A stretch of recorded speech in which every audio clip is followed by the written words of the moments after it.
Udah ada orang. Oke. Udah nih. Assalamualaikum teman-teman. Jangan lupa di tap-tap ya. Gimana kabarnya malam ini?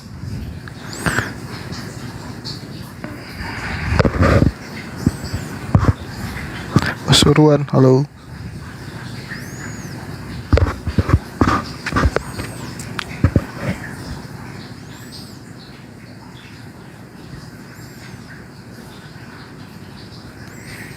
Kolaka hadir, siap Kolaka.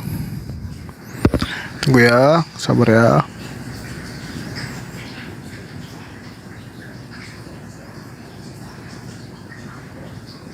Hari ini ada janjian nih. Ada salah satu netizen kita nge-request mau diskusi sama Bang Zuma.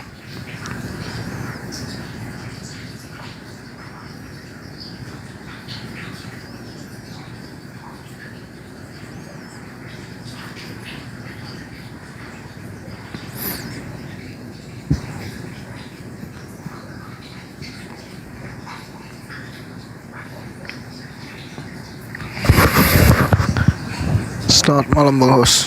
Ya, selamat malam. Dibantu teman-teman di tap-tap minimal 30k. Ntar aku naikin Bang Juma.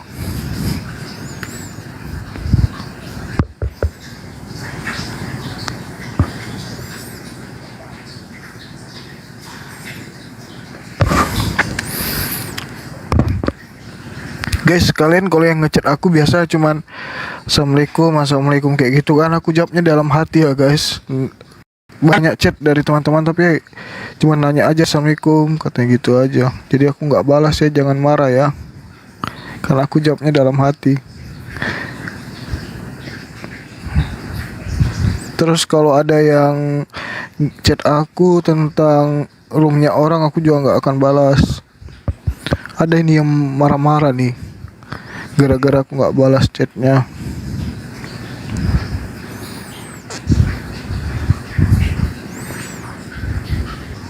Bang Os sudah mandi belum? Mungkin minggu depan. Di situ lagi hujan ya Bang? Enggak, ini mungkin suara AC karena aku di bawah AC jadi kedengaran suara kayak geruduk. Pernah mimpi ketindihan Ivan Gunawan ya? Nggak pernah, alhamdulillah. Kebong tuh, apa tuh kebong? Dah buset. Malam Hos, malam juga Fitra Nisa Pipit. Yo guys, di tap-tap guys. Kok tumben malam ini lambat tap-tapnya? Kalian belum ngopi ya? Ngopi dulu aja supaya semangat nonton live kita malam ini. Mana Oten yang cerdas? Ini katanya ada Oten yang mau diskusi, udah janjian. Kan enak gini ada netizen, Bang, ini aku mau diskusi malam ini sama Bang Juma. Bisa ya Bang? Aku senang gitu. Jadi kita nggak perlu nunggu lama-lama Otennya ya kan? Enggak, aku makan pun juga kalau kalian ngechat pasti aku respon. Tapi kalau chat WA-nya kirim-kirimin live-nya orang, aku nggak bakal balas gitu ya. Malas hostnya belum mandi. Mohon maaf ya. Ya paling cepat minggu depan aku mandi, paling lama 2 minggu lagi gitu. Gak tahu kenapa aku takut kali sama air.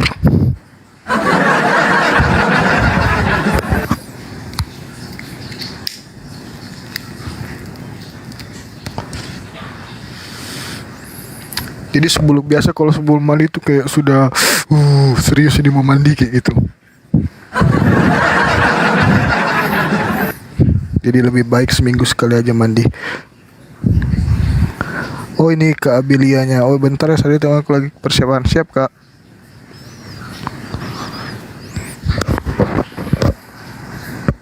Permen Gojek naik, ada Kak?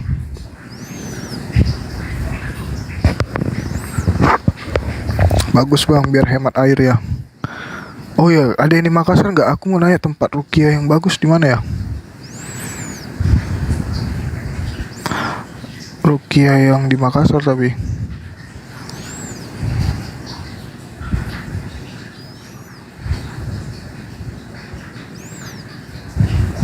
Gua hadir, siap gua. Host permen Kojak itu siapa? Nggak tahu. Kenapa napasnya bunyi host lagi ngerokok sambil asap-asap supaya nggak ngantuk. Permen Kojak siapa? Aku juga nggak tahu. Netizen yang tahu itu permen Kojak siapa.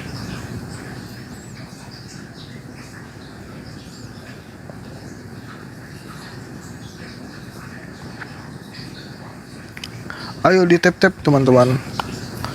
Oh ya, Bang Juma, aku naikin langsung ya, ada Grabku, aku ambil dulu kopi, aku pesan kopi. Aku naikin langsung tuh Bang Juma. Sabar ya, aku ke bawah dulu ambil Grab. Warahmatullahi wabarakatuh. Suara saya kedengaran? Alhamdulillah. Alhamdulillahirrabbilalamin. Segala puji bagi Allah, Tuhan semesta alam.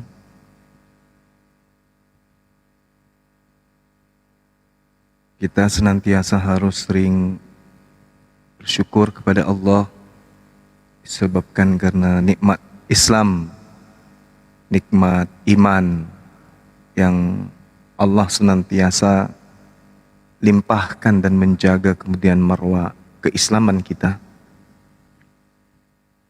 Dengan kita itu senantiasa merealisasikan ajaran Islam, dinul Islam di dalam kehidupan kita sehari-hari.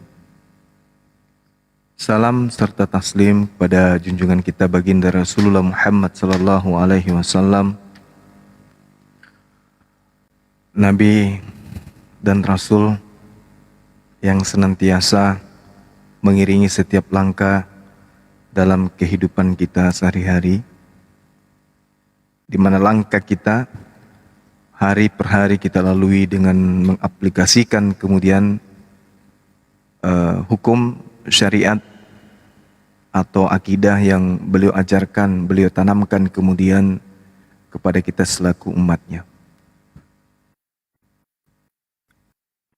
Sahabat yang dimuliakan oleh Allah, pada malam hari ini kalau nggak salah ada teman kita dari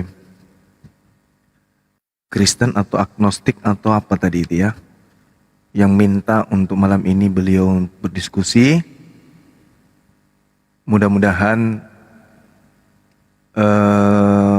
saudara kita yang minta berdiskusi ini bisa sampai kepada hidayah Islam, sehingga beliau bisa mengikuti jejak teman-temannya atau sahabat-sahabatnya yang lain untuk kemudian memeluk ajaran agama Islam. Amin. Kita tunggu ya sahabat-sahabat. Nanti hostnya kemudian admin sahabat Bang Suma menghubungi beliau untuk supaya beliau kemudian hadir di sini bersama-sama dengan kita. Katanya lagi OTW bang. Ada pertanyaan, kapan Bang Zuma live debat langsung ketemu muka kayak Kodonditan? Pendapatnya Bang Zuma seperti apa? Ya bisa aja, kapan aja bisa. Kalau ada Kristen yang mau. Iya, cuman kan masalahnya kalau sasaran dakwah saudara-saudara kita ambil, ya itu kan meskipun tujuannya baik, tapi akan menghasilkan suatu keadaan yang menurut saya itu kurang etis gitu ya, karena sudah komitmen antara Betul, saya setuju. dengan Kodondi, beliau yang menyasar kemudian debat offline, dan saya yang ambil di dunia online. Jadi kita bagi tugas. Jadi kalau misalnya nanti Kodondi mau ke online, kita yang ke offline, ya bisa gantian, tidak masalah. Kemarin aja pas kita ketemu di Jakarta, itu kan saya diminta oleh teman-teman untuk masuk di ruangan berdiskusi dengan pendeta HTD. Tapi Kodondi ya tidak respon ajakan teman-teman supaya saya bergabung. Ya saya kan harus baca situasi dong. Kan gitu ya teman-teman. Kita nggak bisa kemudian mengambil zona yang membuat sahabat-sahabat kita yang lain itu sudah nyaman di situ. Karena nggak bagus juga kalau misalnya nanti diskusi offline-nya, nanti keluar kata nenek mukiper, kucluk. Kan nggak lucu kan kalau ketemu langsung keluar kata-kata itu, bisa asbak rokok melayang nanti. Jadi ya cukuplah kita bagi tugas. Tapi kalau dibutuhkan ya kenapa tidak gitu ya teman-teman. Dimanapun kita bersedia.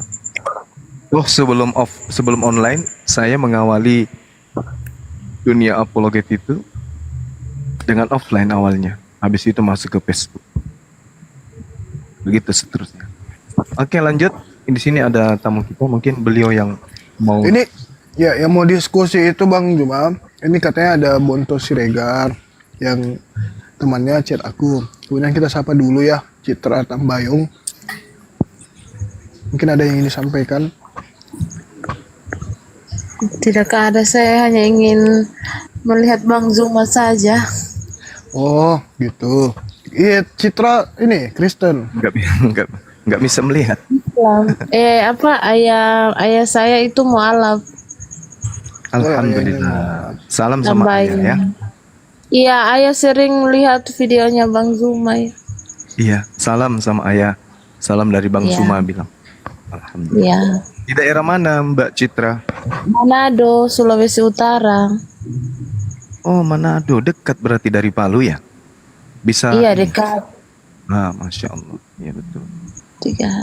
Sering kali lihat-lihat ini. Bang Zuma. Bisa jalan kaki kira-kira berapa jam kalau jalan kaki dari Palu ke Manado? Jalan kaki jauh, sedangkan naik mobil 3 hari, Bang. Walah.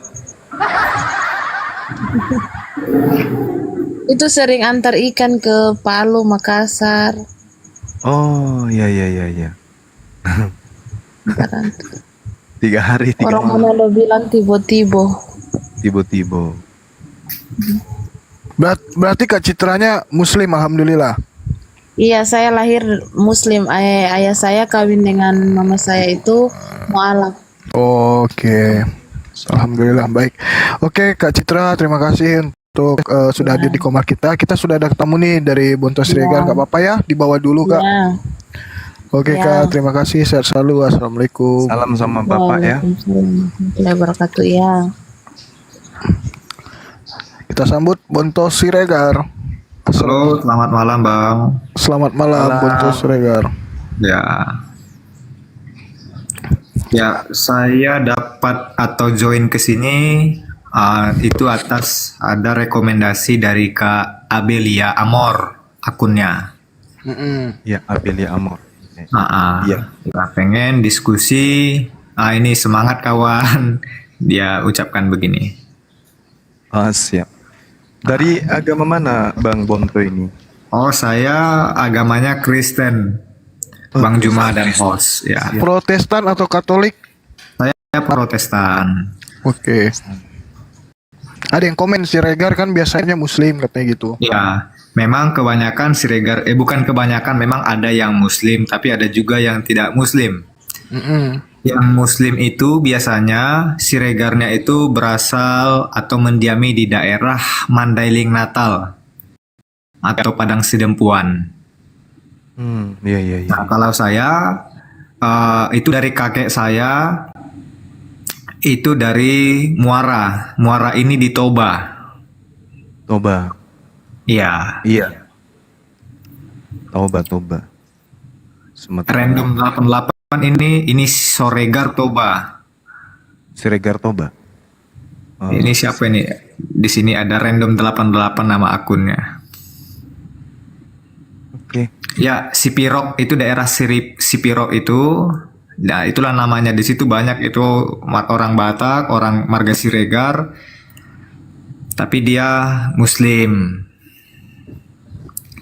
Tapi walaupun demikian, mungkin yang menjadi topik kita bukan Siregarnya kali Bang ya. Iya betul-betul. Kita Oke. bahas apa ya? Kita Kalau Bang mau Juma bahas- sendiri Islam Bang, agama Islam. Alhamdulillah saya Islam. Ya, udah umur berapa sekarang Bang?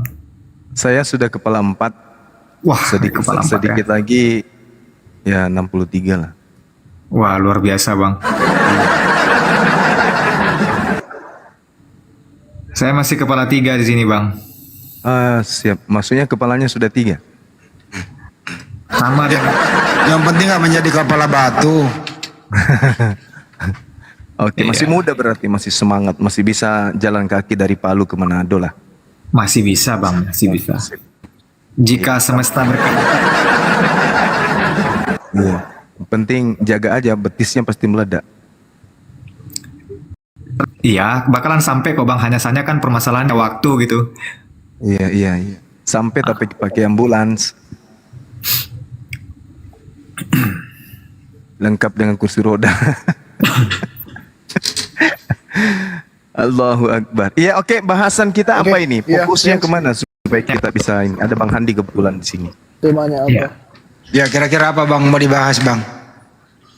Kalau dari hostnya ada mau dibahas nggak? Saya ngikut. Kalau boleh saya tawarkan diskusi yang jangan terlalu tinggi lah ya, yang basic ya Bang ya. Boleh Bang, boleh. Yang basic itu bagaimana sih supaya kita hidup ini mengenal Tuhan yang sebenarnya, Tuhan yang berhak disembah begitu, yang wajib disembah. Basic itu ya Bang ya. Basic nggak tuh Bang? Mudah nggak tuh Bang? Apa sulit? Nah, bisa. Ya bisa ya. Kan sehari-hari menyembah tuh Tuhan Bang. Ya, Nah, kita ini hidup kan enggak selamanya nih, jangan sampai kita salah sembah kan begitu. oke. Ya gitu sih. Ya oke. Kalau gitu Anda dulu deh, baru ke Bang Juma, silakan. Ya karena saya kan tamu gitu ya. Mungkin alangkah baiknya Bang Juma lah dulu Bang. Ya udah silakan Bang Juma diedukasi dulu. Hidup ini sementara loh. Apakah di dunia ini ada yang salah sembah Tuhan Bang Juma? Atau bagaimana sih supaya mengenal Tuhan yang sebenarnya, Tuhan yang menciptakan langit dan bumi gitu loh Bang Juma? Biar dia nanggapi nanti, silakan. Ya, baik. Bismillahirrahmanirrahim. Jadi di dalam ajaran agama Islam itu, ketika kita berbicara mengenai Tuhan, berarti kita berbicara mengenai Khalik yang cakupannya adalah pencipta alam semesta. Kalau sudah bercerita tentang pencipta alam semesta, berarti itu sudah berbicara ruang lingkup daripada apa yang di luar aspek makhluk. Di dalam Islam itu dikenal dengan ilmu tauhid. Jadi tauhid itu saya sendiri membaginya menjadi 3. Yang pertama adalah tauhid uluhiyah, tentang keilahian. Di dalam Al-Quran disebutkan kul huwallahu ahad. Di dalam kitabnya saudara-saudara Kristen dan orang-orang Yahudi disebutkan dalam Markus 12 nomor 28 sampai 32, Yesaya 45 nomor 5 nomor 6, Yesaya 45 21, Yesaya 46 nomor 5. Jadi di situ diceritakan bagaimana tentang konsep keilahian dengan gamblang, tegas dan tidak ambigu. Kemudian kelompok yang kedua dalam ilmu tauhid itu disebut dengan tauhid rububiyah. Apa itu? Tauhid dalam kepenguasaan. Jadi kepenguasaan di sini artinya yang menguasai segala aspek yang ada di atas muka bumi, baik di bumi dan di langit, sehingga hanya kepadanya segala sesuatunya itu kemudian menyembah, meminta, berharap dan seterusnya. Di dalam kitabnya saudara Yahudi diterangkan tentang konsep kekuasaan dan penguasaan kemahakuasaan itu tertera di dalam Yesaya 44:24, Mazmur 24 nomor 1, Mazmur 104 nomor 27. Sedangkan kalau di dalam Al-Quran dikatakan kemudian Allahus Samad, Allah Subhanahu wa ta'ala tempat meminta segala sesuatu. Yang terakhir adalah tauhid ubudiyah, tauhid dalam beribadah. Jadi peribadatan itu hanya tertuju kepada satu hakikat ini, tidak tertuju kepada aspek di luar dirinya, tetapi semua hanya merujuk kepada esensi daripada pencipta langit dan bumi. Kalau di dalam Al-Quran kemudian diterangkan bahwa seluruh umat manusia itu kemudian hanya beribadah. Iyyaka na'budu wa iyyaka nasta'in. Hanya kepada beliau kemudian satu hakikat pencipta yang kami sebut hari ini, yang menjadi tumpuan penyembahan, dan hanya kepada beliaulah kemudian pencipta langit dan bumi ini tempat manusia memohon pertolongan. Ulangan 6:13, Yohanes 17 nomor 3, Yesaya 66 nomor 23, bahkan ada diterangkan dalam Yohanes 14 nomor 6. Akulah jalan, akulah kebenaran, akulah hidup. Tidak ada yang sampai kepada Bapa. Artinya semua peribadatan itu harus tertuju kepada satu titik aja, yaitu Sang Pencipta langit dan bumi. Saya kira gitu untuk sementara. Terima kasih. Silakan Pak Regar. Oke, terima kasih Pak Handi Kalebes. Ya, kalau kita berbicara tadi saya coba lihat dan cermati dari pertanyaannya tadi ya Pak ya. Kalau menurut saya, apakah kita ada yang salah menyembah Tuhan yang mana? Maka ini harus kita bisa bedakan ketika kita bicara agama. Kita harus bisa bedakan pendekatan kita, pendekatan secara spiritualitas atau pendekatan kita secara intelektualitas. Kan gitu. Kak, tadi saya sedikit bertanya, kok bisa Bang Juma ya mengutip-ngutip ayat Alkitab gitu? Karena tapi sebelumnya saya mau tanya dulu sama Bang Juma. Bang Juma, apakah belajar teologi Bang? Teologi Islam Bang? Saya belajar teologi Islam dan belajar teologi Kristen. Oke. Nah, Iya. ketika belajar teologi itu saya mau nanya Bang, di dalam keislaman itu apakah ada metode hermeneutik Bang? Jelas, ilmu tafsir itu ada ilmu baku di dalam Al-Quran, di dalam Oke. kajian-kajian Al-Quran. Oke. Iya. Oleh karena itulah, menurut hemat saya, karena saya juga latar belakangnya pendidikan teologi, itu tidak sama semua teks yang dimaksud tadi berbicara tentang, ada poin-poin yang membedakannya di mana teks-teks itu ada konteksnya. Jadi ada konteks historis, ada konteks penulisan teksnya, itu ada semua konteksnya. Maka kalau kita berbicara tentang ketauhidan di dalam kerana kekristenan, ya saya bergerak dulu. Kalau kita dalam perspektif Islam itu ada mengenal dalam ada perspektif tauhid, mungkin bisa terlebih dahulu diterjemahkan tauhid itu apa dalam Islam supaya kita bisa nyambung gitu Bang. Ya, boleh? Iya. Ya. Jadi kalau berbicara mengenai tauhid, tauhid itu adalah ilmu mengesahkan Tuhan. Ilmu mengesahkan Tuhan. Makanya tadi iya, ilmu mengesahkan Tuhan. Makanya tadi saya mengatakan tauhid keilahian. Artinya ketika kita berbicara mengenai ilahi, maka hanya merujuk kepada satu hakikat. Yang kedua, tauhid dalam kepenguasaan. Satu hakikat ini yang menguasai segala aspek langit dan bumi beserta apa yang ada di antara keduanya. Kemudian tauhid ubudiyah, tauhid dalam beribadah. Semua penyembahan, perserahan diri, doa-doa hanya merujuk kepada satu hakikat tersebut. Demikian. Ya. Jadi mungkin kalau kita pakai bahasa umum ya, saya lebih suka menggunakan teosentris ya.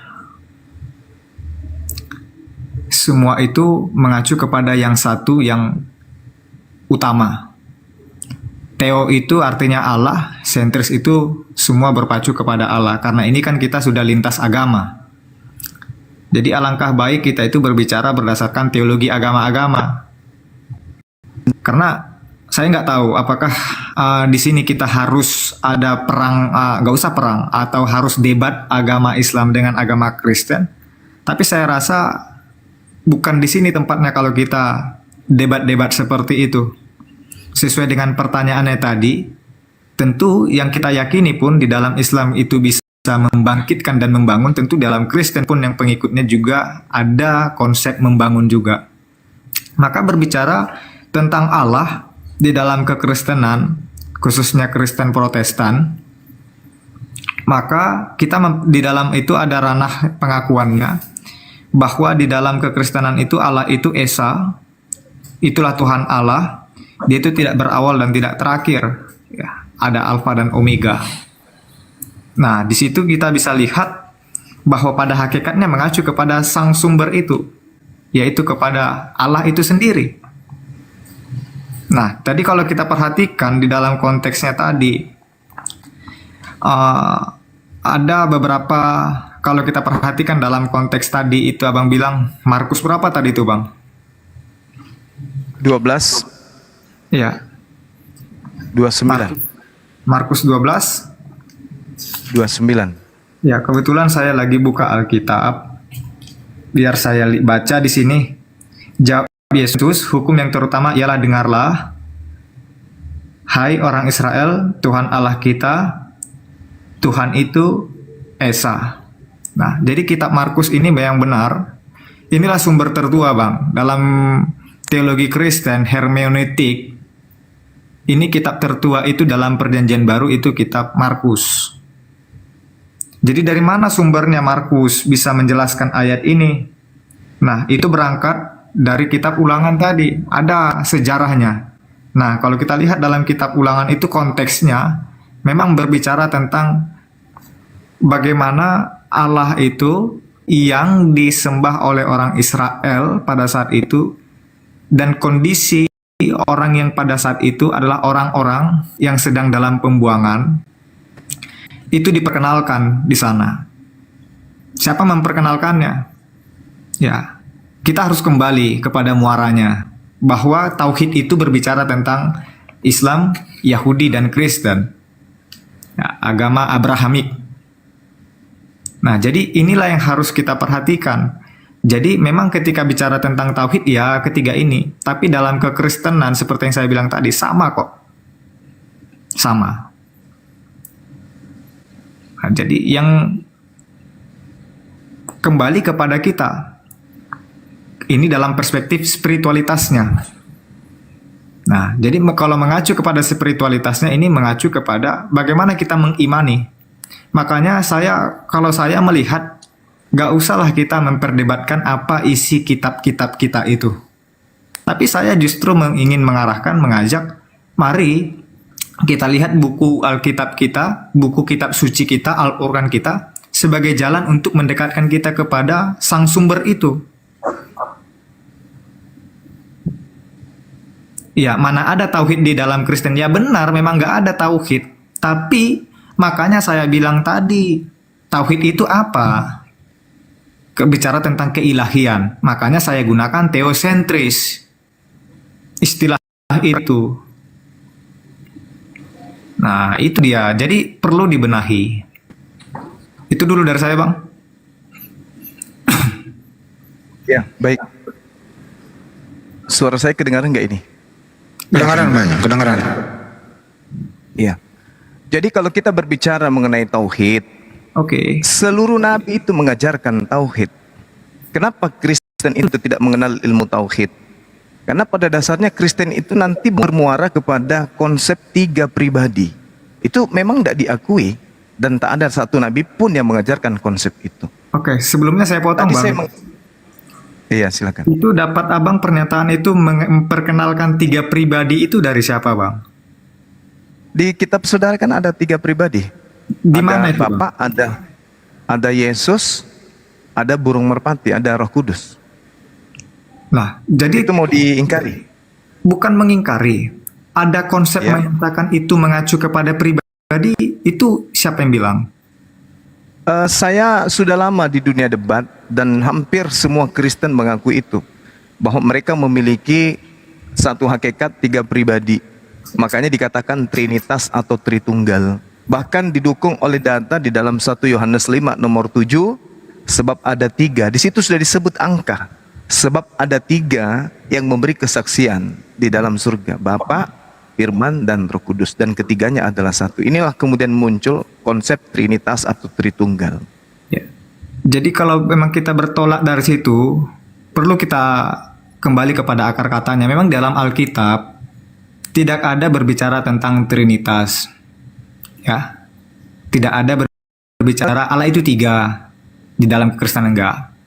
Nah, mengapa ini bisa muncul? Munculnya istilah Trinitas itu kan dipopulerkan oleh bapak-bapak gereja. Kalau abang belajar teologi Kristen, tentu abang tahu siapa aja bapak-bapak gereja. Ada Origenes, ada Tertullianus, dan lain sebagainya. Bukan asumsional bang ya, saya bukan berasumsi. Kalau memang kita bisa lihat itu, itulah data-datanya. Lalu oleh sekarang itu yang ada gereja-gereja dengan adanya konsep Trinitarian, maka sekarang itu para teolog memperlihatkan bukan berbicara tentang pribadi yang 3 itu. Nah, makanya kalau kita perhatikan bang, kalau abang masuk ke dalam ada pengakuan iman di gereja itu secara biblika, dia itu disimbolkan dengan segitiga dan itu sama semua. Yang mana dia itu saling bertaut.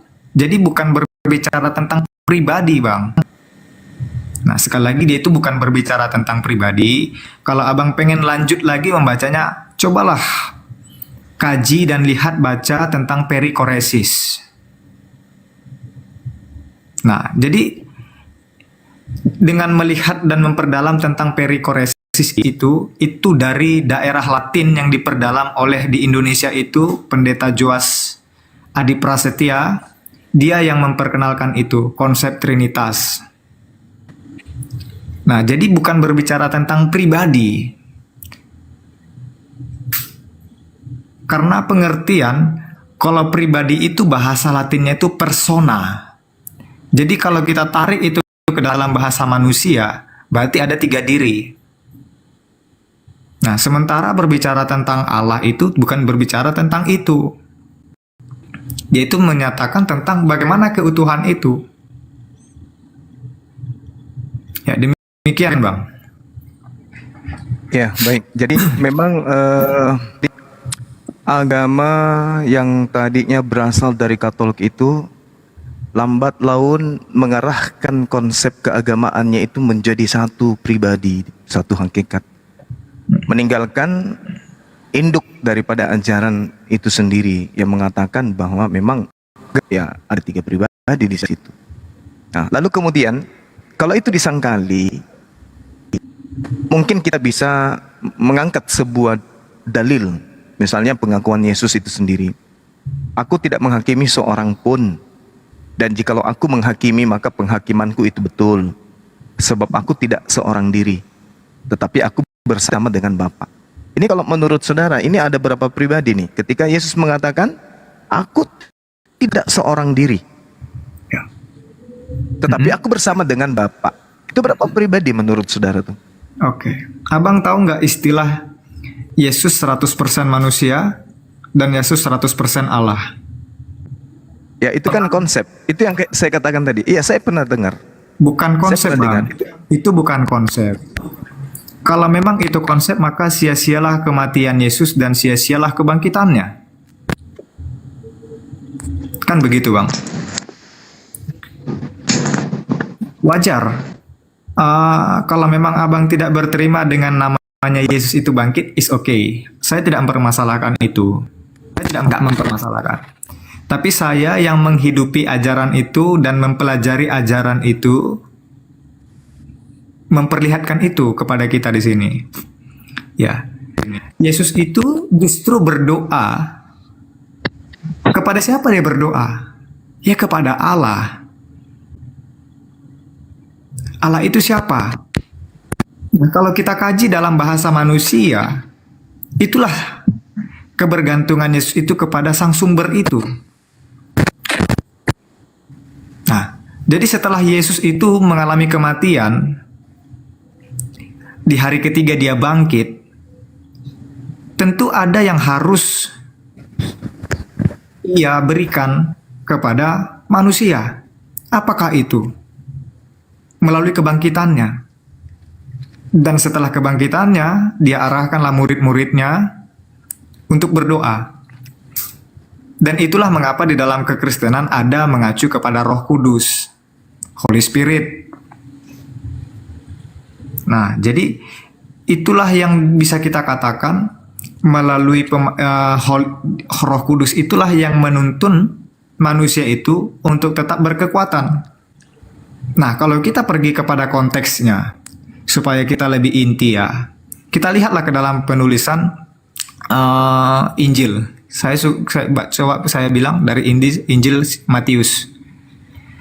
Kalau kita lihat di dalam kitab Injil Matius itu, Yesus mengalami kematian, mengalami kebangkitan. Maka ketika Yesus mengalami kebangkitan itu, dia memberikan rohnya kepada murid-muridnya. Mengapa dia memberikan rohnya? Rohnya di sini bukan maksud saya ada dimensi lain kayak setan atau segala macam. Ya kalau ngantuk tidur aja, putralitas. Jadi kalau dengan demikian kita lihat dan pahami bagaimana situasi ketika penulisan dalam kitab itu. Bagaimana kisah penulisannya secara historisnya. Makanya tadi saya bilang, kalau kita ingin memperdebatkan di sini, pahamilah dahulu teman-teman semua di sini yang bikin tulisan itu. Coba Anda sendiri sudah paham belum tentang konteksnya? Kalau yang belum paham nggak usahlah seperti kita berkuar-kuar gitu. Karena saya juga nggak memperdebatkan itu. Dan situasi dalam konteks di situ, penulisan kitab Injil Matius, itu para murid itu sedang mengalami pengejaran, penindasan. Dari siapa? Pertama itu dari Kekaisaran Roma. Dari Kekaisaran Roma. Kenapa? Yesus itu kan mendapat perlawanan. Herodes dan Pilatus itu sangat takut apabila Yesus tampil dan kembali menjadi raja. Makanya makam Yesus itu dijaga ketat. Dijaga ketat dan para murid diincar habis-habisan, dikejar habis-habisan. Bang, izin saya moderator, Bang, izin kembali ke topik, Bang. Siapa pencipta alam semesta itu? Siapa Tuhan yang sebenarnya? Konsep ketuhanan, Bang. Allah sendiri. Ya. Ke situ aja, Bang, jangan diputar-putar biar nggak melebar. Lanjut. Ya, jadi penciptanya Allah, sudah. Iya. Jadi itulah yang saya katakan tadi ya, di awal saya mendengarkan saudara saya ini seakan-akan tidak terima kalau Kristen itu menuhankan tiga pribadi. Nah, sedangkan yang saudara uraikan malah justru mengarah ke sana. Contoh misalnya ketika dikatakan dalam kitabnya orang Yahudi, Ulangan 32 nomor 39. Lihatlah sekarang, Bang Zuma, kitab orang Ya. Yahudi itu bukan ulangan, Bang. Jangan dipotong, Bang. Habis ini baru Anda jangan enggak, kan belum TikTokan nanti. Ya, Kita kan silakan. memperjelas, Bang. Kitab orang Yahudi itu bukan ulangan. Ya, nanti Anda punya kesempatan untuk menimpalinya. Biarkan Banyawa dulu baru Anda lagi kan gitu. Silakan Banyawa, terusin. iya, kitab Ulangan itu saya rasa bagian daripada kitab Tanak yang datang kepada Bani Israel, dan itu hanya milik kepunyaan Israel. Adapun kitab yang ada di Kristen itu hanya terjemahan saja yang diambil dari Septuaginta dari abad ketiga. Di situ dikatakan, lihatlah sekarang bahwa akulah dia. Tidak ada Tuhan kecuali aku. Akulah yang mematikan. akulah yang menghidupkan. Sedangkan sembahan saudara, Yohanes 19 nomor 30, sesudah Yesus meminum anggur asam, maka matilah dia. Berarti antara hakikat yang ada di perjanjian barunya orang Yahudi dan kemudian kitabnya orang Kristen yang perjanjian barunya orang Kristen, itu bertentangan antara hakikat pencipta langit dan bumi yang mematikan dan menghidupkan dengan Yesus yang adalah sembahan orang Kristen. Jadi tidaklah rasional ketika kemudian Tuhan pencipta langit dan bumi tiba-tiba mati.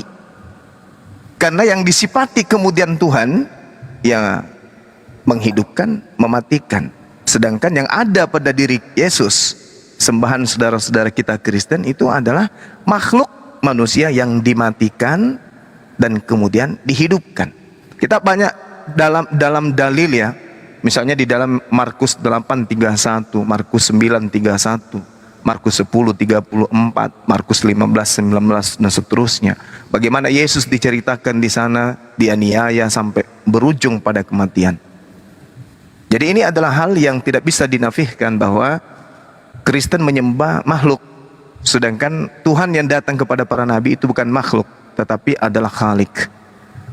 Sedangkan kalau di dalam ajaran agama Islam itu sendiri berbicara mengenai pencipta langit dan bumi, dialah satu-satunya kemudian yang tidak takluk kepada kematian. Allahu la ilaha illa huwal hayyul qayyum la ta'khudhuhu sinatun wa la naum. Tertidur pun tidak, apalagi sampai mati. Begitu juga Tuhannya Bani Israel diterangkan dalam kitab Mazmur, penjaga Israel itu tidak ngantuk dan tidak tidur. Sedangkan Yesus tertidur pulas dia. Sekira begitu Bang, silakan. Coba bantu saya Bang Juma, coba bantu saya. Sesuai dengan tadi yang sudah Bang Juma sampaikan, kutip berapa kitab dari Markus itu, coba Bang Juma bantu saya. Sebagaimana tadi Bang Juma pernah memperdalam teologi Kristen, coba bantu saya, baik itu melihat dari perspektif hermeneutiknya maupun dari historisnya. Markus 8 misalnya. Oke. Nomor 31. Kemudian mulailah Yesus mengajarkan kepada mereka bahwa anak manusia harus menanggung banyak penderitaan dan ditolak oleh tua-tua, imam-imam, kepala, ahli-ahli Taurat, lalu dibunuh, lalu dimatikan dan bangkit sesudah 3 hari. Itu aja salah satunya misalnya. Ya. Bagaimana dengan pencipta langit dan bumi? Apakah mensifati sifat demikian? Maksud saya Bang, bantu saya untuk menafsirkan itu Bang. Jadi gini, kalau mengikuti keinginan saudara-saudara Kristen berbicara mengenai konsep Tuhan, sebenarnya yang bisa mentafsirkan tentang Tuhan itu hanya Yesus sendiri. Kenapa? Sabar. Karena dikatakan dalam Yohanes 1 nomor 18 bahwasanya tidak seorang pun yang pernah melihat Tuhan, tetapi anak tunggal Tuhan yang ada dalam pangkuan Bapa, dialah yang eksegomai. Artinya Yesuslah kemudian yang mentafsirkan tentang Bapa.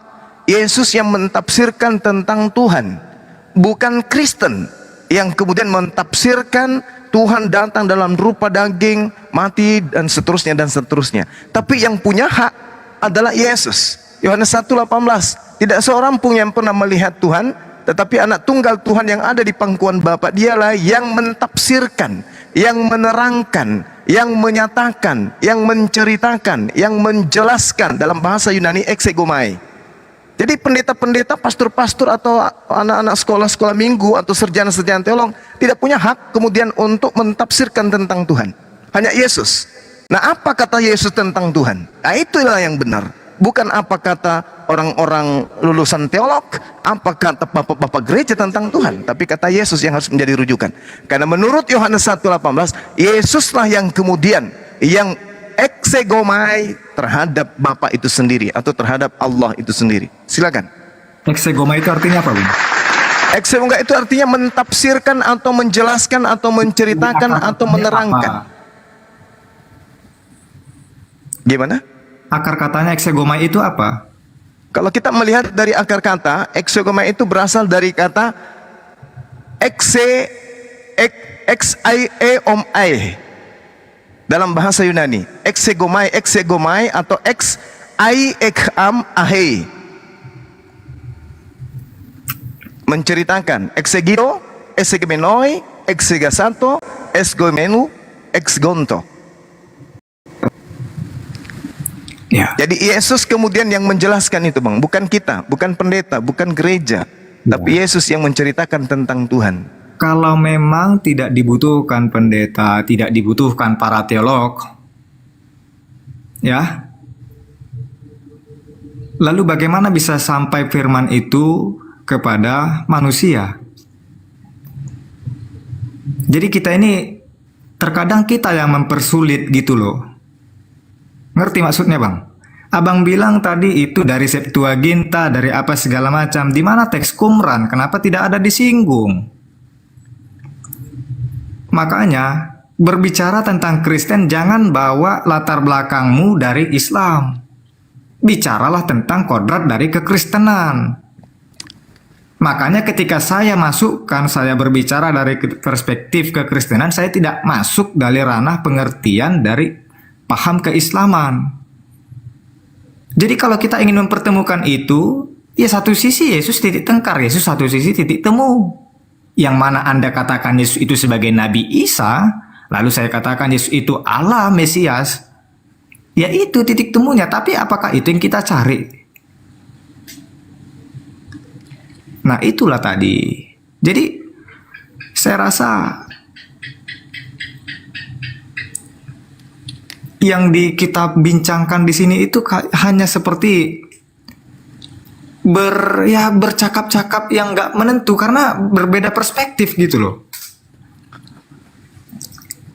Sebenarnya gini, Bang, sebenarnya yang berbeda perspektif itu Islam dan Yesus itu satu, perspektifnya sama. Yang berbeda itu antara agama Kristen dan Yesus. Kalau berbicara mengenai konsep Tuhan, Bang, Anda harus jujur akui itu. Coba Anda harus akui jujur itu. apa saya akui, Bang? Ya, bahwa agama Kristen itu adalah agama yang di luar daripada cakupan pengajaran Yesus. Yesus tidak mengenal Kristen.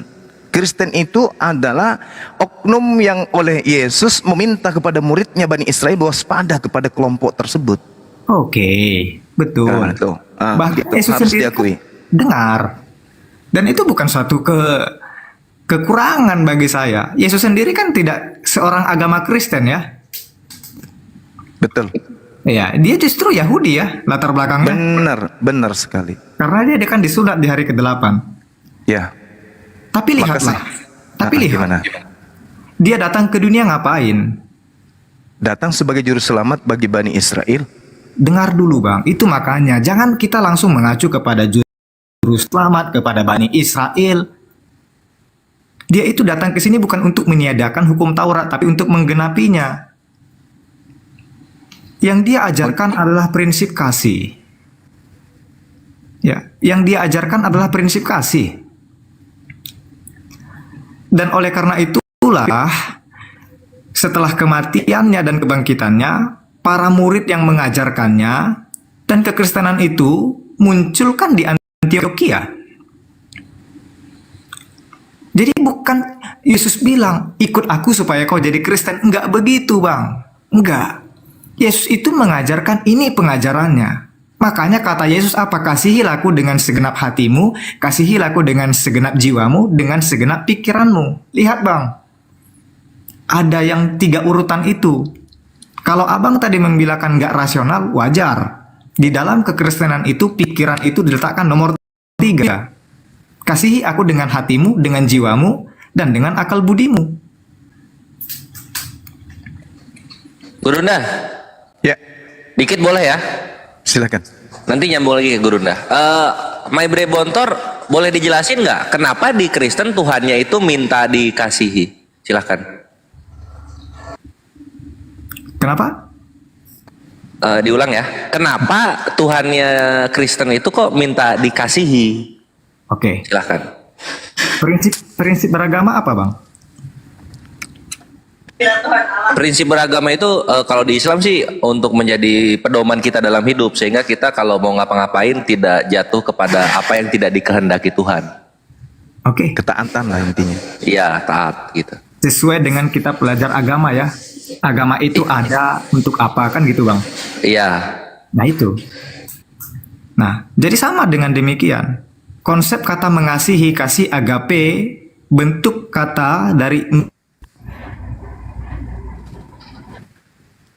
ini harus kita percaya, kita lihat. Putus. Diulang. Ya, jadi itu yang kita harus perhatikan. Kalau abang bilang tadi, mengapa kita beragama, mengapa kita harus mengasihi Yesus? Karena Yesus itu sendiri mengasihi gitu. Jadi itu alasannya, karena Yesus itu kasih, makanya kita harus mengasihi. Iya, cuma kan posisinya kalau kesadaran dari kita itu bagus, kita mulia. Cuman kalau Tuhannya minta dikasihi itu apa elok di telinga kita dengarnya? Silakan. Kenapa bisa muncul statement seperti itu, seolah-olah Allah itu kita lihat sebagai yang minta-minta dikasihi? Karena tadi frasanya kasihilah aku dengan akal budimu, dengan apa tadi? Iman. Ya itulah makanya. Itu tadi saya katakan kan Bang. Kasihilah Tuhan Allahmu dengan segenap hatimu, dengan segenap jiwamu, dengan segenap akal budimu. Kata mengasihi itu sama, itu identiknya di bahasa sederhanakan dengan bagaimana kita bisa bergantung sama Allah, mengenal Allah. Ujuk-ujuk kita mengasihi, mengenal kita gimana? Lah iya gitu kan, kalau Tuhan itu kan maha kasih, artinya dia tidak perlu dikasihi lagi gitu. Dia yang memberi kasih harusnya. Kenapa dia minta timbal balik? Sekarang gini, abang kenal saya dari cara bicara ini, apakah abang mengasihi saya? Tidak. Nah itu. Apakah abang mengenal saya? Tidak. Jadi apa alat abang untuk mengenal saya? Bahwa saya itu Bontor Siregar.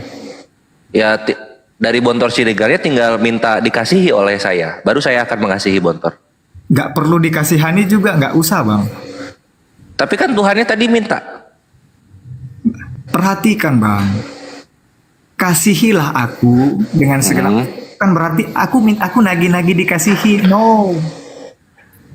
Tapi kalau kamu ingin kenal Allah, ingin kamu kenal Yesus, pakai hatimu. Oke lah, intinya supaya nggak panjang lebar, mengasihi itu maksudnya tuh mengenal gitu. Kenalilah aku. Jadi sebenarnya bukan minta dikasihi, minta dikenali gitu ya. Oke lah. Silakan Guru Nda. Iya, baik.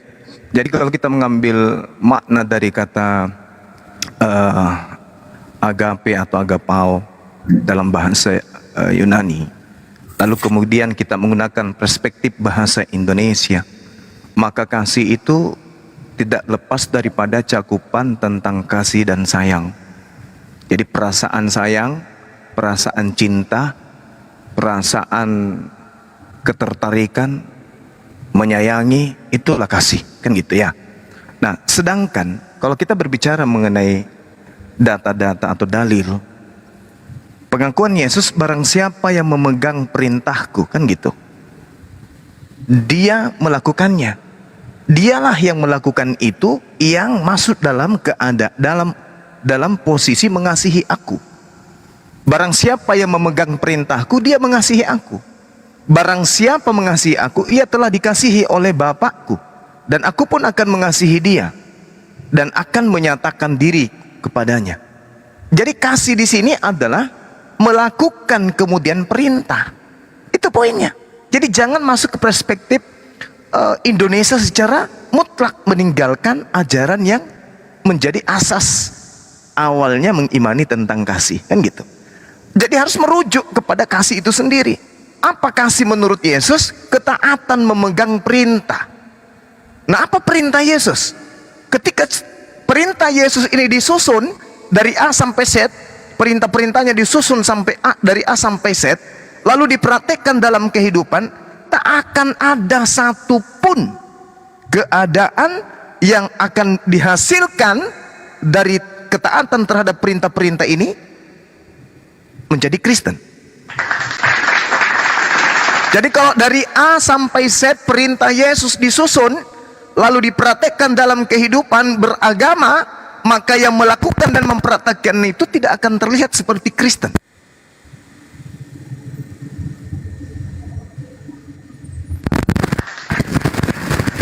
kita merujuk kepada kasih. Mohon maaf, bukan saya melangkahi, tapi itu fakta. Barang siapa memegang perintahku, dia dan melakukannya, dialah yang mengasihi aku, Yesus. Nah, sedangkan kalau orang menuruti perintah Yesus, tidak akan menghantarkan orang menjadi Kristen. Tidak akan menghantarkan orang itu menjadi murid sekolah minggu. Tidak akan mengantarkan orang itu menjadi pengikut Paulus. Tidak akan mengantarkan orang itu menjadi pengikut Katolik, Protestan, atau apapun itu. Tetapi orang itu akan menjadi seorang yang saleh. Itu yang pertama. Kemudian berbicara mengenai kasih. Barang siapa yang tidak mengasihi aku, Yohanes 14:24. Lagi-lagi rujukannya kepada Yesus. Barang siapa tidak mengasihi aku, dia tidak menuruti firmanku. Nah, sekarang orang Kristen apa menuruti firmannya? Mana firman yang keluar dari mulut Yesus agar manusia menyembahnya? Tak ada. Mana firman yang keluar dari mulut Yesus agar orang beribadah hari Minggu? Tak ada. Agar orang makan babi? Tak ada. Agar orang tidak disunat pun tak ada. Jadi apa yang menyebabkan kemudian orang Kristen menjadi Kristen? Ya, doktrin dan dogma, hanya itu. Sekali lagi saya katakan, kasih kepada Yesus adalah mentaati perintah-perintahnya. Kasih kepada Yesus tidak melakukan apa yang tidak diperintahkannya. Ingat dalam Yohanes 14:24, barang siapa tidak mengasihi aku, dia tidak menuruti perkataanku. Nah, sekarang apa yang menyebabkan orang-orang bisa menjadi Kristen? Apakah perkataan Yesus? Tidak. Apa yang menyebabkan orang bisa menyembah Yesus? Apakah Kristen? Tidak juga. Lalu apa? Doktrin, dogma yang dihasilkan dari ajaran Roma, Yunani. Nah, itu yang perlu dipahami. Ini kita belum berbicara mengenai kasih kepada Tuhan, baru berbicara kepada kasih kepada Nabi dan Rasul yang datang kepada Bani Israel, yaitu yang saudara-saudara sebut sebagai nama Yesus. Silakan.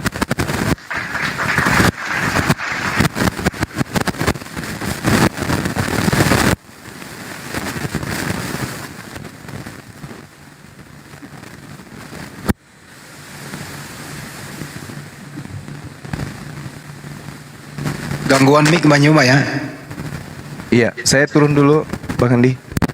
Iya. Turun dulu ya. Oke.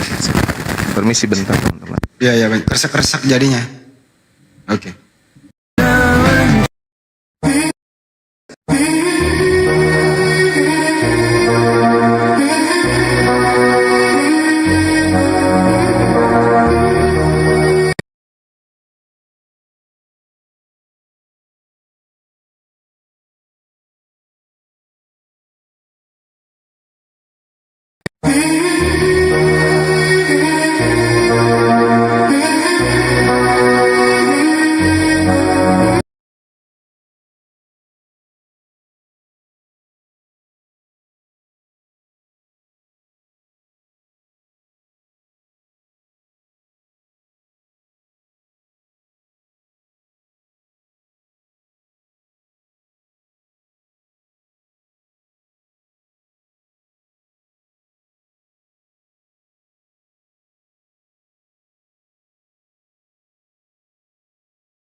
Apakah ketiga roh ini adalah Tuhan atau bukan? Silakan Bang.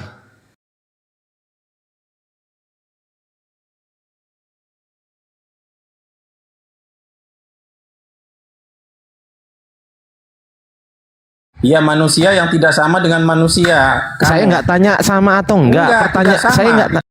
Tidak sama. Itu urusan lain. Tidak Pertanyaan sama. saya.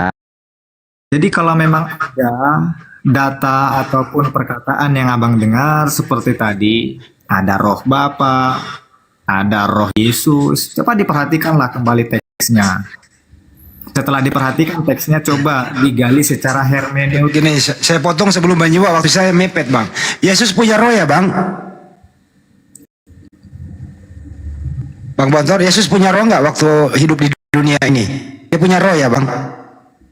Kan sudah saya bilang tadi Bang, jangan paksakan saya untuk sesuai dengan pemahaman Anda. Kagak Bang, ini Bang izin Bang, ini fakta loh.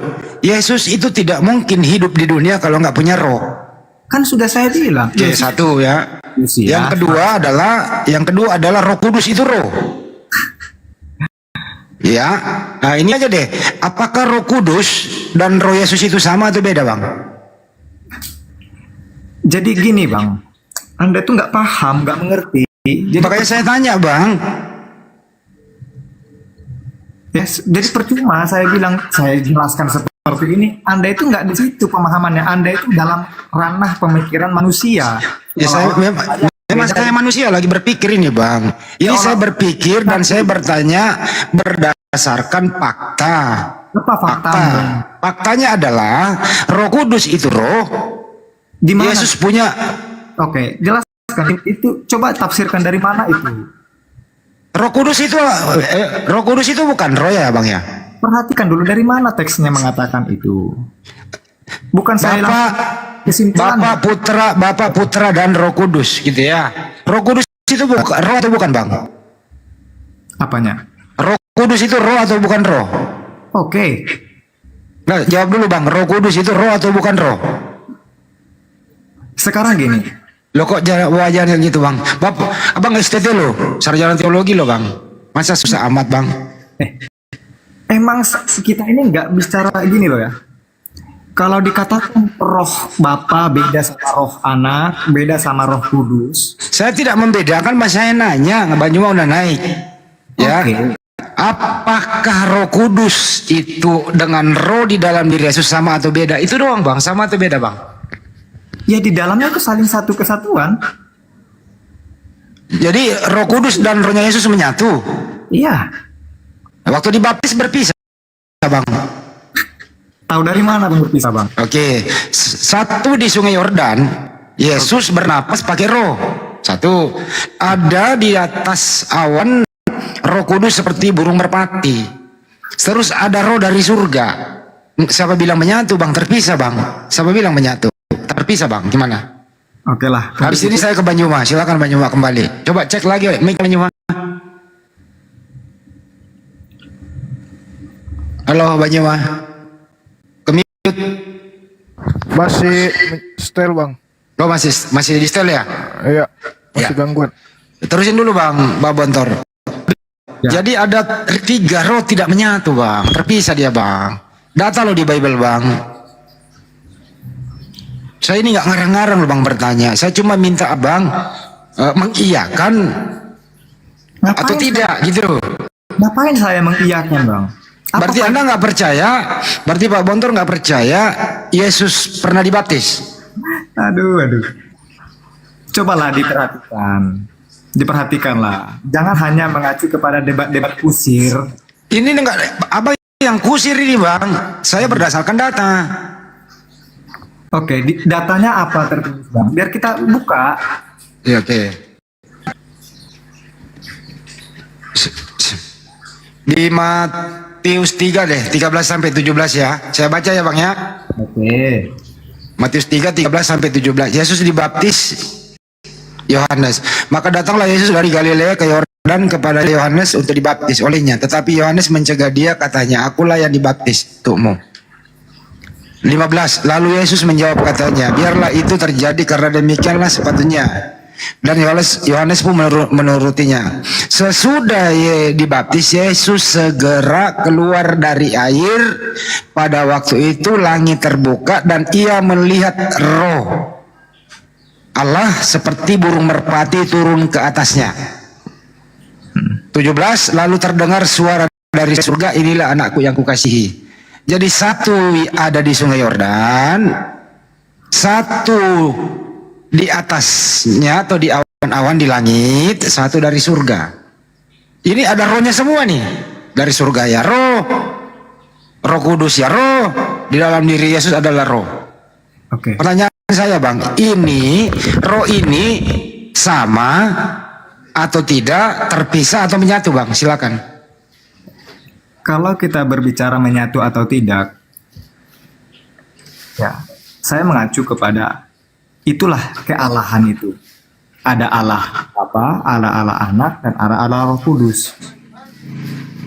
Jadi kalau orang pertanyakan itu, apakah ketiganya roh Yesus, apakah ada roh Bapa? Cobalah diperhatikan. Apa maksudnya? Kalau memang Ata membaca itu tidak hanya dalam versi bahasa Indonesia, mari kita buka bahasa Yunaninya, Bang. Oke, Abang bisa baca Yunaninya Bang? Ya, Oke, baik. Silakan dibuka Bang.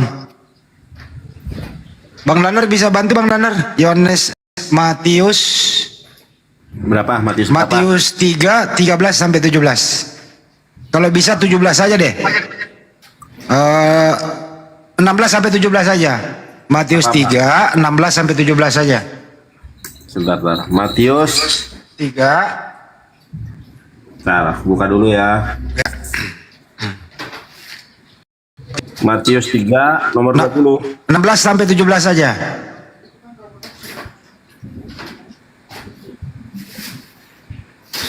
Baik, bentar ya. Mana ini pulpennya nih?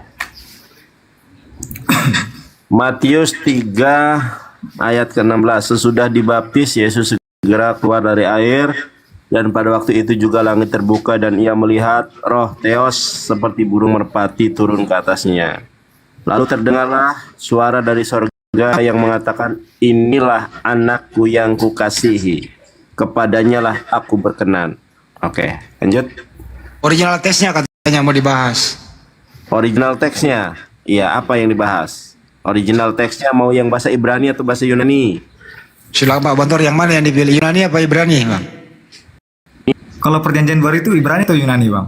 Yunani. Yunani, ya, Ibrani itu bahasa Yesus. Baik.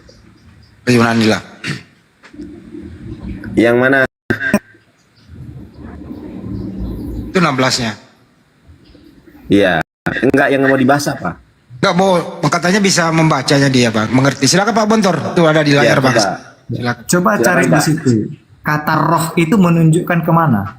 Loh kok Anda yang bertanya sih, bukannya Anda nerangin? Ya, nanti silakan. Itu Kalau dia. mau dibacakan sama saya. Jadi konsep kata pneuma itu pun Bapak nggak tahu. Enggak, Bapak. Pneuma itu bisa konsep baca. apa? Enggak, Bapak bisa baca. Pneumeo tuteu itu kata boinon, osei, Coba dari sini. sektor. Kan itu. Pneumena itu apa artinya? Pneumona. Enggak, Bapak ini mau bahas apa ini di sini? Saya nggak ngikutin ya, saya baru disuruh baca. Kan pembicaraan kan tentang roh. Sekarang Iya. kita lihat. Kai baptistes, oh Yesus otune. Geser lagi ke kanan, biar saya baca. Oh, ini. Bisa, silakan. Ane B, ane Enggak, yang ini, Pak, bukan aneh. Yesus autoton udatos. Sebentar. Ini apa Kai nih, Pak? ido, Apa? kai. Kai. Iya, kayak apa, Pak? Kalau nggak bisa baca, saya Kan bacakan sudah ya. saya baca. Nggak salah itu, baca apa itu? Kai apa? Bukan sudah saya baca sejak tadi. Loh, ini kan Matius 3. Lanjutlah, bacalah. Gimana sih? Bapak baca Iya, apa bacalah. itu? Interlinear Kalau atau yang- apa? Ya. Fokus kepada pneuma aja, pneuma. Bang Handi, ini bahas apa sih Bang Handi? Yunani. Iya, maksudnya yang dibahas apa? Ini loh. Bahas Yang mau di- pneuma itu, bahas pneuma. Enggak. Saya kasih topik dulu. Yang mau dibahas tadi adalah, kan di situ ada 3 roh. Yesus punya roh, Roh Kudus adalah roh, Roh Theos di surga adalah roh. Kan begitu. Dia bilang rohnya Yesus, Roh Kudus dan Roh rohnya Tuhan itu, rohnya Bapa itu adalah satu, menyatu katanya. Padahal jelas dibaptis terpisah gitu loh. Itu Bang Nandar. Oh iya benar. Ya di sini terpisah Pak. Itu Ada makanya saya ada bilang, tiga oknum. Sebentar ya, saya bacakan ya. Bang. Sesudah dibaptis, yang dibaptis Yesus ya. Yesus segera keluar dari air dan pada waktu itu juga langit terbuka dan ia melihat roh Theos seperti burung merpati turun ke atasnya. Coba Tiga apa, oknum yang tes? berbeda. Hah? Masih kecil. Terusin dulu Bang Nandar. Habis ini Pak Banyuwan. Nih saya bacakan ya dalam bahasa Yunaninya ya.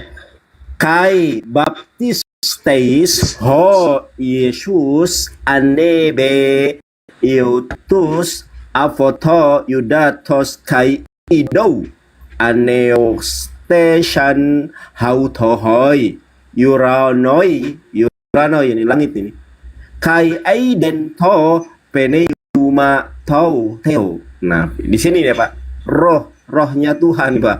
Tau teo kata bainon osei peristeran kai erkomenon f hauton. Nah itu Pak. Jadi di sini ada yang pertama ada Yesus kai baptistis, ho Yesus, ada Yesus yang dibaptis. Ada kemudian roh Theos yang berupa burung merpati Pak. Benar kata Bang Andi, benar. Terus Bang Andi apalagi? Dia mengatakan bahwa roh Yesus, roh Kudus, roh Bapa di surga itu menyatu. Padahal terpisah itu.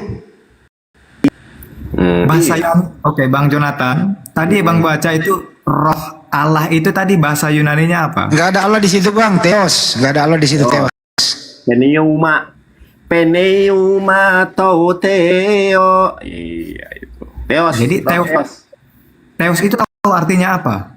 Enggak, yang kita bahas kan tadi aku hanya gini Bang Bonto Siregar, aku hanya membacakan apa yang disampaikan oleh Bang Handi, kemudian kata Bang Handi di situ Bapak mengatakan hanya ada satu roh ya, roh Yesus, Bang Handi intinya Hanya ketiga roh itu satu, menyatu, bersatu. Ketiga roh itu satu. Ternyata di sini berbeda. Yesus dibaptis, Bapa ngomong inilah anakku yang kukasihi. Yang ketiga Roh Kudusnya berupa burung merpati. Ada tiga oknum yang berbeda di situ, tidak satu. Itulah kita nggak sinkron Bang. Loh, memang nggak sinkron nih. Memang nggak sinkron Pak. Dengar dulu. Jadi Saya satu. maksudkan itu bicara tentang roh, itu pneuma. Yang Anda maksudkan itu justru berbicara tentang Yesusnya, apanya segala macam. Pneuma itu Anda tahu nggak? Padahal bukan itu tadi bahasannya Pak Bontor. Ini Banyuwangi udah nongol. Pertanyaan dari awal kan gini. Yesus punya roh. Roh Kudus adalah roh. Bapak di surga adalah roh. Saya tadi bertanya, apakah ketiga roh ini sama atau berbeda? Anda jawabnya satu. Saya kasih lagi data, ternyata nggak menyatu, berpisah gitu loh Bang pertanyaannya tadi. Yang Anda baca itu tahu nggak?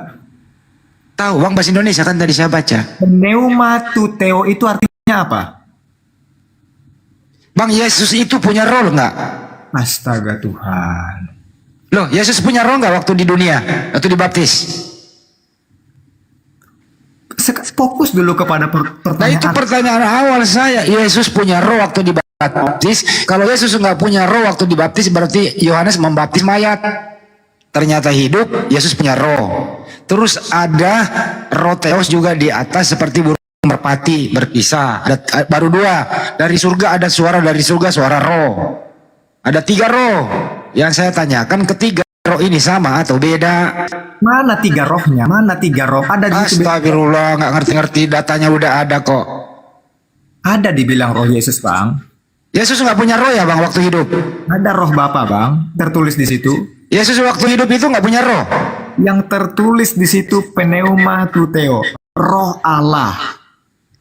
Di dalam diri manusia Yesus ini punya roh nggak Bang? Kan saya sudah bilang, pneumatuteo itulah yang Aduh, kemana-mana ya udahlah. Ya Susah sudah. Bang, ini nggak bisa diskusi Bang. Iya, padahal sama loh di Bapak Bontor Siregar. Kalau dibaca satu kejadian 1 nomor 2 itu juga sama. Pneuma kalau dalam apa namanya itu, kalau di dalam Septuaginta itu pneuma yang artinya adalah roh. Nah, ternyata Matius 3 ayat ke-17 itu pneuma Theo, Ya. rohnya Allah. Jadi burung merpati. Oke. Ada Gurunda Juma. Assalamualaikum Gurunda. Silakan. Gimana Bang Juma, mic-nya udah bagus? Bang Juma, mic-nya udah bagus? Kok nggak ada suara? Gurunda. Belum Assalamualaikum. belum keluar suara loh. Oh, berarti masih. Saldi gimana Saldi? Bang Juma, Saldi. Soundcard-nya dices. Bang Saldi. Iya, Bang. kabelnya rusak kayaknya. Oh, Pakai ini aja dulu, pakai handsfree biasa ada nggak? Nggak usah iya pakai. pakai. Nggak pakai handsfree juga kan bisa. Nih aku nggak pakai handsfree ini. Nggak pakai ini. Nggak pakai apa soundcard. Bisa. Atau kira-kira kalau saya permudah pertanyaannya ke Bang Bontor kan masalah Tuhan ya. Pak Bontor ini Tuhan Anda ada berapa sih? Ya sesuai dengan Anda mau aja lah. Berapa? Berapa itu Bang? 1 atau 2 atau 3? 1, 2, 3, 4. Wah nggak tahu lah. Banyak banget Tuhan Anda. Iyalah. Waduh, kok jadi pasrah Bang? Bukan pasrah. Karena saya bilang pun nanti saya percaya kepada Allah, kepada Tuhan.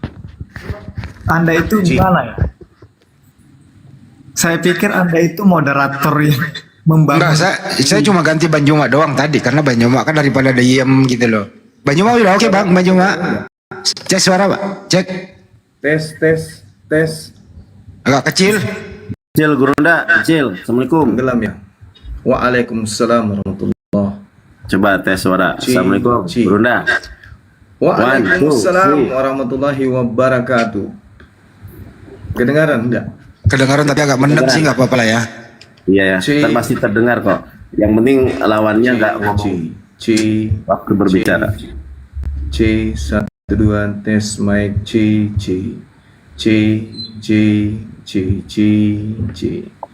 Masih Tes. kecil. Coba Tes mic. mendem. C. Agak mendem. Cil, mendem kayak di kamar mandi. Pakai Bluetooth so. Pulin aja volumenya semua, bassnya kurangin, pulin aja volumenya semua. Kalau nggak pakai Bluetooth Gurunda, ini kayak saya nih. Saya nggak pakai soundcard, nggak pakai apa nih. Suaranya kenceng kan? Pakai HP aja. Pakai HP tok.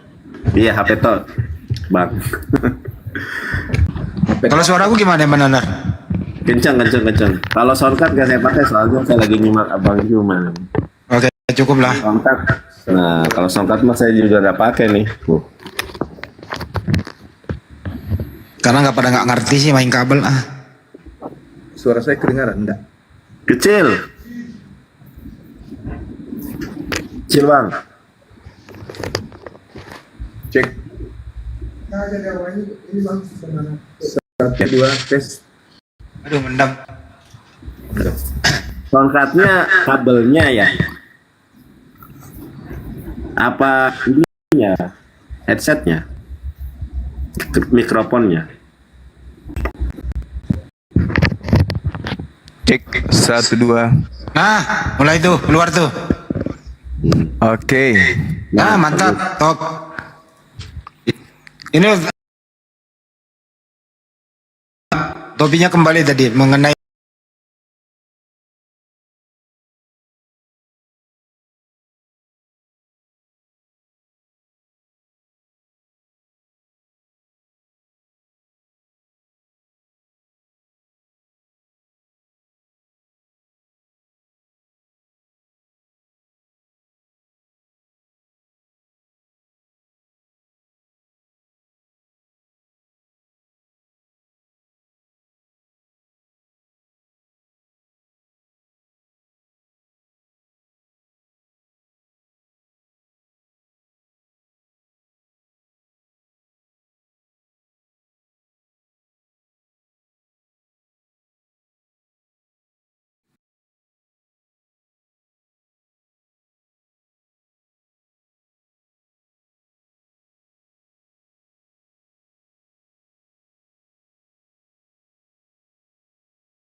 mengatakan itu.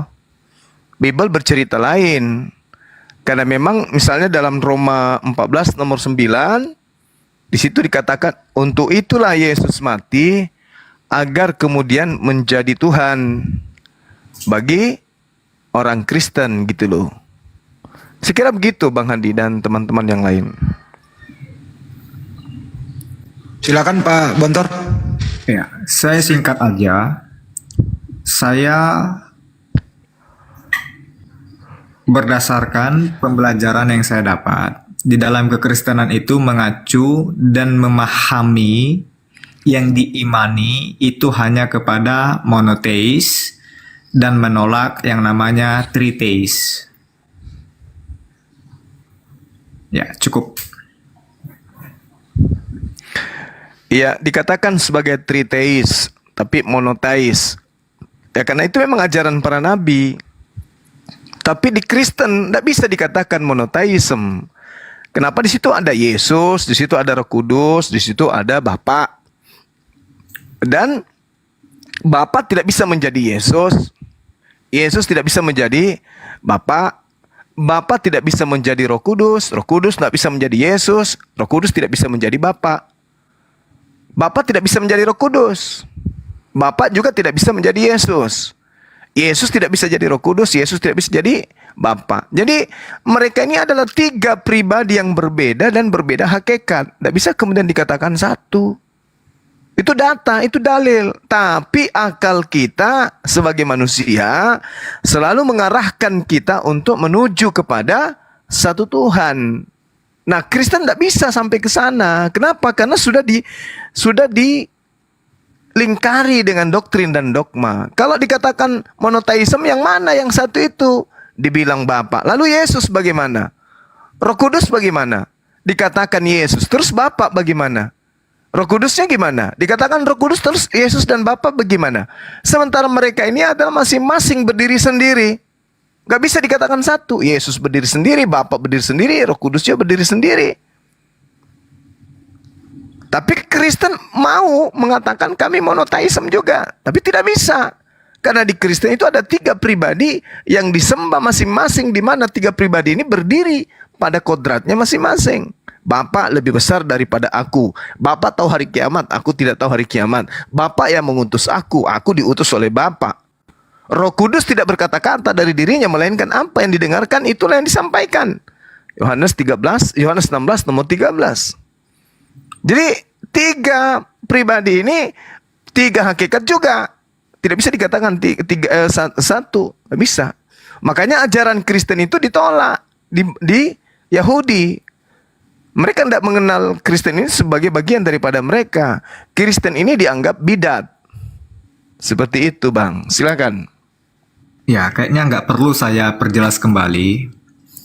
Karena kan kita diskusi. Iya. Oke. Mungkin sedari tadi saya perhatikan kan itu berbicara tentang kekristenan terus ya.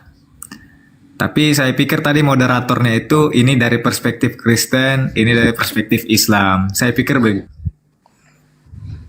Mungkin wajar aja kalau Anda beranggapan seperti itu, sehingga nilai-nilai yang Anda bawa, prinsip-prinsip yang Anda bawa adalah basis dari keislaman itu. Nggak masalah bagi saya. Tapi hanya saja kalau memang Anda sudah memahami dan mengerti apa itu teologi Kristen yang dikaji berdasarkan hermeneutik kekristenan, maka mungkin Anda bisa berpikir kembali sebelum Anda melontarkan kata-kata seperti Anda katakan tadi. Kalaupun kita tadi berbicara, Anda bilang lihat data, lihat dalil, apa segala macam. Kalau memang Anda sudah memperdalam tentang hermeneutik kekristenan, pasti Anda sudah bisa memahami. Tanpa harus saya jelaskan. Kalau Anda katanya sudah mengaku belajar. Kan gitu tadi. Nah, tadi saya katakan apakah di dalam keislaman itu, apakah bisa menggunakan tafsir hermeneutik yang mana di dalamnya ada kritik sejarah, ada kritik literatur, ada sampai semuanya sosioretorik. Apakah juga di situ demikian di dalam keislaman? Katanya tadi sama. Nah, kalau memang itu, cobalah kita tadi alangkah baiknya. Bergerak kita. Berdasarkan definisi Allah itu apa. Jangan kita langsung mengacu kepada yang dogmatis, tapi kita tak berbicara tentang hermeneutik yang kita gali dari dalam Biblis itu. Nah, jadi cukup itu sajalah dari saya, Bang. Oke.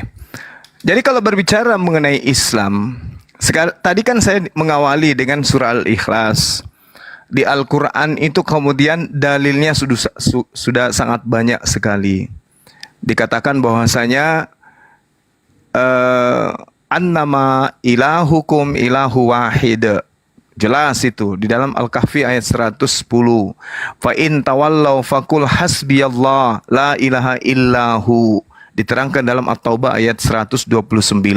Tiada Tuhan selain Allah. Wa ma arsalna min qablika mir rasulin illa nuhi ilahi annahu la ilaha illa ana fa'buduni. Tiada Tuhan selain aku, maka sembahlah aku. Itu cuma satu Tuhan, monoteisme. Wala tad'u ma'allahi ilahan akhara la ilaha illahu. Tiada Tuhan yang berhak disembah selain daripada Allah. Itu benar-benar merujuk kepada satu Tuhan. Wa ila rabbika farghab. Dan hanya kepada Tuhanmu, tak ada yang lain. Satu Tuhanmu itu engkau harus berharap. Nah, sedangkan kalau Anda bisa membuktikan Yesus itu bukan manusia, baru bisa masuk ke dalam hermeneutik yang benar. Siapa yang kemudian dari teman-teman yang lulusan teolog yang bisa membuktikan Yesus bukan manusia? Dan siapa yang mampu membuktikan bahwa yang disebut Bapa atau yang mereka sebut Hasem atau Elohim itu adalah manusia? Ada nggak yang bisa menyatukan hakikat antara kedua pribadi ini? Tak ada. Jadi sepandai-pandainya Anda kemudian mengurai kata, memantik sebuah pemahaman tentang apapun itu berdasarkan ilmu hermeneutik, tapi itu hanya asumsi.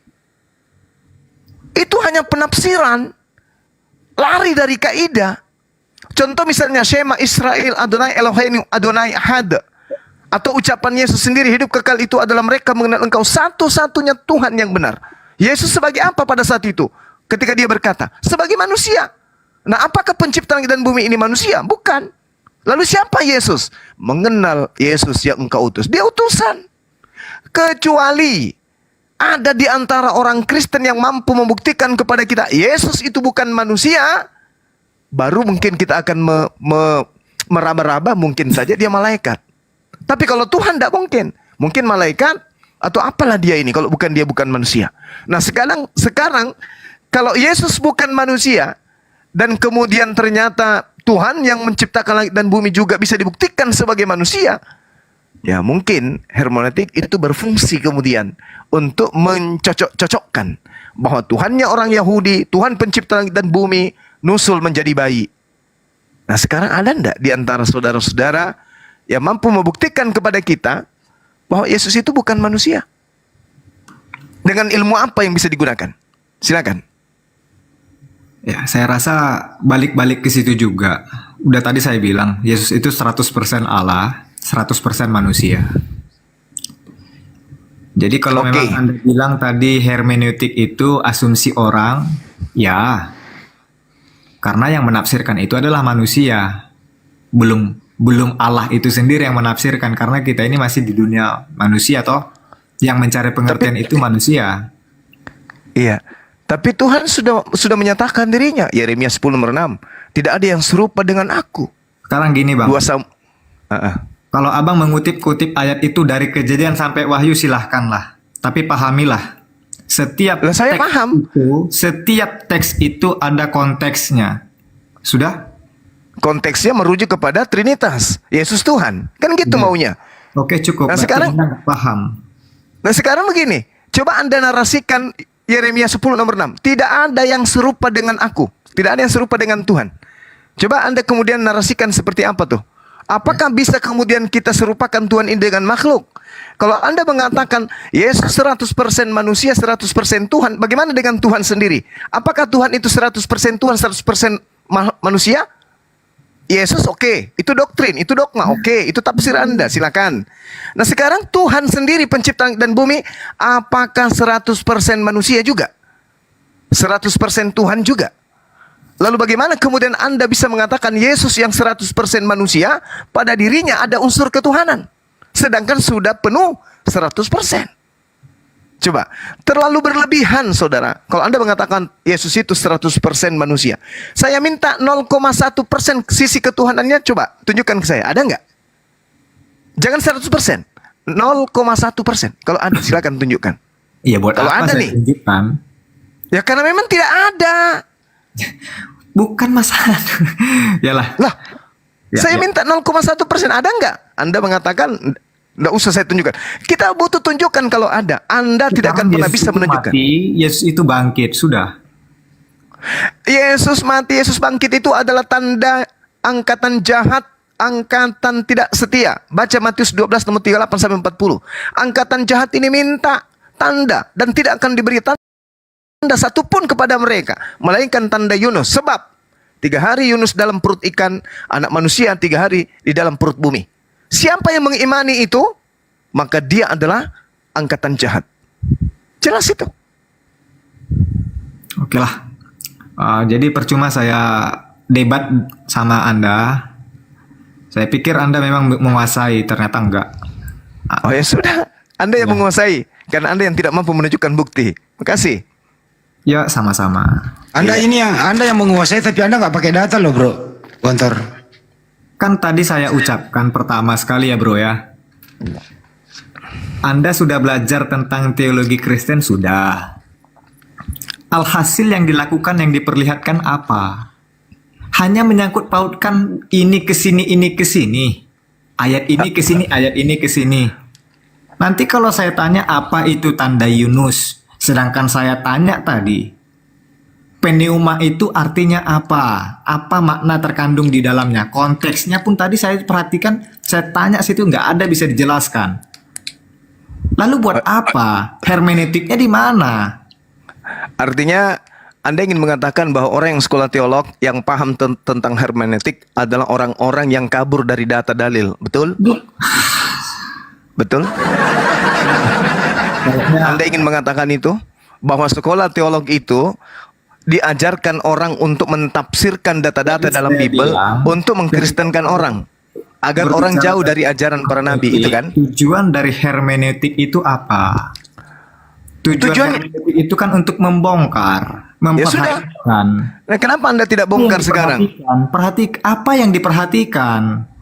Coba saudara bongkar sekarang, bagaimana Anda bisa menunjukkan kepada saya 100% sisi ketuhanan Yesus. Saya minta 0,1-nya mana? Ada nggak? Coba Anda buktikan ke saya. Nah, inilah tujuan Anda sekolah tinggi-tinggi. Tetapi ketika diminta 0,1% sisi ketuhanan Yesus, Anda lunglai kan? Jadi saya rasa Apa yang Anda bisa tunjukkan ke kita? menolak. Memang Anda nggak mengerti. Jadi Anda percuma. tidak mengerti atau saudara yang tidak mengerti? Kok bisa kayak gitu? Saya sebagai orang yang Sekarang gini. ingin belajar, Sekarang kita gini aja lah. tunjuk kepada saya 0,1% sisi ketuhanan Yesus. Kalau ada. Mana?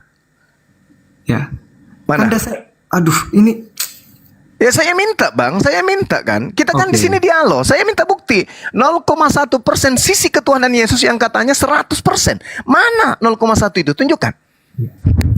Jadi saya katakan pun tadi, Yesus itu mengalami kematian, mengalami kebangkitan, itu tidak menurut Anda kan? Lah kan Tuhan mematikan dan menghidupkan. Lalu mematikan itu bagian dari 100% sisi ketuhanan. Ya itulah yang Anda tidak mengerti. Ya cobalah kasih mengerti saya bahwa sisi ketuhanan itu adalah dia mati. Yang Anda katakan itu. Bahwa sisi ketuhanan Yesus itu karena dia mengalami kematian gitu. Aduh. Oke lah.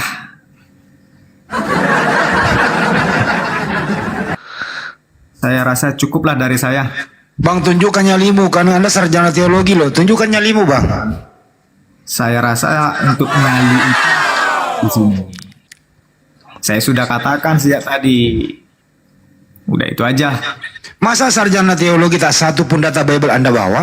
Oke.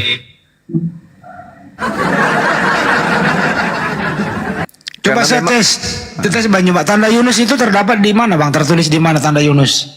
Angkatan jahat. Udah Bang Juma itu aja lah. Bang Juma lebih paham kan tadi. Oh iya, kalau begitu Bang Juma aja jadi dosen STT. Dosen ketemu mahasiswa kalau gini Bang Juma. Lain kali kita coba dialog lah sama Pak Ahmad Nurkolis lah. Kita dialog sama beliau. Kita tukar pendapat sama beliau. Kita undang. Boleh. Ya, ya. Salam dulu dong. Assalamualaikum warahmatullahi wabarakatuh. Waalaikumsalam. Waalaikumsalam warahmatullahi wabarakatuh. Ustadz Pra, Ustadz Yonatan, Ustadz sahabat Bang Zuma. Lanjut. Oke, malam baik buat kita.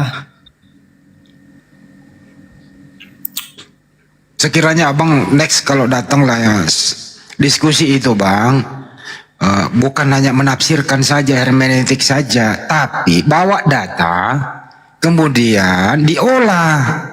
Pendapat Anda data itu seperti apa, pendapatnya Bang Juma seperti apa data itu. Kira-kira cara menafsirkannya sesuai dengan hermeneutika yang Anda pelajari itu, yang mana yang masuk akal, yang mana yang tidak. Itu baru diskusi Bang.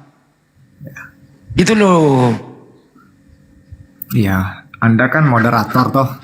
Anda Ya moderator. justru moderator itu mengarahkan, kembalikan ke topik, memperjelas biar tidak kabur itu urusan. Oke. Makasih Bang ya. Ya udah Bang, daripada kelamaannya kan juga nggak apa ya, kosong jadinya gitu loh. Ya, karena Anda kan sudah berisi. Ngapain lagi diisi lagi? Ya kalau begitu gini aja Bang, Anda menjadi mahasiswa ya nanya aja ke kami, apa pertanyaan Anda? Kita jawab. Nah, oke lah. Supaya nanti Anda keluar kita kasih nilai A. Biar nanti Anda bisa S2 kumulat lagi gitu loh. Oh iya, terima kasih. Lalu di sini banyak dosen yang nganggur nih Bang. Kenapa ilmunya nggak kepake? Nggak ada yang nanya. Nggak ada mahasiswa lagi. Di sini semua dosen nih. Iya. Baguslah, bagus. Yang gimana Bang? Iya, saya buang-buang energi. Oh ya. Nah. Ya, ini juga bilang data woi. Saya jadi ketawa aja nih. Stop dulu ya. Pendapat Bang Juma mengenai Pak Bontor ini STT gimana Bang Juma? Oke, baik. Ya. Oke, host sama moderator semuanya mohon izin ya. Ini udah jam 11. Oke, thank you. See you again. Good luck for you. Thank you. Iya Bang. Semangat Bang Bontor Siregar. Nanti kalau misalnya Selalu, Bang Juma, ya sehat sama-sama selalu, Bang, sama-sama. Pak Handi, Pak Ya, Bang. Jonathan, Pak apa ini? Perah Istar, Ardiansa, Iya, Pak Bontor minta izin di follow balik dong. Saya udah follow Anda. Oke, siap. Tadi sudah saya follow duluan tadi ya. Oh gitu. Ya. Belum kok, belum follow saya Anda. Coba follow Pak apa ini? Ardiansa. Oh, Pak Ardiansa. Oke, Ya. saya follow Pak ya. Salam kenal ya Pak. Lanjut, Ya, silakan Pak. Gurunda. Oke. Ya, izin pamit Pak ya. Iya, Ya, selamat malam semuanya. malam.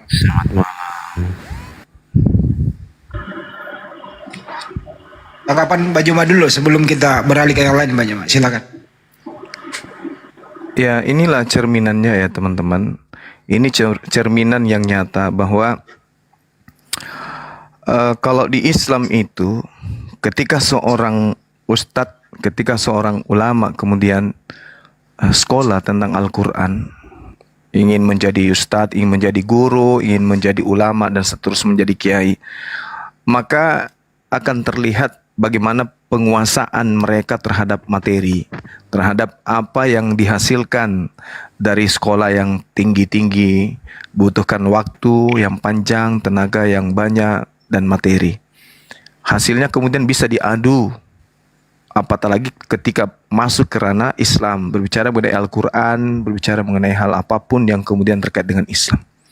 Bedanya kemudian, ya seperti yang kita lihat tadi, beliau adalah lulusan sekolah teolog, kemudian mungkin saja dia adalah seorang pendeta. Tetapi apa yang dihasilkan dari meja sekolah itu tidak bisa kemudian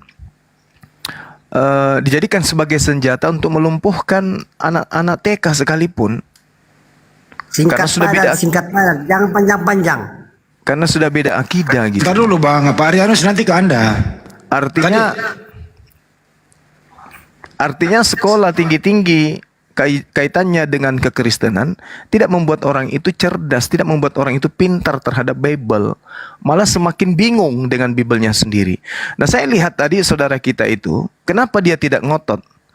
Karena cenderung membenarkan apa yang kita sampaikan. Jadi cara ngelesnya itu ya sombong, tapi sedikit agak tulul. Masakan kita minta pembuktian 0,1% dari aspek ketuhanan Yesus tak mampu kemudian diuraikan. Karena memang tak ada. Karena mereka sekolah itu khusus hanya menjadi pemimpin jemaat. Bukan sekolah untuk menjelaskan kebenaran. Semakin dia menjelaskan ini sudah padat.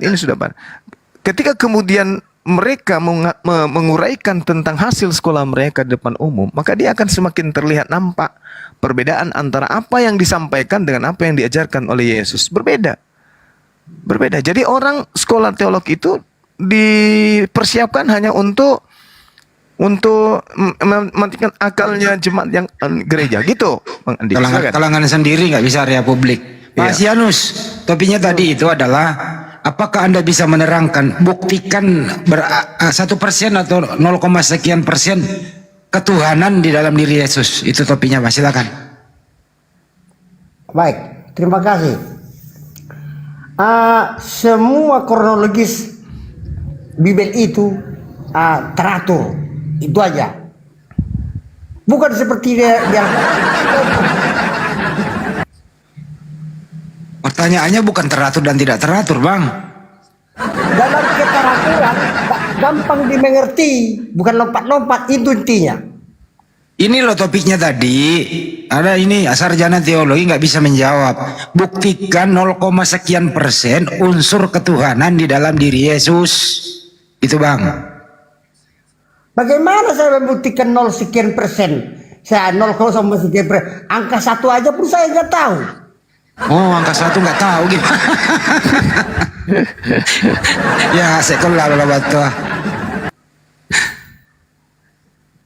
Atau gini aja, kalau nggak bisa pakai persenan, apa yang dilakukan Yesus di muka bumi ini selama dia berada 33 tahun setengah di muka bumi, apa yang dia lakukan membuktikan dirinya Tuhan? Silakan Pak Sianus. Banyak buru, banyak. Dia sudah bernubuat, membangkitkan orang hidup, mengobati penyakit kusta, membuat penyakit sawan ke babi. Banyak nubuatnya. Apain orang hidup dibangkitkan, Pak? Udah hidup kok dibangkitkan. Oke, orang mati maksudnya itu, salah ngomong dia. Orang mati jadi hidup. Oke, cukup ya, dibantah Banyuma. Itulah bukti ketuhanan Yesus. Banyuma itu aktivitas mukjizatnya dia. Silakan Banyuma lagi. Iya. Jadi level mukjizat itu hanya dilakoni oleh manusia yang diberi label nabi. Orang-orang yang diberi label nabi itu diberi mukjizat. Tetapi mukjizat itu pun bukan dia yang melakukan. Tuhan yang melakukan mukjizat itu melalui perantaraan nabi tersebut. Makanya dalam Kisah Para Rasul 2 nomor 22, Tuhan yang melakukan mukjizat, Tuhan yang melakukan tanda-tanda, Tuhan yang melakukan kekuatan-kekuatan di tengah-tengah Bani Israel melalui perantaraan Yesus. Makanya Yesus mengatakan dalam Yohanes 5 nomor 30, aku tidak dapat berbuat apa-apa dari diriku. Semua yang kulakukan itu adalah apa yang diperintahkan oleh Bapa. Makananku melakukan apa yang diperintahkan oleh Bapa. Yohanes berapa itu? Yohanes 4 nomor 34. Sekarang kutanya kau cuma, Faktor apa kau jadi mengikut Muhammad? Ya, karena dengan mengikut Nabi Muhammad sallallahu alaihi wasallam sama dengan mengikuti seluruh para nabi. Gitu, Bang. Oh, seluruh para kau tahu sejarah Muhammad bagaimana atau tidak? Taulah, kita kan ada kitabnya, Sirah Nabawiyah. Apa gitu, Bang. ceritakanlah dulu. Bagaimana cerita dia yang sampai dia gono gini. Gimana ceritakan dulu itu. Berarti Apa kau itu? menceritakan itu. Apa itu gono-gono gini? Mengawini menantunya bagaimana? Mengawini menantunya mana? Siapa menantunya dikawini, Pak? Jaidah menantunya. Mana ada menantunya itu? Siapa tidak bilang Ini tidak? saya Dia- cut dulu, saya cut. Mana ada kita- saya itu menantunya? Saya cut dulu. Ini berbicara masalah Tuhan. Ini nggak membahas Nabi. Ini berbicara Tuhan. Ya. Yang nggak membahas Nabi. Silakan Pak Nyema. Mana ada kemudian dia punya menantu? Bukan menantunya itu. Jadi di sini Nabi Muhammad Sallallahu Alaihi Wasallam datang kemudian mengajarkan untuk menyembah Tuhannya Abraham, Ishak dan Yakub. Itu makanya saya menjadi pengikut beliau. Itu yang pertama. Kedua, Nabi Muhammad Sallallahu Alaihi Wasallam itu diutus kemudian untuk menjadi nabi bagi seluruh manusia. Sedangkan Yesus hanya untuk Bani Israel saja. Yang ketiga, saya tidak mau menjadi Kristen karena kalau menjadi Kristen, menurut Yesus, orang-orang Kristen akan dilemparkan ke dalam api neraka. Makanya saya tidak mau. Saya harus jadi pengikut Nabi Muhammad. Karena kalau saya jadi pengikut Kristen, orang-orang Kristen saya masuk di neraka kata Yesus. Begitu, Pak. Silakan.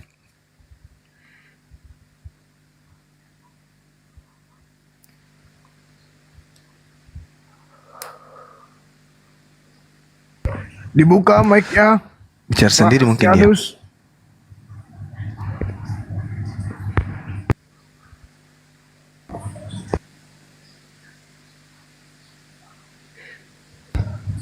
Saya heran kok orang Kristen ini. Kalau Tuhannya dibandingkan dengan Nabi loh.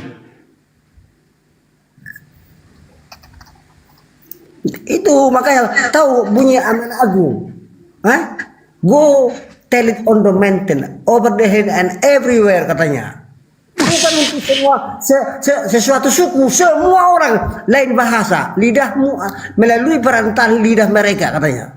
Artinya di situ melalui bahasanya, bukan harus bahasa Arab doang. Itu loh. Iya, tapi kan Yesus hanya untuk Bani Israel, Pak. Dan Yesus mengatakan, waspadalah kepada orang yang memanggil aku Tidak. Tuhan. Tidak bukan untuk Bani Israel, semua suku termasuk kau. Kalau kau mau Nggak ada ikut dia. dalilnya itu, nggak ada dalilnya. Ya, itu- Matius oh, 15. Itulah amanah agung bunyinya, isi amanah agung di Ibrani, amanah agung. Ya, itu Paulus itu punya. Di Ibrani itu di amanah agung. Iya, Ibrani itu suratnya Paulus atau suratnya Petrus. And everywhere katanya. Ceritakan berita Tuhan ke segala penjuru dunia. Itu maksudnya. Yesus. Nggak ada. Itu bukan Yesus yang mengatakan itu. Kalau ajaran Larang kau, jago karam, bantalah. Duduk kau nanti Ya. dipatikan. Katakan itu sama Paus. ya kalau masih Kau hidup di sini berani. Paulus pasti kubilangi. Kalau kau berani, ke itu patikan masih ada pausnya. Lari kau ke sana. Kalau nggak ada ongkosmu, aku kasih ongkos kau. Beh, bahayanya. Nah itu, asal berani kau menjumpai paus, ku kasih ongkosmu. Paus itu mengajarkan apa? Kenapa tidak langsung ke Yesus saja, Pak? Kan Yesus yang mengatakan Nah, kalau jangan dia lari kita, jangan mutar-mutar. Yang kau katakan, Iya. yang kau katakan bahwa Yesus mengatakan- isi Kristen itu untuk Yahudi. Itu kau katakan tadi, kan? Jangan lari Yesus kemana-mana. itu mengatakan dirinya hanya untuk Yahudi, Matius 15 nomor 24. Tidak. Untuk semua bangsa. Yesus mengatakan itu di Matius 14 nomor 24. 15 Coba 24. bacakan dulu, coba bacakan dulu. Apa perikopnya judulnya? Aku Judulnya itu jangan lari pada diutus. perikopnya itu. Aku diutus Jangan hanya lari pada kepada perikopnya. Aku diutus hanya kepada domba yang sesat dari umat Israel. Ayo. Apakah abang ini Dari adalah umat Israel. Dan Apakah tahu kamu artinya dari umat Israel? iya umat Israel saja? Dengar dulu kau. Fungsi dari derivatifnya itu di mana coba? Apanya? Yesus Fungsi dari mengaku. patipnya. Fungsi Yesus dari meng- tahu kamu artinya fungsi dari patip? Yesus sendiri yang mengatakan kok. Sebentar dulu aku tanya sama kau, fungsi aku diutus dari umat Israel. Iya. Itu kan? Betul. Kau katakan, fungsi Aku diutus patipnya tahu hanya. nggak? Aku diutus Fungsi dari hanya. patipnya tahu nggak? Fungsi dari patipnya tahu Apa enggak? sih gantian ngomongnya? Iya, Yesus sendiri yang mengaku kok. Iya, aku bilang ya, tapi aku diutus untuk umat Bani Israel, itu kan? Heeh. Nah, fungsi dari patip kata itu apa coba? Apa derivatif apa itu, Pak? Derivatif itu kondisi pasar. Fungsi dari Hei. kata itu. Itu berbicara mengenai tentang ekonomi itu, Pak. Kau itulah kau matematika bahasa. Loh. Bahasa itu juga ada matematikanya lu. Itu berbicara mengenai ekonomi. Bukan Tidak ada, itu lah. tidak ada. Pula kok ke ekonomi, aku tanya ke derivatifnya. Ya, derivatif itu Bukan apa? ekonomi pun katakan. Ya, derivatif itu apa? Dari putih ke biru, dari biru ke abu-abu, dari abu-abu ke coklat, dari coklat ke hitam. Itu namanya fungsi derivatif. Derivatif itu perubahan kondisi pasar. Apa ini? Wah, kau lari kok. Oke, boleh kalau di matematika ekonomi boleh. Sekarang Gimana? kita bahas masalah fungsi derivatif keturunan generasi. Allahu Akbar, bahaya juga. Boleh lah, itu boleh. Ya memang boleh. kayak Kita- begitu. boleh Kita lah. juga belajar, Pak. Bukan cuma Bapak yang belajar. Boleh lah, kan enggak boleh lah. Dan kayak fungsi turunan maksud saya. Derivatif. Bang bisa nggak abang tidak membuat kita tertawa bang?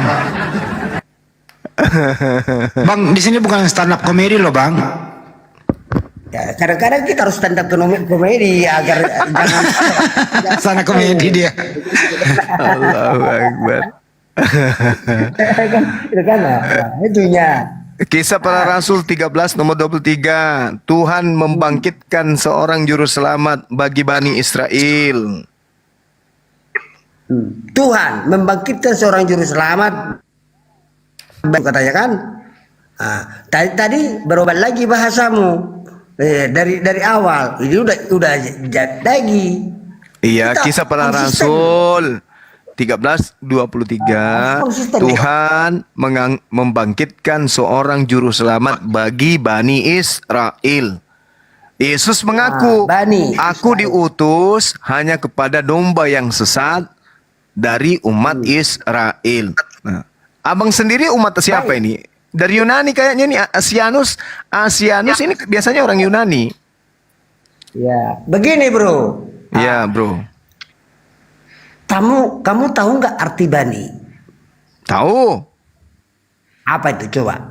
Bani itu benih, anak, keturunan. Itu berbicara mengenai silsilah, nasab. Contohnya saya lah. Nah. Asianus Simangkir, kan? Ya, Asianus. Pasti nama bapaknya Anus. Dilahirkan dari bapak Anus. Nama saya, bukan nama bapak saya, nama saya. Asianus itu berasal dari dua Asianus. kata. Asianus. Asianti Bani dengan Pak Simorangkir. Anus. Nama ibunya Asianti, nama bapaknya Anus. Lahir anaknya menjadi Nah, Asianus.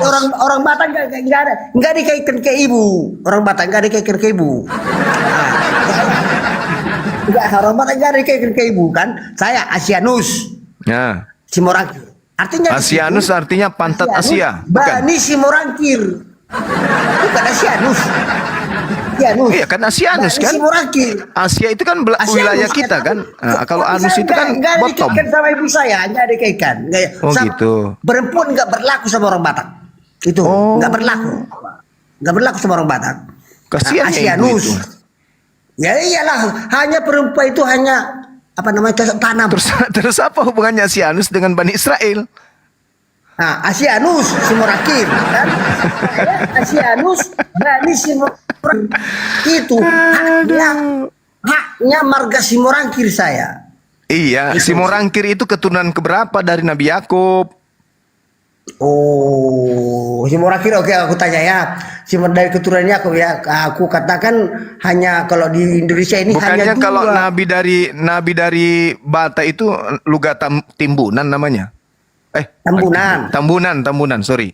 Katamu enggak ada itu, enggak berlaku lu ketemu sama saya. Katanya dia nabi untuk orang Batak. Gimana toh? Nah, Nabi odong-odong itu enggak berlaku itu, tapi semalam dia pukul mundur Pak Buming lah semalam dia. Oke lah. Tapi kalau lu ketempunan ini enggak ada itu sama saya, itu enggak berlaku itu sama saya itu. Loh bagaimana ceritanya dia nabi, masa bapak gituin? Nggak boleh. Tidak, dia itu sudah melebihi Muhammad, bisa terbang ke langit ketujuh pakai al-burak. Kan Kemarin katanya dia mau kosongkan air di Danau Toba. Dia mau sedot pakai tangannya. Itu loh, udah mau menyaingi Muhammad sama menyaingi Musa dia. Nah itu dia. Nyatanya Mah. apa? Ada. Harusnya bapak sebagai orang Batak bangga dong Iya, ada nabi jadi- dari tanah Batak, Pak. Kalau seperti namanya Nabi Luga Tambunan nggak boleh apokir. Hah? Apokir itu nggak boleh, nggak bisa itu. Apkir. Iya apokir lah, afkir, kadaluarsa. Itu maksudnya kan apokir. Balas sih lu gak balas. Allah, astagfirullahaladzim. Tapi ya sebagai orang Batak saya pun bangga ada nabi dari sana. Kan gitu. Kalau mana ya? Aku bilangnya orang Batak yang jadi nabi cuma satu. Saya cuma lupa namanya. Yang sempat jadi apa kepercayaan no mention. Yang itu Lamsen Nyobaho. Itu pernah jadi nabi juga dia. Lamsen Lamsen Nyobaho. Nabaho itu nggak masuk. Lamsen Nabaho itu nggak masuk kira sebab dia itu saksi Jehovah. Tapi kan dia juga nabi juga dia. Tuhannya bisa mati dan tidak bisa mati. Menghormat bendera itu Lamsen Nabaho itu dilarang menghormat bendera. Lamsen Nabaho sebab aliran apa namanya saksi Jehovah dan apa saksi Jehovah lah dia Lamsen Nabaho. Dilarang itu menghormat bendera, menghormat burung Garuda dilarang sama agama mereka. Karena menurut mereka itu setara dengan Tuhan bendera itu. Menurut Gitu. mereka iya. Wih, Ya, itu mati menurut nih, ya. mereka. Sementara menurut mereka apa namanya? Kita jadi anggap paganisme sebab menghormat bendera dan burung Garuda. Itu Itu mati kan? dia. Itu. Sementara kita harus tunduk dan patuh dan serta berserah diri ke negara sesuai dengan ajasnya manusia Muslim gitu loh. Iya. Dikasih lapor lama rupa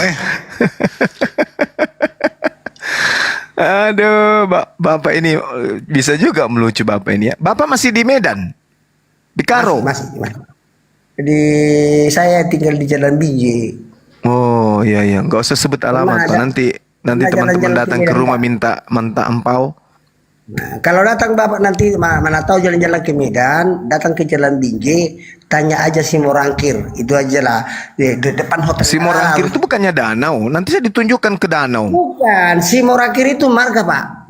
Oh, marga. Nah, di sini kami cuma ada 3 orang marga si Morangkir. Oh. Aja. Nah, mana tahu Bapak- Artinya Bapak ini manusia langka, Pak ya? bukan langka sih tidak, tapi setiap saya duduk di satu pakter atau warung, Pasti di depan. Saya selalu bikin manuver. Wih, keren kali Bapak ini. manuver. Terus gitu kan. Nah, itu maksudnya. Iya. Bagus.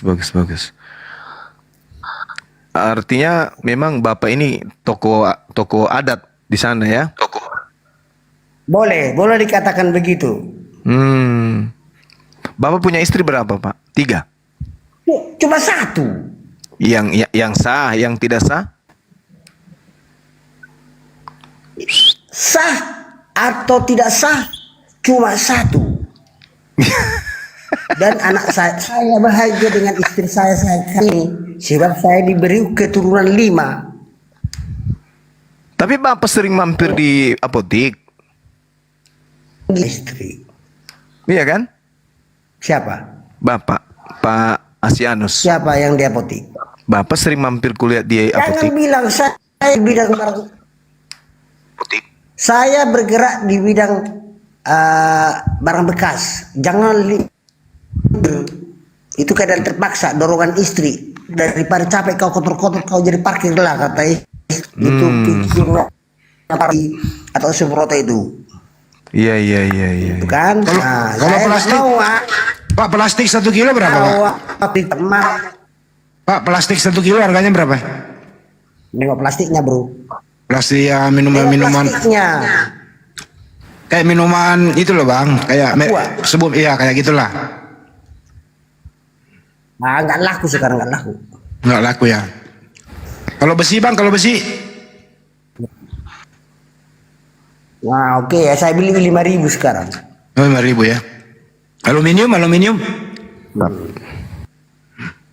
apa nih? Ada aluminium ada 3 macam. Aluminium lah ya kayak dari panci-panci itu loh, Bang. Kalau panci saya beli 24.000. 24 ya. Kalau tembaga, kabel-kabel tembaga itu. Bakar atau kupas? Kupas. Nah, kalau kupas berarti udah korset atau belum? Belum. Nah, kalau udah berarti masuk asal serabut atau tidak? Tunggal. Oh, tunggal itu saya beli 220. Wih, mahal ya. Wih, mantap. Ini Pantesan Bapak, banyak yang nyolong malam-malam itu, Bang. Bapak udah lama nih jadi pengepul ikan, Pak. Waduh, 24 tahun, bro. Oh, 24 tahun jadi pengepul ikan ya? Ya. Dan anak saya juga tamat sekolah akibat mengepul. Oh, mantap. 5 anak saya semua kuliah, bro. Wih, Masya Allah. 5-5-nya Kristen, Pak? Ya iyalah, masa bapaknya Kristen, anaknya jadi Islam, lucu. Tanya Pak Bardi, kalau kiranya ada anak bapak yang menjadi mualaf memeluk Islam, Pak Asianus ini marah atau tidak? Yo, keluar dari kartu keluarga. Buset. Keluar. Garis merah terus. Tapi nggak marah, Bang Hadi. Cuman keluar aja dari kartu keluarga. Tapi nggak. Tapi masih diakui sebagai Iya, anak. tapi kan nggak marah kan? Enggak lah. Ya jelas udah lah. Udah kau ambil keputusanmu sendiri. Jangan pernah lagi balik ke rumah. Bahkan bayangan tubuhmu pun jangan tampil di depan rumahku ini. Begitu prinsip saya. Tapi botol disimpan di rumah. Nggak boleh dibawa keluar. Botol apa nih sekarang mau simpan di rumah? Ya botolnya abang lah. Lututnya aja dibawa pulang keluar. Tapi botol disimpan. Benar gak? Saya nggak ngerti lah kemana arah kata bapak ini masalah botol ini. Tidak ngerti tapi ketawa. Mana sih abang? Nggak ngerti saya. Saya tahu saya botol itu botol kamput, botol bir, botol pigo, botol kurnia itu ya tahu botol. Kan Bagus. Gitu kan? Nah, Iya. Yang lain-lainnya yang apa nama idiomatik masalah botol ini saya nggak tahu. Iya. Bagus juga Bang Andi. Udah semua lagi jalan ya ini ya. Jogging deh. Lanjut. Masya Allah, mantap Gurunda malam-malam.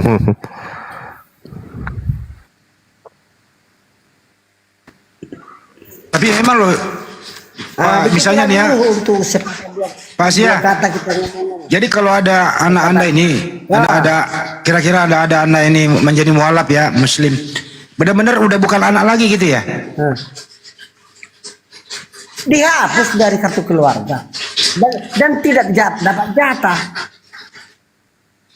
Tapi tetap jadi anak.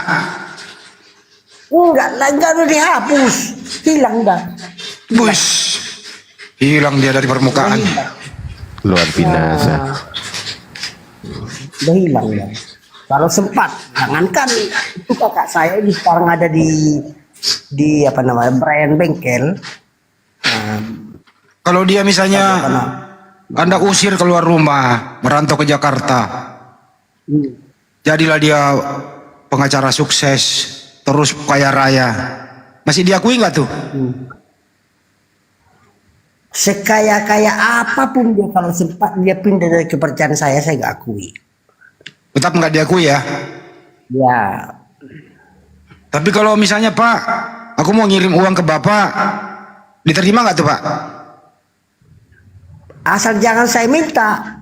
Kalau dia kirim sendiri karena tahu nomor rekening saya, malah kalau dia udah jadi mualaf kayak gitu aja jadi mualaf, semua akun bank kecuali listrik ya, bank ganti, jangan bisa dikirim.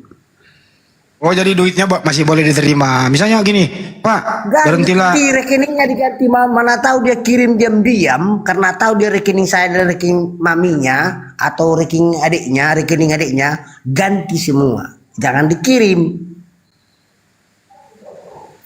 Kalau misalnya nih Pak, Bapak kan udah tua, anak udah sukses nih kaya raya di Jakarta. Bapak saya beliin aja deh ruko gitu. Bapak buka showroom mobil aja, nggak usah jadi pemulung atau bikin pabrik untuk pengolahan sampah. Bapak jadi direktur gitu, dikirimin duit 10 miliar buat usaha. Bapak terima nggak tuh? Saya nggak mau terima. Yang saya terima semua jerih payah saya. Nggak mau saya terima itu. Harus keringat saya sendiri, harus saya bisa bangun. Tapi itu kan juga bagian daripada jeripaya abang ini. Bikin dia kan susah waktu itu. Sampai nggak tidur. Dia kan jadi mualaf. Ya tapi kan abang yang bikin dia toh. Dia itu saya bikin sekolah. Sebentar dulu. Dia itu saya sekolahkan tinggi-tinggi agar mengikuti paham saya. Sementara dia setelah berhasil sekolah tinggi pintar dapat nilai cum laude, nyimpang dari ajaran saya. Bukan hantu blau, cum laude. Bukan hantu blau, cum laude. Dia hilang kan gitu kan. Cum Ya laude. tapi biar bagaimanapun kan itu hasil jeripaya abang. Abang Iya, abang yang nanam botol, Iya, lahirlah betul. dia. Jeripaya di tempat tidur masuknya kan itu kan. Betul. Nah, itu masuknya kan. Nah, Iya. tapi itu ya memang jeripaya saya di tempat tidur, tapi jeripaya saya itu harus sesuai dengan konsep dan aliran pikiran saya. Ya tapi kan ada istilah kasihilah anakmu. Nah gimana itu? Betul. Ya udah saya kasih kok, dia udah saya sekolahin. Nah, udah saya bikin sampai Mary pun dia uang saya udah saya keluarin. Iya, Mau tapi kan cari kerja pun udah saya keluarin uangnya. kan di situ jadi begitu ya sudah selesai. Kan di gitu situ kan belum jadi musuh. Nanti ketika dia pindah baru jadi musuh. Nah pada saat itulah dikasihi. Iya, ya udah pindah nih cerita kita ini udah pindah ini dia, udah pindah. Berarti kan dia sudah jadi musuh. Nah waktu itu kita harus kasihi jadi kan? musuh lah. Ya kasihilah musuhmu. Oh, ya dikasih juga, tapi tidak boleh intervensi lagi ke rumah tangga saya. Ya berarti tidak kasih itu namanya. Kalau tidak kasih itu ya udah ya, kau berdua baik sama Tuhanmu, rajin kau sholat, ikuti apa kata mertuamu dan istrimu, kan udah cukup mengasihi itu. Kalau bapakmu kau usah pikir sama makmu ya. Dan dari dirimu udah kau nggak perlu bantu rumah tangga itu kan udah bahasa kasih itu. Apa lagi? Begitu. Oh begitu. Iyalah. Kalau gini loh Pak Nyawa, kalau sekiranya nih berandai-andai nih Pak ya, itu tadi anak. Kalau sekiranya istri Anda yang menjadi mualaf, dicerai apa diterusin? Oh cerai dong. Nah, lalu di mana tanam botol? Cari lagi. Kalau tanam botol itu istilahnya bang, cukup sekali aja. Kalau sama kita kan, kalau lagi orang kita nggak diganti. Hanya saja kita berjuang untuk anak-anak. Jangan seperti ibunya, kalau ibunya mualaf. Itu yang kita ajarkan. Tapi kalau dia jadi mualaf kan jadi pengikut Yesus dia berarti. Sebentar dulu. Kenapa ibunya bisa mualaf? Apa sebabnya? Cari tahu sampai dapat apa penyebab. Ya, karena dia menemukan kebenaran itu di Islam. Kebenaran apa di Islam? Di Islam dia diajarin untuk punya istri 4. Kan enggak betul gitu. Percuma juga satu istri tapi tidak sama-sama di surga. Bagaimana percuma satu istri nggak sama? Memang betul. Percuma. Istri itu walaupun istri rajin ke gereja, giat berdoa, Tapi kan Bangun udah jam- sama-sama di surga. Bentar, Bu. Percuma kan? Bangun jam 2 pagi. Doa Aku sapa. dipanggil ibu pula tuh sama bapak ini. Doa sapa jam 2 pagi. Menyampaikan apa kehendak hati tiap jam 2 pagi. Kalau dia tidak tekun, kalau dia tetap juga jadi pindah ke agamanya yang lain, nggak betul itu. Iya, tapi dia menjadi pengikut Yesus daripada dia diusir oleh Yesus, mending dia jadi Islam. Karena di dalam Rupanya pernah ceritanya, kapan rupanya sejarahnya Yesus pernah mengusir seorang ibu? Nggak ada. Kristen yang diusir, Bang, oleh Yesus. Di mana tertulis itu Kristen di sini Yesus? Matius 7 nomor 15 sampai nomor 23. Coba bacakan. Bacakan Bang Handi. Atau bacakan Dinda Ardiansa. Yesus mengusir orang Kristen itu, Bang. Di mana diusir? Tapi jangan lupa ya, baca dulu perikopnya. Iya, ini satu perikop. Nah, baca Nabi dulu, palsu, jangan lupa. nabi palsu. Iya. Iya. Matius 7 Iya. nomor 15. Kristen diusir di sana. Ada nggak yang bisa Banyak bacakan? bunyi. Ada. Bagaimana bunyinya? Nah, sudah. Bunyikan Bang Hande. Nah, tuh udah bunyi tadi. Hewanya dia. Klekson yang bunyi. Panjang banget sih di situ. Waspadalah terhadap Hmm. nabi-nabi palsu yang datang kepadamu dengan menyamar seperti domba. Palsunya dikatakan di situ. Bukan Kristen. Kristen itu yang datang nanti. Baca aja dulu. Enggak. Baca dulu. Kita dengarkan dulu. Palsunya dikatakan di situ. Kita Kita baca baca dulu. dulu. Lebih jelas, lebih panjang lagi kalau diceritakan di Yeremia nanti. Lai. Kita dengarkan dulu, Yang Bang. suka jalan-jalan. Kita dengarkan dulu. Berdua di pinggir jalan. Itu lebih parah lagi. Kita dengarkan Kalau dulu, diceritakan di Bang. Yeremia. Kita dengarkan dulu. Nah. Bacakan dulu. Dengerin dulu lah ya. Oh loh. Saya ulang, waspadalah terhadap nabi palsu yang datang kepadamu dengan menyamar seperti domba, tapi sesungguhnya mereka adalah serigala yang buas. Dari buahnya lah kamu akan mengenal mereka. Dapatkah orang memetik buah dari anggur ini, semak dari duri dan ara dari rumput? Demikianlah setiap pohon yang baik menghasilkan buah yang baik, pohon yang tidak baik menghasilkan buah tidak baik. Tidak mungkin pohon yang baik menghasilkan buah yang tidak baik, ataupun sebaliknya. Dan setiap yang menghasilkan buah yang baik pasti ditebang yang baik. Langsung ke 21. Bukan setiap orang yang berseru kepadaku Tuhan Tuhan. Di situ aja dulu, di situ aja dulu, 20-nya. Di ayat 20-nya dulu. Kata mana yang paling kau terpesona di ayat ini? Dari kata apa yang terpesona di ayat 20-nya?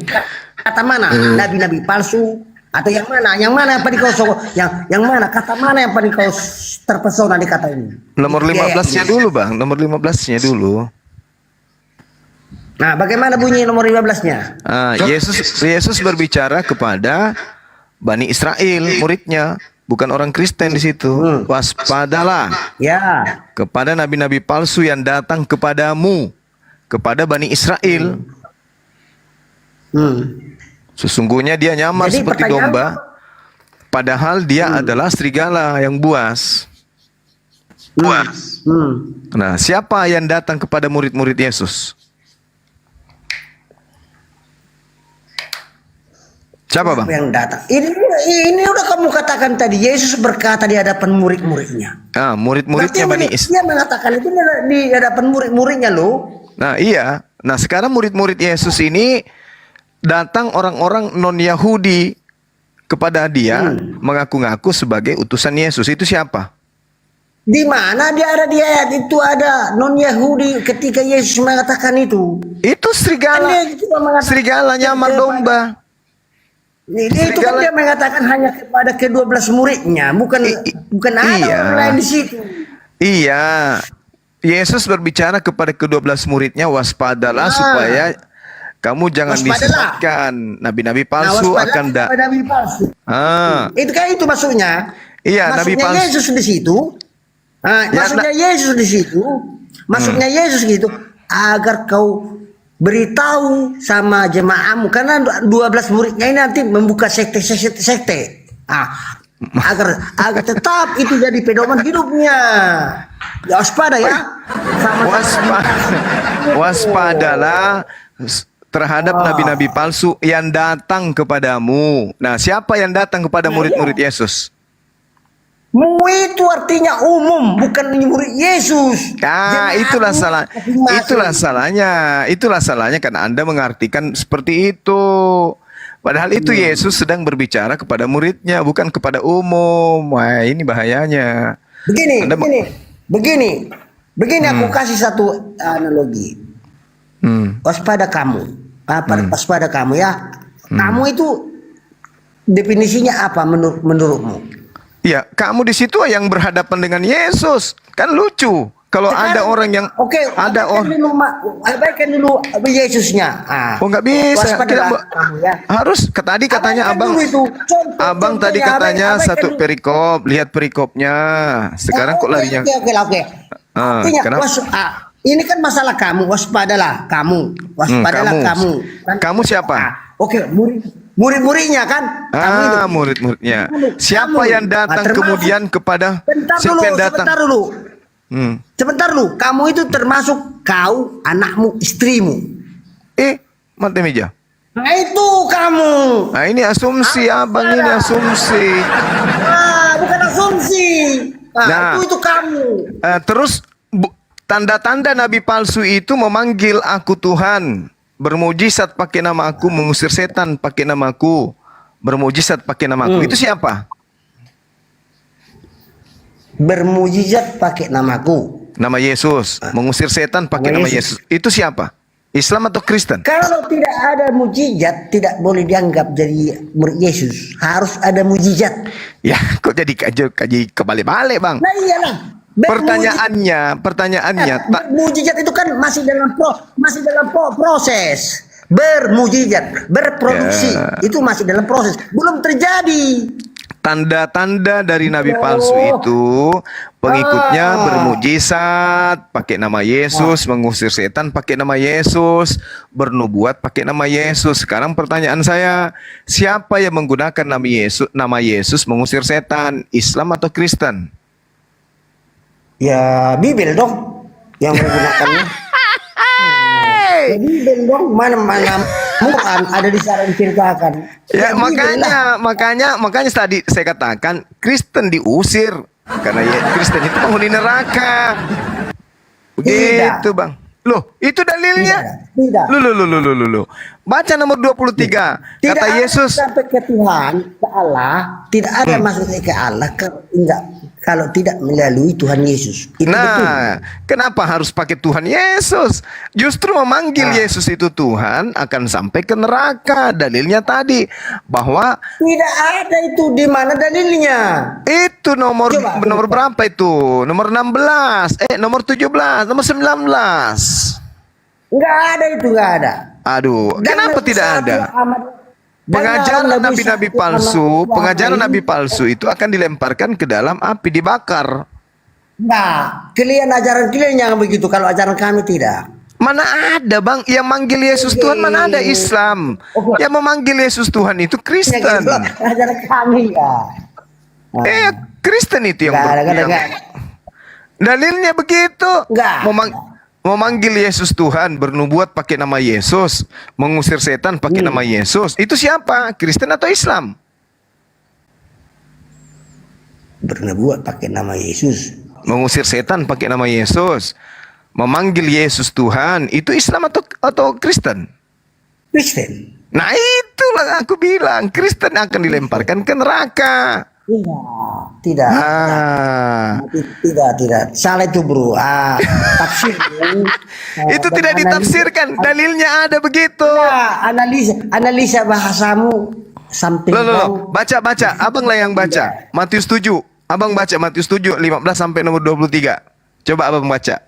Ayo, berani nggak? Ya, silakan.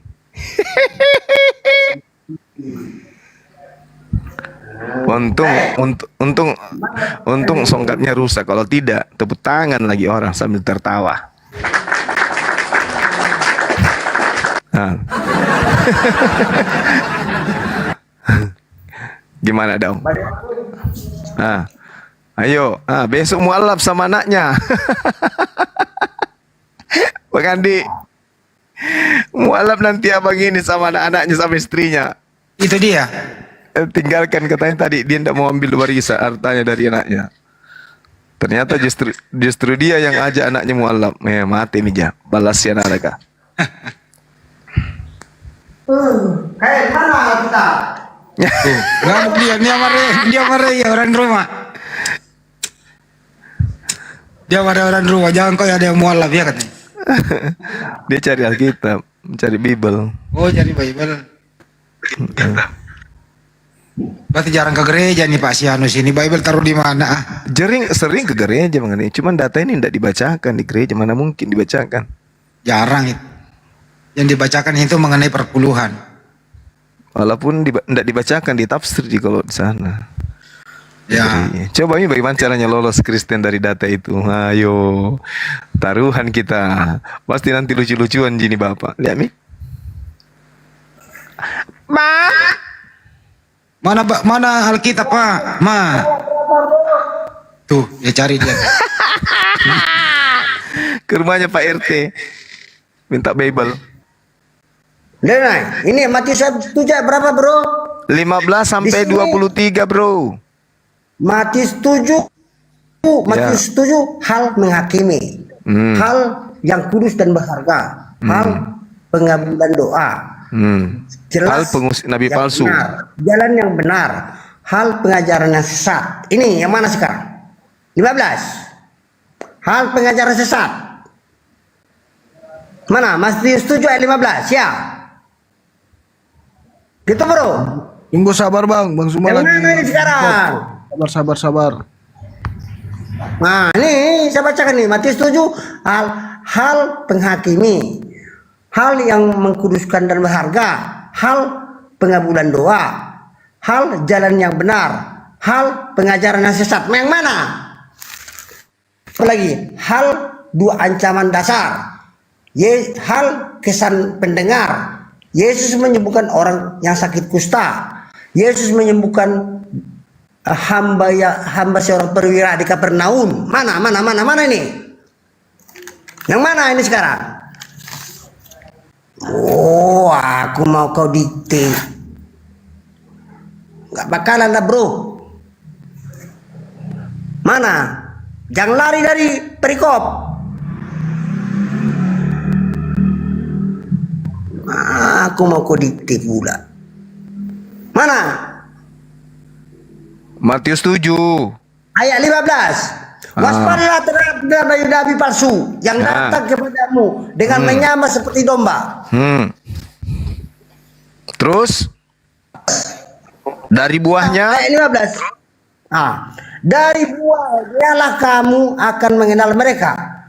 Dapatkah orang memetik buah anggur dan semak dari semak berduri atau buah ara berduri? Nah itu katanya pertanyaannya. Di sini Yesus memberi perumpamaan agar kita berpikir. Baca terus. Yesus di sini. Baca terus. Nah, dari buahnya. Demikianlah setiap pohon yang baik menghasilkan buah yang baik. Sedangkan pohon yang tidak baik menghasilkan buah yang tidak baik. Ini bahasa perumpamaan. Iya, baca. Dan tidak mungkin pohon yang baik itu menghasilkan buah yang tidak baik. Atau pohon yang tidak baik menghasilkan buah yang baik. Ini perumpamaan ini. Terus agar kita dalam. Terus sekarang tafsiranmu mengenai perumpamaan ini baca terus. Sebentar dulu. Jangan baca terus kayak tukang parkir aja kau. Kayak ini lah. Masalah perumpamaan ini. Iya. Jelas itu dari buahnya, dari ajaran. Batang itu nabi. Batang itu nabi. Buah itu pengikut ajaran. Ayo, lanjut. Oke, back to the basic. What the best had been done by your prophet. Oke. Yes. What the best had been done my prophet. Apa yang terbaik, apa yang dilakukan yang terbaik oleh nabiku? Apa yang terbaik yang telah dilakukan oleh nabimu? Bukan begitu. Kenapa takut? Selesaikan dulu, Bang. Nah, ini artinya. Ah, Ini artinya. teruskan dulu bacanya. Nah, oke. Nah, tidak mungkin buah. Oke, sebenarnya. Dan setiap pohon yang tidak menghasilkan buah yang baik Akan pasti ditebang, dan dibuang ke dalam api. Terus Artinya di sini ini tidak ada lagi istilah di sini apa namanya? Apa? Peribahasa atau bahasa apa namanya? Hiasan. Pegandaian.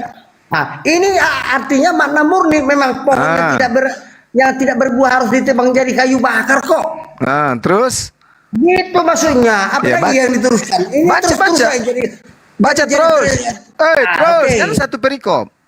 Jadi dari buahnya lah kamu Masuk dia. apa yang masuk dia? Dari buahnya, dari Buahnya, karpos Mas. dalam bahasa Yunani, karpos itu artinya hasil. Betul. Kalau memang suatu pohon, kalau suatu pohon tidak berbuah tebang jadi kayu api. Jadi kalau suatu perumpamaan tidak pernah kau terapkan dalam hidupmu, berarti kamu otak. Baca terus, buat teh dulu, Mang. Itu maksudnya. Baca jongkok. terus. Itu maksudnya. Baca terus. Oke, itu satu. Bukan setiap orang yang berseru kepada Tuhan. Tuhan akan masuk ke dalam kerajaan surga. Melainkan dia yang melakukan kehendak Bapakku yang di surga. Ya itu. Melainkan dia melakukan kehendak Bapakku yang di surga. Baca Maksudnya dia itu. Ntar dulu. Verse by verse, we must interpret it. Itu maksudnya Yes. kan? Ayat demi ayat harus kita interpretasikan. Maksudnya di sini bahwa Yesus itu dituntun oleh Bapaknya untuk melakukan selama dia jadi manusia di dunia ini. Mulai ngarang bebas. Itu maksudnya. Mulai ngarang bebas. Baca terus. Bukan ngarang bebas itu maksudnya. Ngarang bebas itu namanya. Baca terus. Bukan, namanya itu baru itu. Tanya siapa pendeta pun pasti itu definisi. Baca terus. Nah, ya berapa lagi kita baca? Teruskan. Pada hari terakhir banyak orang akan berseru kepadaku Tuhan. Tuhan, bukankah kami menubuatkan demi namamu dan mengusir setan demi namamu dan mengadakan banyak mujizat demi namamu? Ini Yesus berseru ke Tuhan. Ya. Tuhan katanya. Itu maksudnya. Yesus berseru. Berarti Yesus diusir. Bukan karena diusir. Baca dalil selanjutnya. Allah dengan Allah dan Yesus itu. Baca dalil selanjutnya, Bang. Dalil selanjutnya. Selanjutnya apa nih? Selanjutnya apa dia bilang? Pada waktu itulah aku berterus terang kepada mereka dan berkata, aku tidak pernah mengenal kamu, ingat kamu padaku, kamu sekalian pembuat kejahatan. Semua artinya di sini, artinya setiap orang yang berbuat kejahatan, Yesus tidak mau kenal. Ya. Itu maksudnya. Yang diusir itu yang memanggil Yesus Tuhan. Yesus tidak mau kenal. Itu maksudnya di sini. Yang diusir oleh Yesus yang memanggil Yesus Tuhan. Ayo. Yesus tidak mau kenal. Itu artinya di sini. Artinya yang memanggil Yesus Tuhan itulah diusir. Ayo. Tidak. Gimana tidak? Aku akan berterus terang kepada mereka. Kepada mereka. Kan? Mereka yang mana? Mereka yang membuat kejahatan maksudnya. Ya, yang membuat kejahatan itu yang bagaimana? itu yang terjadi. Mereka yang membuat kejahatan. Yang membuat kejahatan itu yang bagaimana? Ciri-cirinya? Ciri-cirinya menurut Yesus yang berbuat kejahatan itu gimana? Ini tidak diutarakan, Bro. Wah, bermujizat pakai nama Yesus. Bernubuat pakai nama Yesus. Mengusir setan pakai nama Yesus. Itulah semua yang berbuat kejahatan. Ini tidak ada dijelaskan. Tidak ada dijelaskan. Ada di data nomor 2. nomor dua-duanya, Dulu Bang. ini makanya jangan mutar-mutar. Selesai dulu ayat ini. Pasal demi pasal. Selesaikan dulu ini. Enggak ada diterangkan di sini. Ada nomor Kan gitu. dua-duanya. Coba baca nomor dua-dua. Nomor 22. Nomor 22. Apa dia bilang? Pada hari terakhir banyak orang yang berseru kepada Tuhan. Itu nyari kata di sini. Berseru. Berseru kepadaku. Nah, pada Tuhan di sini, bukan kepadaku. Sabar.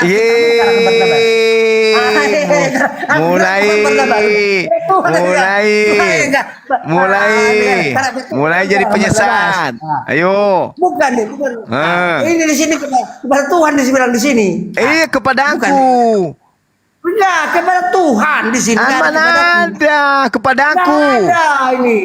Ayo, pada hari terakhir banyak orang akan berseru kepadaku, kepada Yesus, Tuhan, Pada Tuhan, hari ayo. terakhir orang berseru ke Tuhan. Ya. Kepadaku. Ke Tuhan di sini. Ayo Bang Ande tunjukkan. Tuhan mulai, di sini. mulai. Bukan ini akitaku loh, ini akitaku ya, Bang. Siapa yang bisa buka kamera? Ayo, perlihatkan ke beliau. Aduh, buka kamera dong, siapa nih? Bang Ardiansa buka kamera dong. Masih mau ku datang besok. Kores. Nah, di sini. Mulai. Kena langsung diginjal kan? Oke. Kena di ginjalnya abang kan? Kores. Ayat berapa Guru? Matius 7. Matius 7, 22. Ayat 22. Ya. Buka aja 15 sampai 23 enggak apa-apa kan kelihatan. Oh, Matius 7 ya, Matius 7 ya. Iya. Mulai. Ayo, masih mau tinggal di Kristen, diusir. Alhamdulillah. Kalau saya sih udah mengerti. Diusir sama Yesus. Matius 7. Perjanjian baru itu. Diusir. Waspadalah terhadap nabi-nabi palsu yang datang Nomor kepadamu 22. dengan menyamar. Langsung ya. Langsung 22. Pada hari terakhir banyak orang akan berseru kepadaku, Tuhan.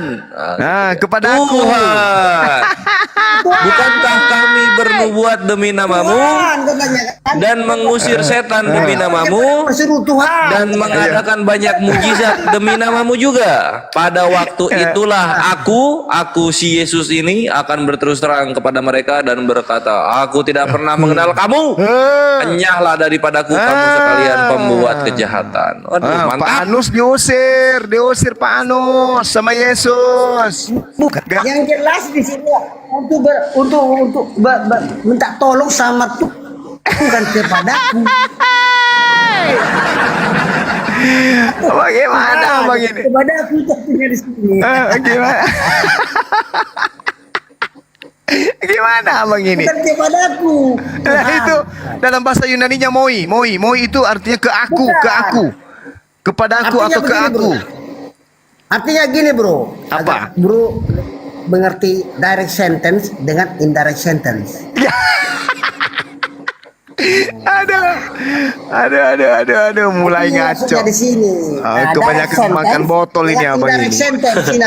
Kalimat langsung dan kalimat tidak langsung ini bahasanya. Iya. Nah, itu makanya ngerti si bro bagaimana ceritanya. Jadi siapa yang dipanggil Tuhan di situ Bang? Di mana? Di ayat berapa nih? Nomor dua-duanya yang dipanggil Tuhan di situ siapa? Yang nomor 2 pada hari itu. Tuhan. Bukankah kami Tuhan juga dipanggil. Berseru kepadaku.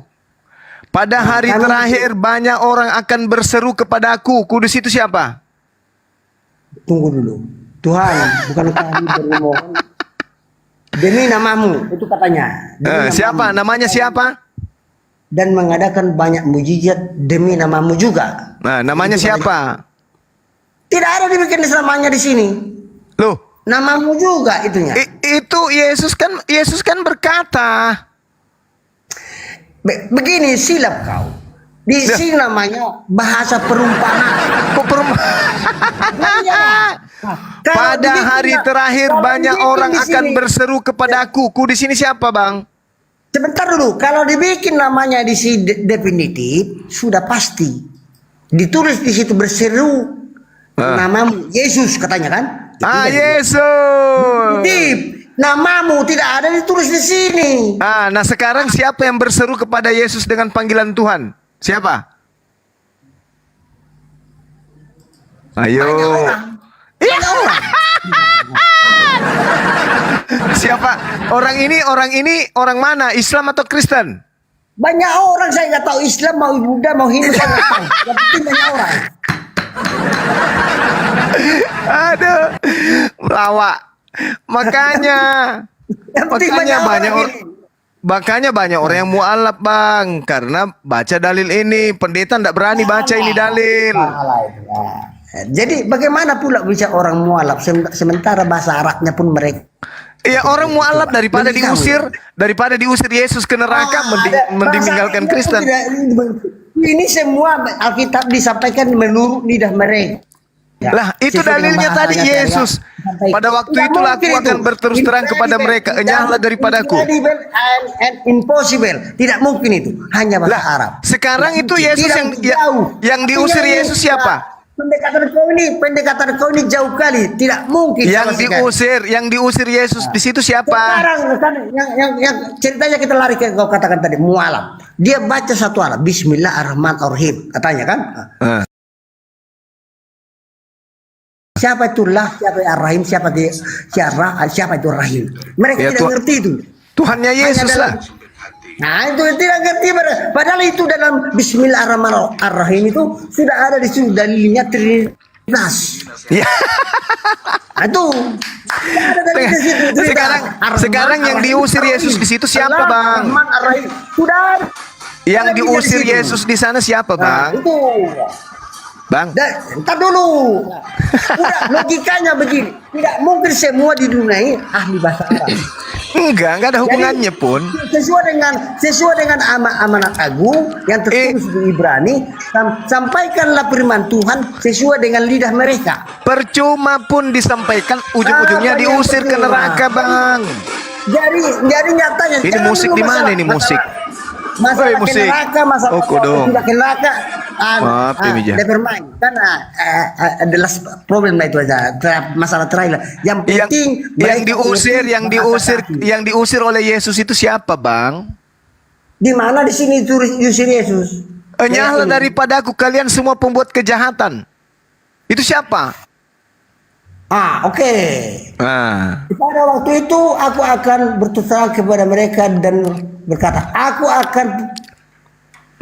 tidak pernah mengenal kamu, hanyalah daripadaku kamu sekalian pembuat kejahatan. Yang pembuat kejahatan itu yang enyah. Ya, siapa mereka yang membuat kejahatan itu? Siapa? Sekarang rupanya kejahatan yang dibuat Yesus? Kejahatan yang dimaksud di situ adalah mereka yang memanggil Yesus Tuhan. Tidak, salah kau. Itu dalil 22-nya jangan dihilangkan. Salah kau. Nomor Tidak. 2-2-nya itu apa? Kok dihilangkan nomor 2? Katanya tadi satu perikop. Sekarang kok dihilangkan? Sebentar. Tahu kau ketika Tuhan Yesus itu Bang Anus panggil Tuhan Yesus. Tuhan Yesus katanya. Kena usir lah kau. Ketika Tuhan Yesus Abang, kena usir lah abang ini. Karena menyebut Yesus itu Tuhan. Menjudi. Dihancurkan itu semua. Jangan bikin onar di rumah baik Allah. Kenapa larinya ke situ, Bang? Dari buahnya, kata Yesus, dari buahnya kau bisa mengenal Dia. Pertama, memanggil aku Tuhan. Kedua, bernubuat pakai namaku. Mengusir setan pakai namaku. Bermujizat pakai namaku. Dan itu hanya ada di Kristen. Baik. Terus apa sih yang telah dinubuat dan telah diperbuat oleh nabimu? Ya. Anus. Kan? Yang pasti yang diusir di situ bukan umat Islam. Bukan. Apapun yang dilakukan oleh Nabi saya, tidak ada yang dilakukan Nabi saya kemudian masuk di situ. Ini kan lu kasih semua dalilnya tadi. Iya. Pada waktu itulah aku berterus terang kepada mereka. Kepada orang yang memanggil Yesus Tuhan. Aku tidak mengenal kamu. Berenyahlah. Iya, Kamu sekalian pembuat jahat. Semua orang yang berbuat jahat. Yang berbuat jahat itu siapa? Yang berbuat jahat tadi itu tanda-tandanya satu. Semua orang yang berbuat Tanda-tandanya satu, memanggil Bukan. Yesus Tuhan. Karena kamu berbuat. Tahu kau fungsi turunan enggak dalam bahasa? Tahu enggak kamu? Nah, Udah, Pernah nggak udah belajar dulu nomor bahasa Indonesia? dua-duanya. Nomor dua-duanya yang manggil Yesus Tuhan siapa, Bang? Kamu enggak? Nah, Yang memanggil Tahu Yesus kamu Tuhan nggak? siapa? mana kalimat dengan dua kalimat tahu enggak di sini? Yang Bahasa memanggil Indonesia. Yesus Tuhan itu siapa? Mana induk kalimatnya di ayat 20 Yang memanggil Yesus Tuhan itu siapa, Bang? Mana induk kalimat? Induk Abang. kalimat di ayat 23 mana? Abang, yang memanggil Yesus Tuhan siapa?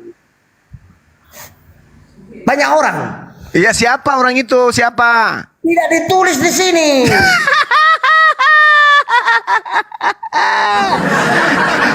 Umat Islam atau umat Kristen?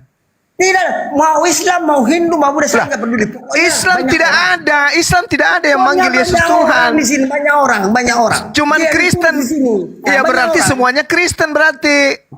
Saya tidak bilang ini Kristen, tapi banyak orang. Jadi siapa yang memanggil Yesus Tuhan kalau bukan Kristen Banyak rupanya? orang, banyak orang. di Iya, sini. memang Kristen banyak, 2 miliar lebih. Banyak orang. Tapi di sini, tapi nggak ditulis di sini siapa orangnya. Banyak Iya, orang. yang jelas Kristen masuk. Di sini kan banyak orang namanya. Tapi Iya, enggak. Kristen kan memang Nah, banyak. oke, Ada oke, Katolik, oke. ada Kristen Protestan, masuk. ada Advent, ada Pantekosta. Semua yang memanggil Yesus Banyak Tuhan orang. masuk ke neraka. Di sini nih undefinitive name artinya nama orang yang nggak terdefinisi. Iya, tahu, tapi Banyak orang ciri-cirinya, namanya kan? Ini tapi artinya kan, ciri-cirinya memanggil Yesus Tuhan. Iya, siapa yang memanggil di situ? Yang menulis kata kamu, pertanyaanmu tadi kan banyak orang. Oke. Apakah abang sudah siap diusir? Diusir dari mana? Diusir masuk neraka?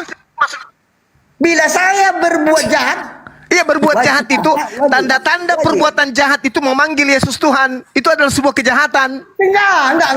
enggak. Oh, kenapa Bila bisa? saya berbuat jahat, Kenapa wajib- bisa? wajib saya Dalilnya berbunyi begitu. Enggak, Dalilnya enggak begitu di sini. bunyinya.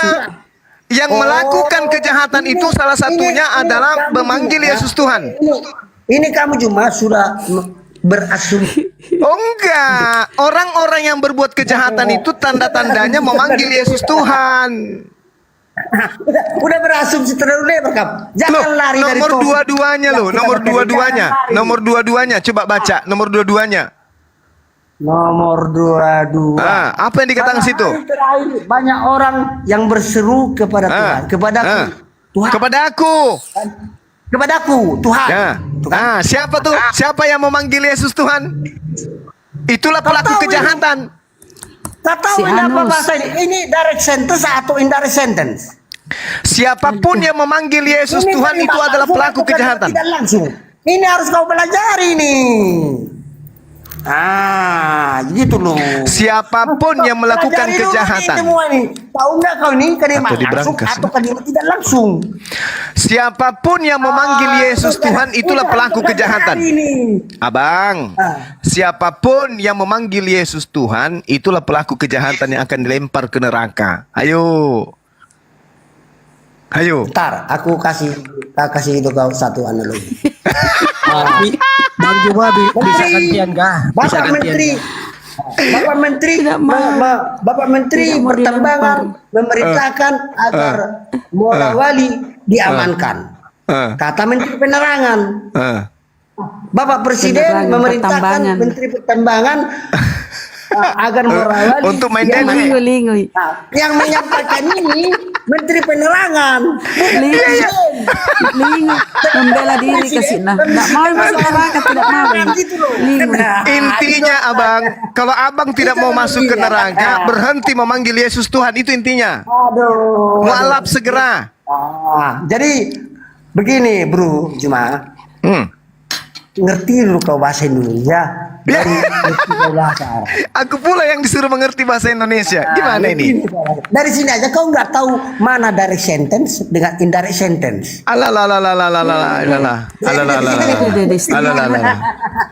Tinggi sekali bahasanya tapi tidak mengerti maknanya. Sekian dulu kita bicara nih. Aku tengok penjualan udah 4,2 kali. Udah mantap kita ini. Oke? Ya.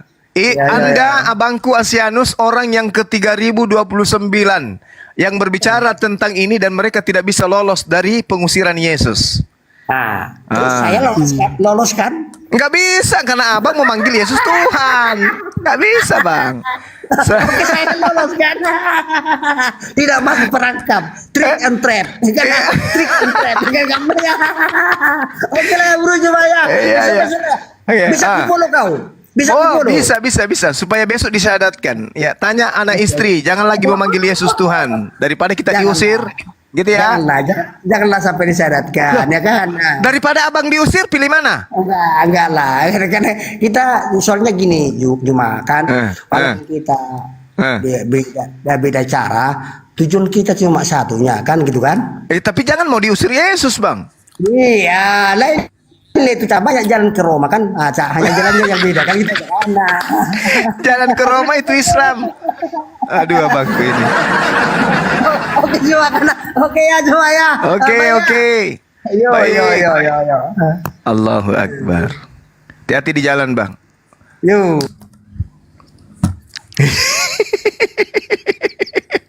Nggak mau ke neraka kok dong. Berarti Nana bela dirinya. Tambah banyak orang sakit ya. Astagfirullahaladzim ya Allah ya Karim. Itu kata-kata apa tadi itu berseru kepada aku dia hilangkan. Allahu Akbar, Masya Allah. Yukhadi'una Allah walladzina amanu wa ma yakhla'una illa anfusahum wa ma yasurun fi qulubihim marada wa zadahumullahu marada. Allahu Akbar, astagfirullahaladzim.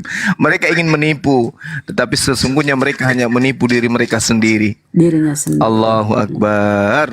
Karena di dalam hati mereka ada penyakit. Oke, silakan ada teman.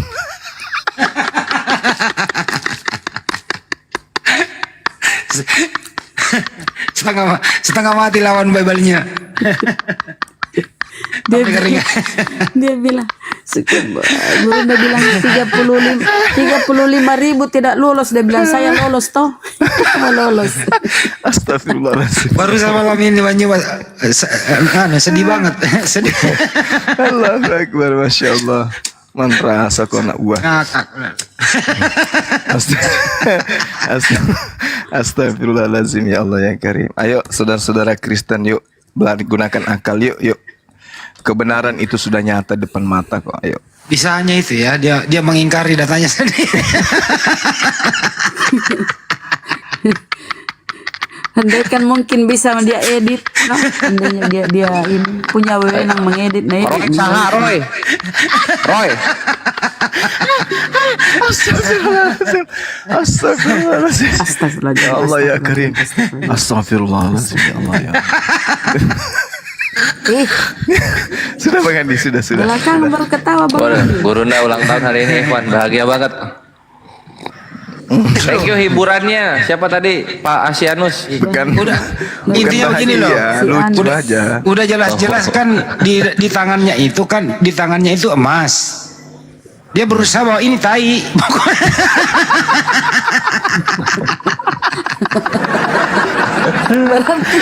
Berarti tipu dirinya tuh. Mati-matian dia. Pokoknya tidak. Tidak. Jadi ibarat kata Bang Andi, kembali Bang Andi. Dia sudah pegang tai di tangan, tapi dia mengatakan ini pisang.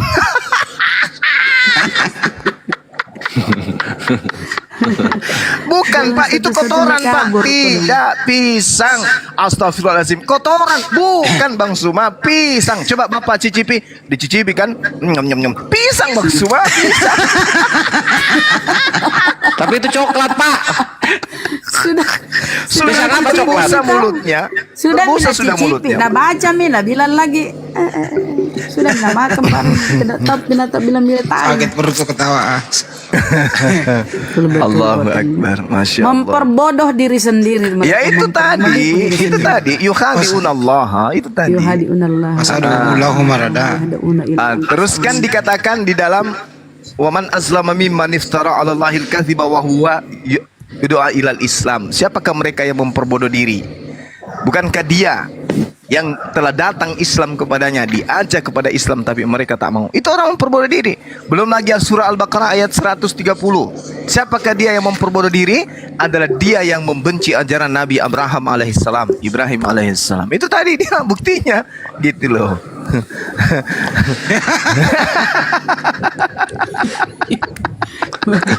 Banyak jalan menuju Roma katanya. Astagfirullahaladzim. Astagfirullahaladzim. Ada jam. Astagfirullahaladzim. Ya Allah ya Karim. Bang Juma monitor. Iya Bang. Kenapa ya nih capek nunggu ketawa? Sabar. Dia sudah berpikir-pikir ini bagaimana dia lolos ini Yani. Yani kalau nanti kalau Sebentar saya ditanya sama Gurunda ini apa ini bisa saya lolos Yani. Berpikir-pikir memang ini ya. ya nih saya minta tolong nanti kalau Silakan, Bang. bicara, ya nih kalau bicara nanti jangan memperkeruh suasana ya. Allah Adam punya tamu buang. Bang Andi dia sebenarnya Gimana ya nih tahapanmu? Tadi. itu dia gini loh, yang dijelaskan itu dia sebenarnya masuk juga, maksudnya cuma lucu juga sebenarnya. Kalau lucu ketawa tuh. Nah, Roy kenapa Roy? batuk aku. Ya Roy. Bang Itu di Juma, belakangnya kayak gorong-gorong, Roy. Lagi di sirkuit dia, lagi di sirkuit. Ya itu kan Tuh. lagi ngangkas. Mute aja dulu. Biar yang nitangnya. Ya dulu Roy, ya dulu Roy. Sik. Bang Juma yang ayat 16 sampai 20 itu yang maksud saya mau jelaskan. Ya, coba. Coba silakan. Coba. Silakan. Aku mute. Itu kan yang 16-20 itu kan menggunakan metafora buah anggur dan buah ara. Iya, betul. Artinya buah anggur dipetik dari pohon anggur dan buah ara dari pohon ara. Sehingga sangat mustahil bila buah anggur dipetik dari semak duri kan. Demikian juga buah ara dari rumput duri. Maksud dari perkataan ini Tuhan Yesus ingin memberi gambaran atas nabi-nabi palsu tersebut itu Bang Juma. Sesungguhnya nabi-nabi palsu sesungguhnya dari buahnya kamu mengenal mereka. Artinya dari nabi palsu tidak pernah memberikan pengajaran yang benar karena kehadiran mereka selalu hanya untuk memenuhi kepentingan diri mereka sendiri. Itu yang dimaksud. Yang oleh Paulus menyebut bahwa nabi palsu bukan melayani Tuhan kita Yesus Kristus, melainkan melayani perut mereka sendiri. Roma 16 ayat 18 sudah tertulis di situ, itu ada sangkut pautnya semua. Ya, tanda-tanda nabi palsu itu dari hasilnya kan kita lihat. Iya, dari hasilnya cuma kan dia apa gitu hasilnya? ya. Apa hasilnya? Satu. Hasilnya dia tidak dia Mulai. seperti Bang Juma dia bilang tidak dari buahnya dia kita mengenal dia kan kita sudah dikasih contoh ini. Apa saja buahnya? Satu. Yang saya baru jelaskan tadi itu Bang Juma. Yang 16 sampai 20 itu kan dia begini. Yang nabi-nabi palsu itu kan sudah ada. Iya. Seperti Dari begini. buahnya kamu mengenal dia. Ya betul. Dapatkah memetik apa di situ? Buah anggur dari semak duri. Tidak mungkin ajaran dari nabi palsu itu bisa dijadikan sebagai acuan jalan kebenaran. Tidak mungkin. Tidak bisa. Dari buahnya jelas itu. Karpos artinya apa? Hasil. Dari buahnya, dari hasilnya pengajaran nabi palsu itu bisa kamu lihat. Salah satunya memanggil Yesus Tuhan. Bisa dibantai itu? Ya itu kan sudah, itu kan yang dimaksud bukan sebenarnya yang dimaksud yang orang tidak beriman itu Bang Juma. Dari buahnya bang, dari buahnya, dari hasil ajarannya bisa kita lihat.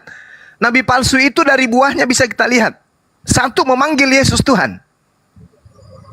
Ayo. Iya yang di mana satu memanggil Yesus Tuhan, yang di ayat mana Bang Juma? Bukan setiap orang yang memanggil aku Tuhan akan masuk ke dalam kerajaan surga, melainkan dia yang melakukan kehendak Bapakku yang ada di surga. Kehendak Bapa yang di surga itu apa? Perjanjian lama, Taurat. Itu kehendak Bapa. Nah sekarang adakah Kristen ini kemudian melakukan kehendak Bapa, yaitu mentaati hukum Taurat? Kalaupun ada, apa hubungannya, apa urusannya dengan Kristen? Hukum Taurat itu hanya untuk Bani Israel. Ini Bang Juma gini loh maksudnya, secara khusus perikop ini berkaitan menghadapi pengajaran sesat dan tentang kepastian imam orang percaya, kan yang dikatakan iman. Hal pengajaran yang sesat itu sudah dikatakan begitu bang. Hal pengajaran yang sesat, apa itu? Hasilnya, buahnya. Oke? Apa buahnya? Memanggil Yesus Tuhan, bernubuat pakai nama Yesus, mengusir setan pakai nama Yesus, bermujizat pakai nama Yesus. Apalagi? Itu sudah nyata kali itu dituliskan kayak begitu. Kita mau apa? Itu sudah saya bilang, nabi-nabi palsu ciri-ciri antara lain berpenampilan menarik, tetapi kemudian menipu serta bersikap Ini bu, munafik. mau Kan dia begitu. berpenampilan menarik, mau dia pakai baju batik, mau dia mau pakai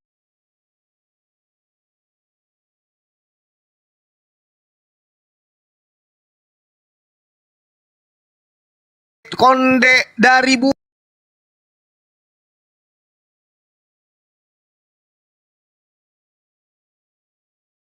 buahnya bisa kita lihat.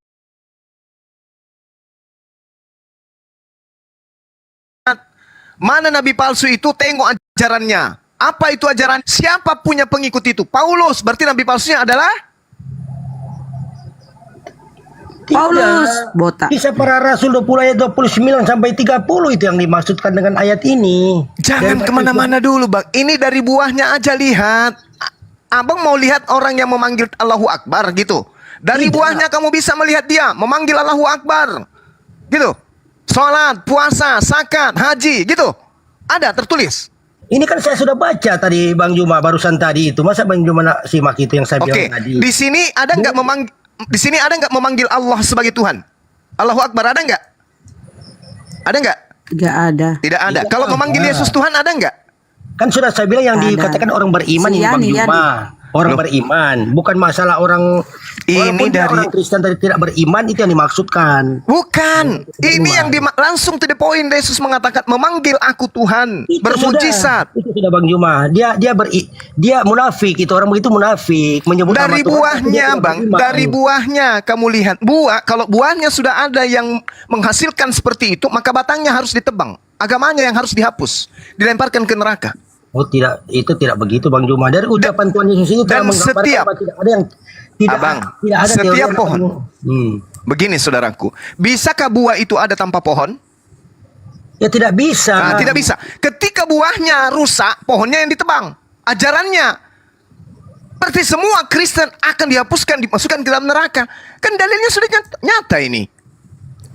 Itu tidak semua Kristen Bang Juma. Salah Bagaimana itu. Anda mengatakan tidak semua Kristen sedangkan Itu yang dituju kepada yang orang Kristen tapi tidak beriman. Saya bilang pohonnya abang, dari buahnya itu, kalau ada buahnya yang rusak, maka batangnya, coba baca dalilnya nomor 19. Dan setiap pohon yang tidak menghasilkan buah yang baik, pasti ditebang dan dibuang ke dalam api. Kalau di dalam ajaran Kristen sudah muncul orang-orang yang memanggil Yesus Tuhan, berarti itu buah tidak baik. Buah tidak baik berarti dihasilkan dari pohon yang tidak baik. Maka pohonnya yang harus ditebang. Iya jelas ditebang, tapi yang Nah, dimaksud ditebang saya berarti itu kalau bukan- sudah ditebang pohonnya, tidak ada lagi Kristen. Nggak ada Kristen bagaimana itu Bang Juma. Pohonnya begitu. sudah ditebang, abang. Pohonnya sudah ditebang. Mau kemana Kristen lagi? Nggak bisa. Pohonnya sudah mati.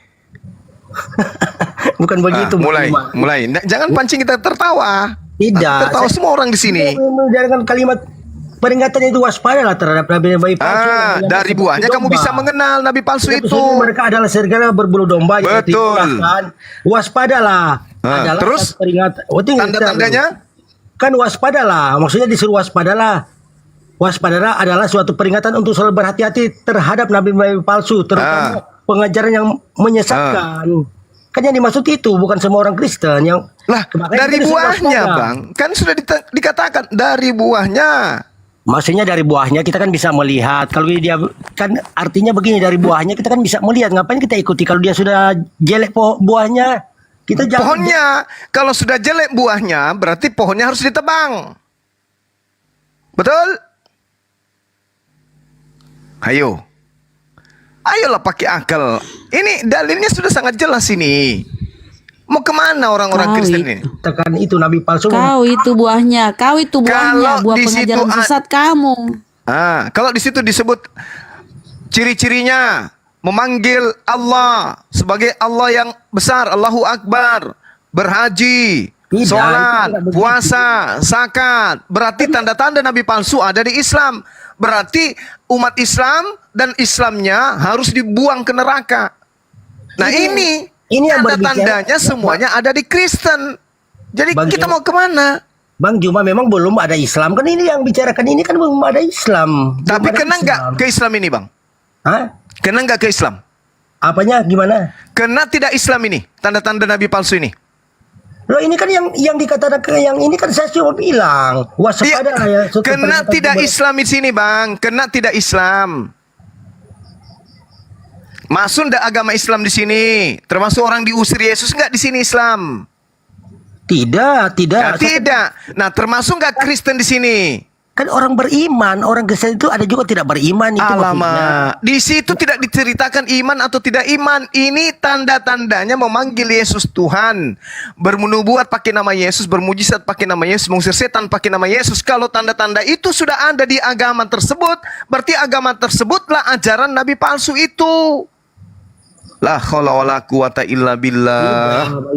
Nah sampai ke situ, La haula wala quwata. Jadi pohon ini apa maksudnya, Bang? Pohon ini apa maksudnya? Buah ini apa maksudnya? Pohon itu, pohon itu Bang Juma, maksudnya Yesus kan berkata berhati-hatilah. Maksudnya kita kan bisa melihat kalau dia sudah sekiranya lari mirip, masa saya mau ikuti? Pohon itu apa maksudnya, Bang? Pohon di situ apa maksudnya? Dan Pohon buah itu apa maksudnya? perumpamaan pohon. Kalau pohon itu sudah itu yang kita ikuti yang waspada. Kan dia suruh waspada. Waspada. Dia kan suruh waspada terhadap nabi-nabi palsu. Pohon Kalau di nabi situ palsu- maksudku apa? Pohon di situ maksudnya apa, Bang? Ya nabi-nabi palsu itu kalau pohonnya sudah jelek kan kita bisa melihat. Oh ini yang ini. Pohon di ini- situ apa? Ya pohon nabi-nabi palsu itu pohon yang Iya, berupa- pohonnya itu apa, Bang? Ajarannya atau apa? Ya nabi palsu itu yang menyesatkan itu jangan boleh kita ikuti. Maksudnya Oke, begitu. berarti nabi palsu ini mengajarkan sebuah konsep kan? Iya, maksudnya nggak boleh kita ikuti. Konsep ini disebut ajaran. Ajaran inilah yang disebut agama. Berarti pohon di situ agama. Tidak mungkin agama yang baik menghasilkan pengikut yang jelek. Tidak mungkin kemudian pohon yang jelek menghasilkan umat yang baik. Tanda-tandanya pohon jelek, agama yang jelek itu adalah memanggil aku Tuhan, bermujizat pakai namaku, mengusir setan pakai namaku, bernubuat pakai namaku. Nah itu agama apa? Begini Bang Juma kan sudah Akan saya begini. bilang. Itu kan dia saya juga bisa begitu, tapi kalau saya tidak mengimani dia dan percaya kepada dia kan cuma munafik kan dia tahu isi hati kita. Ini orang ini kan begitu yang saya sudah bilang. Nah sekarang Anda memanggil Yesus Tuhan. Masuk enggak Anda di situ? Loh, tapi kan dia saya percaya kepada dia. Kalau yang dimaksudkan ini dia tidak percaya. Siapa Gimana? bilang? Orang bisa bermujizat itu pakai nama Yesus saking percayanya dengan kepercayaannya. Mana ada orang bisa? Sekarang begini, bagaimana orang bisa bermujizat pakai nama Yesus kalau dia tidak percaya? Orang-orang yang percaya ketuhanan Yesus inilah yang bisa bermujizat. Dalam nama Yesus, kukutuk kau jadi batu tawas. Karena dia terlalu yakin terhadap ketuhanan Yesus. Yang lebih tahu kan Yesus, yang lebih tahu kan Yesus siapa yang terpilih gitu kan. Nah, ini dalilnya Yesus sendiri dari buahnya. Satu, memanggil aku Tuhan. bermujizat pakai namaku, mengusir setan pakai namaku. Dari buahnya kamu bisa mengenal dia. Hayo. Apa buahnya? Apabila ada orang kamu lihat memanggil aku Tuhan, apabila ada orang kamu lihat bernubuat pakai namaku, apabila kamu melihat orang bermujizat pakai namaku, itulah buah-buah dari nabi palsu tersebut. Kita mau kayak mana lagi? Apa yang mau dibantah dalil Yesus ini apa? Iya, berarti yang dimaksudkan itu orang tersebut itu, Bang Juma, tidak semua yang Bukan dimaksud. tidak semua, karena ini berbicara mengenai pohon. Kalau pohon itu berarti semua. Apakah pernah Anda melihat pohon kelapa berbuah durian? Tidak, makanya Tidak pernah. Tidak pernah lah. Nah, berarti kalau di buahnya sudah ada yang tidak baik, berarti pohonnya yang harus ditebang. Itu. Dan setiap pohon yang tidak menghasilkan buah yang baik, pasti ditebang dan dibuang ke dalam api. Nah, tanda-tanda buah yang tidak baik itu apa? Memanggil aku Tuhan, bermujizat pakai namaku, mengusir setan pakai namaku, bernubuat pakai namaku. Di mana agama itu terkumpul orang-orang yang mempraktekkan pengajaran tersebut, agamanya harus dibuang ke api. Dalilnya Matius 7 nomor 19. Sudah kan saya jelaskan itu, Bang Juma, nabi yang dimaksud itu nabi-nabi palsu yang akan datang. Iya, yang akan datang. Betul. Yesus mengatakan itu kepada muridnya. Muridnya angkatan pertama. Setelah muridnya angkatan pertama itu ada, siapa yang datang kepada mereka, menganiaya mereka, menyiksa mereka, memenjarakan mereka? Siapa? Itulah nabi palsunya. Setelah memenjarakan murid-murid Yesus, dia mendirikan sekte, membawa nama Yesus dan mengatakan Yesus itu adalah Tuhan. Di mana tertulis? Lukas 21 nomor 8. Waspadalah kepada penyesat-penyesat yang datang kepadamu. Waspadalah kepada orang yang datang sebagai penyesat, yang datang memakai namaku dan berkata, akulah dia. Ayo, siapa yang mengajarkan Yesus itu Tuhan dengan konsep ego emi? Islam atau Kristen? Dituju ke situ, Bang Juma. Cuma orang beriman yang dimaksud, yang kalau tidak beriman ya kena dia. Tidak ada lagi beriman-beriman, Abang, karena pohonnya harus ditebang. Itu kan ayat 7, Matius 7 ayat 19 kan? Betul. Dan setiap pohon yang tidak menghasilkan buah yang baik pasti ditebang dan dibuang ke dalam api neraka. Nomor 18-nya. Coba Anda baca nomor 18-nya. Tidak mungkin pohon yang baik, tidak mungkin pohon yang baik menghasilkan orang-orang memanggil Yesus Tuhan. Tidak mungkin. Tidak mungkin pohon yang baik memanggil orang-orang yang akan bermujizat pakai nama Yesus. Tidak mungkin. Tidak mungkin. Pohon yang tidak baiklah yang akan melahirkan orang memanggil Yesus Tuhan. Enyahlah daripada aku kalian semua pembuat kejahatan. Agama mana itu yang memanggil Yesus Tuhan? Islam atau Kristen? Saya bilang tidak semua orang Kristen itu maksud begitu. Yang yang dimaksudkan itu kan yang tidak beriman. Oke, sepakat tidak kita, Bang, kalau yang dimaksud pohon di sini adalah agama? Maksudnya di mana? Sepakat tidak bahwa yang dimaksud pohon di sini adalah agama, ajaran?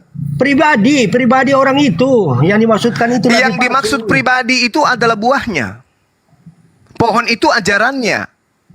Pohon itu ya nabi itu jangan kita ikuti kalau dia sudah rusak pohonnya itu. Kan ada dua sekarang, pohon yang dicontohkan dua pohon, nabi palsu dan nabi asli. Oke, di situ dikatakan pohon yang baik menghasilkan buah yang tidak mungkin pohon yang baik menghasilkan buah itu yang kan tidak baik. Ada dua pohon yang dimaksudkan itu, Bang Juma. Oke, baik. Ada dua pohon. Yang satu pohon yang baik menghasilkan buah yang baik. Iya, memang yang begitu. dua, pohon yang kedua, pohon yang tidak baik menghasilkan buah yang tidak baik. Pohon yang tidak baik, kata Yesus, ciri-cirinya memanggil aku Tuhan, bernubuat pakai namaku, bermujizat pakai namaku, bernubuat pakai namaku. Itu ciri-ciri pohon yang tidak baik. Maka bukan hanya buahnya, bukan cuma oknumnya, semua pendiri agamanya akan dilemparkan ke dalam api. Itu dalilnya. Gimana mau keluar dari situ? Itu yang pohon yang satu yang sudah dipotong, sudah yang satu tetap gitu. Nah kan dua pohon yang dimaksud. Pohon yang dipotong itu yang mana buahnya ada memanggil Yesus Tuhan. Pohon yang satu melakukan kehendak Bapa, yaitu hukum Taurat.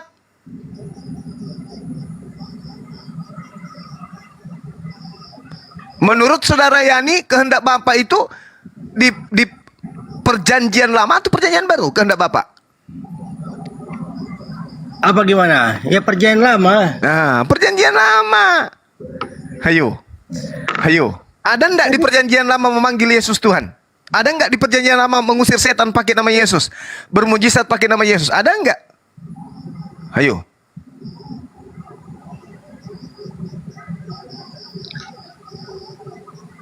Sudah saya bilang itu Bang Juma 2 pohon yang dimaksud. Kalau kita yang pohon itu jangan kita ikuti. Oke abangku, Uang dari- sekalipun abang ini mengatakan 1000 kali, biar abang mengatakan sudah kubilang, tidak akan pernah merubah tanda-tanda nabi palsu itu. Pengikutnya bermujizat pakai nama Yesus, bernubuat pakai nama Yesus. Kan Yesus tutup dengan kalimat apa? Pada waktu itulah aku akan berterus terang kepada mereka dan berkata, aku tidak pernah mengenal kamu, enyahlah daripadaku kamu sekalian pembuat kejahatan. Matius 13 nomor 50, pembuat kejahatan dilemparkan ke dalam api neraka menyala-nyala untuk selamanya. Sudah jelas sekali kok di situ.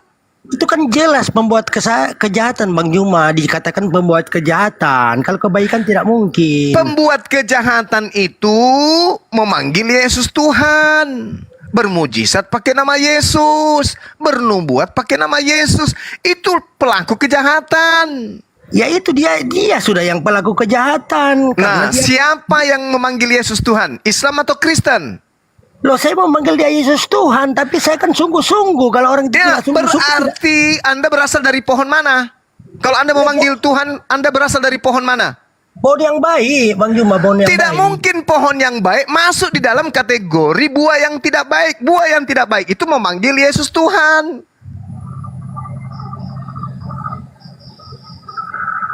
Maksudnya gimana Bang Juma? ini? Abang, buah ya, pohon yang tidak baik, ciri-ciri pohon yang tidak baik, buahnya memanggil Yesus Tuhan. Itu dalilnya. Kan saya sudah baca berkaitan dengan pengajaran sesat dan tentang kapasitas imam.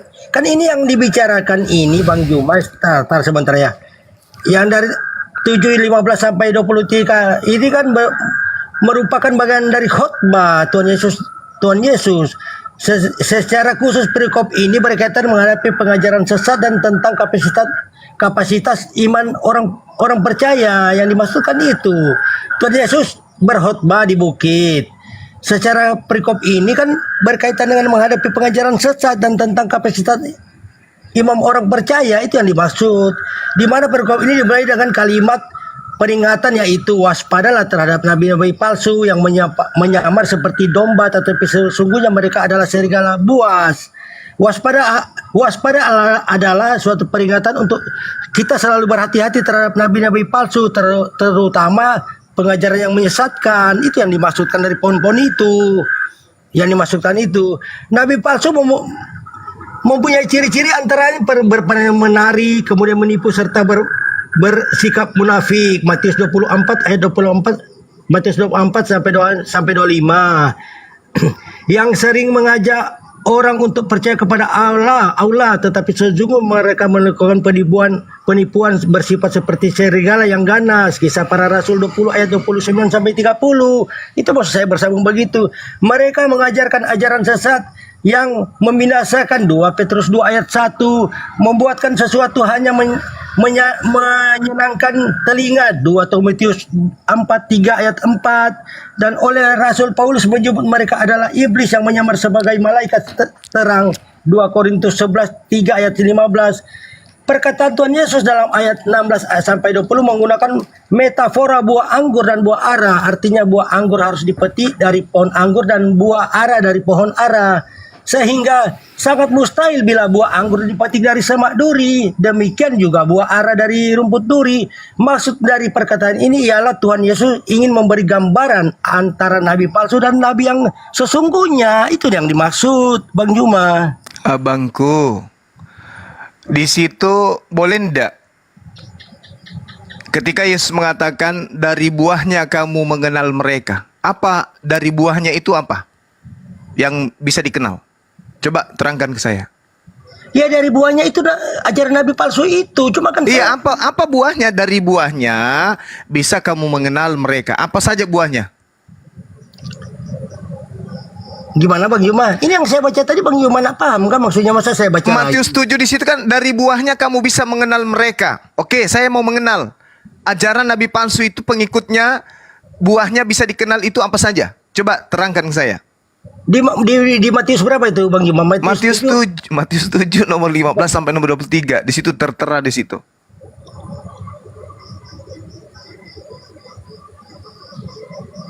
Kan sudah saya baca. Ya, bukan Anda sudah baca berarti Anda berubah. Gini nih, Matius 7:15 sampai 23 merupakan bagian dari khotbah Tuhan Yesus Bang Yuma. Secara khusus perikop ini berkaitan menghadapi pengajaran sesat dan tentang kapasitas iman orang percaya. Itu yang saya bilang tadi Iya, kan saya tanda baca. dari buahnya kamu mengenal. Apa itu yang bisa dikenal di situ supaya kita tahu bahwa ini ajaran nabi palsu? Apa itu? Nah, itu ada 2 pohon Bang Yuma. Kalau pohon yang baik, Iya. yang nggak baik kita tebang. Itu sih yang Terus dianggap pohon yang tidak baik, apa buahnya dari mana kita tahu? Pohon yang tidak baik itu buahnya kayak itu mana?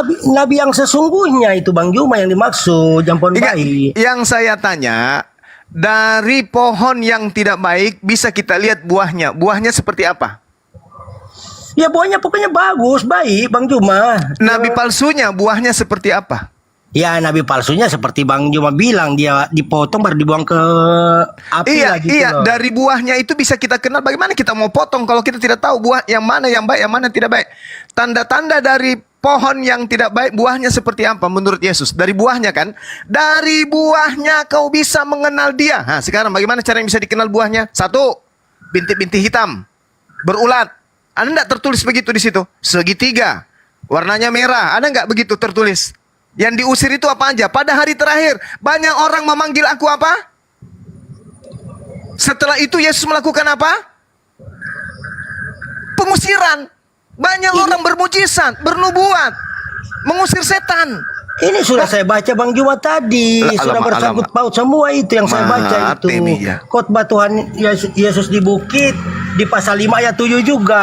Matius pasal 5 ayat 7 Bang Yuma. Baca dulu Matius pasal 5 ayat 7. Itu Tuhan Yesus di bukit secara khusus perikop ini berkaitan menghadapi pengajaran sesat. Di Matius 7 itu kan sudah muncul. Kan gini, ini kan yang dibahas kan Matius 7:15 sampai 23 kan merupakan bagian dari khotbah Tuhan Yesus di bukit. Di situ pengajaran sesatnya perikop ini Abang, di situ Yesus berkaitan mengatakan menghadapi pengajaran sesat dari dan tentang buahnya. kapasitas imam Dari orang percaya. buahnya. Itu yang dimaksud dengan ayat-ayat ini semua. Saya seorang muslim di bertanya mana kepada perikop saudara. ini dimulai dengan kalimat peringatan yaitu waspadalah terhadap nabi-nabi palsu yang menyamar seperti domba tetapi sesungguhnya mereka adalah serigala yang buas. Di ayat 15 itu waspadalah adalah suatu peringatan untuk selalu berhati-hati terhadap nabi-nabi palsu, terutama yang pengajaran yang menyesatkan.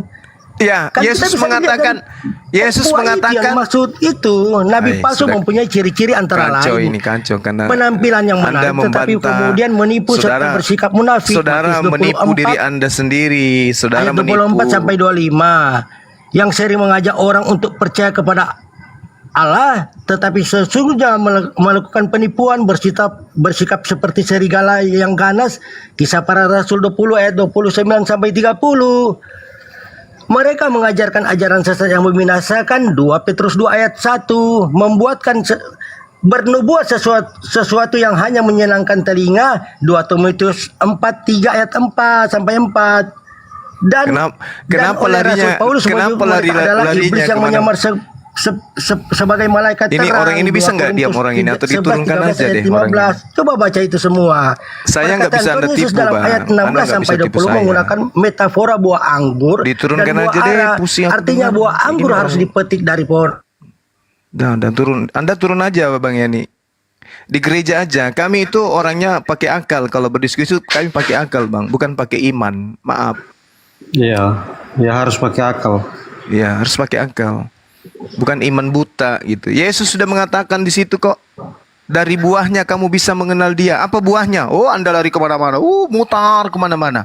Sedangkan di situ yang diusir sudah jelas sekali Yesus mengatakan, pada waktu itulah, pada hari terakhir banyak orang yang akan berseru kepadaku, Tuhan, Tuhan, bukankah kami bernubuat demi namamu? Bukankah kami mengusir setan demi namamu? Bukankah kami bermujizat demi namamu? Pada waktu itulah aku akan berterus terang kepada mereka. Mereka yang mana? Yang bernubuat, yang mengusir setan, yang bermujizat pakai namaku. Dan aku berkata kepada mereka, aku tidak pernah mengenal kamu. Enyahlah daripadaku, kamu sekalian pembuat kejahatan. Siapa yang dimaksud di sini? Yang diusir ini siapa? Yang tadi yang memanggil Yesus Tuhan, bernubuat pakai nama Yesus, bermujizat pakai nama Yesus, mengusir pakai nama Yesus. Kenapa Anda lari kemana-mana? Slow bang, slow.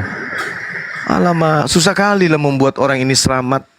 Tujuan kita itu menyelamatkan saudara dari lingkaran ajaran nabi palsu. Tapi Anda, aduh, gimana ya Bang ya? Bang Juma sekarang begini aja, oke lah kalau Bang Juma mau saya mau bertanya ini.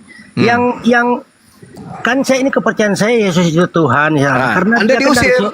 Dia dari surga dan akan kembali ke surga. Yang saya tanya sama Bang Juma, kalau Bang Juma gimana ya saya tanya. Ini kan gini, kenapa saya percaya Yesus? Karena dia kan datang dari surga dan dia sudah kembali ke surga. Otomatis dia mengenal yang percaya kepada dia. Itu yang saya percaya sampai sekarang itu Bang Juma. Tolong Bang Juma dalam kepercayaan Bang Juma tolong jelaskan kepada saya. Kayak gini lah. Sudah ada kadar dalam orang beragama Islam di surga, maksudnya Yesus? sudah adakah? Yesus? Oh, tapi kan Bang Juma kan tidak mengikuti, dia hanya percaya aja. Yesus itu Muslim, Bang. Tapi kan percaya aja tidak mengikuti ajarannya, itu Bang Juma. Siapa bilang Nabi Yesus itu di kami itu adalah Nabi Isa? Tapi Bang Juma, makanya saya tanya, Bang Juma mengikuti dia atau cuma beriman? Kan Nabi Isa itu adalah utusan Allah untuk Bani Israel. Saya bukan pengikutnya, tapi saya beriman dia adalah nabi yang diutus kepada Bani Israel. Ya Bani Israel, inni rasulullahi ilaikum. Makanya muncul nabi-nabi palsu yang mengajarkan tentang dia yang salah tentang konsep diutusnya dia. Coba Kisah Para Rasul 13 nomor 23 apa bunyinya? Demikian Allah mengutus seorang juru selamat untuk Bani Israel, yaitu (2). Siapa di situ? Yesus. Juru selamat untuk siapa? Bani Israel. Saudara Yani Bani Israel? Inilah akibat kalau mengikuti nabi-nabi palsu. Ente bukan Bani Israel, ente ngaku Bani Israel, berarti serigala yang nyamar domba siapa? Ente, Bang. Alamak. Susah kali lah. Di Al-Quran dikatakan barrafa'ahullahu ilaihi wa kana Allah azizan hakima. Kami tahu Nabi kami Isa alaihissalam sudah ada di surga, menyembah Allah, puasa dia, sholat dia, sunat dia, tauhid, menyembah kepada satu-satunya Tuhan. Mewakili kami sudah ada di surga kalau mengikuti maunya Abang. Nah sekarang siapa wakil Anda yang sudah masuk ke surga? Yang menyembah Yesus, makan babi, ibadah minggu, tidak bersunat. Siapa wakilnya sudah ke surga? Ada. Wakil kami sudah ada, Yesus. Wakil Kristen ada enggak? Ada enggak? Yesus itu Bang Juma sama. Bagaimana mungkin Yesus mewakili Anda?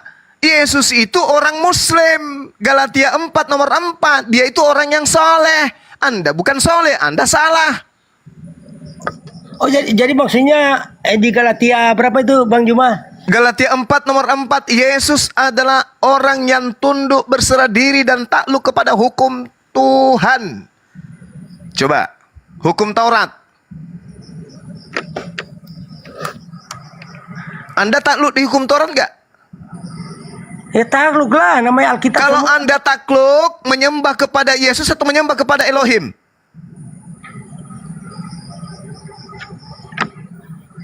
Kepada Yesus.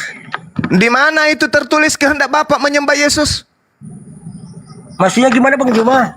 Ya kan harus melakukan kehendak Bapak, bukan kehendak Yesus. Dia dengan Bapak itu satu, Bang Juma, sama itu. Satu apa? Satu apa? Kan sudah ada di Alkitab tertulis. Ya, itu. satu apa, Bang? Satu apa? Dia Bapak dengan saya sama. Tidak ada Maksudnya beda. sama gimana? Loh, itu kan sudah tertulis di itu. Mau saya bacakan enggak? Itu dibantah sama Yesus sendiri, Bang. Kalau itu di Yohanes 8 nomor 15, 16, 17, 18. Kamu menghakimi manusia. Aku tidak menghakimi satu orang pun. Tetapi jikalau aku menghakimi, itu disebabkan karena aku tidak seorang diri.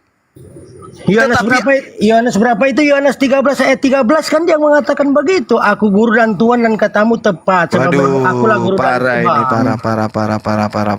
parah. Kira-kira ini menurut saudara secara logika saja. Apakah Iya. Tuhan pencipta langit dan bumi itu pernah mati? Gimana, Bu? Hidup terus dia, hidup terus. Nah, terus yang mati di atas tiang salib itu siapa? Yang mati itu kan dia kan memang begitu yang saya bilang sama Bang Juma. Mulai lagi.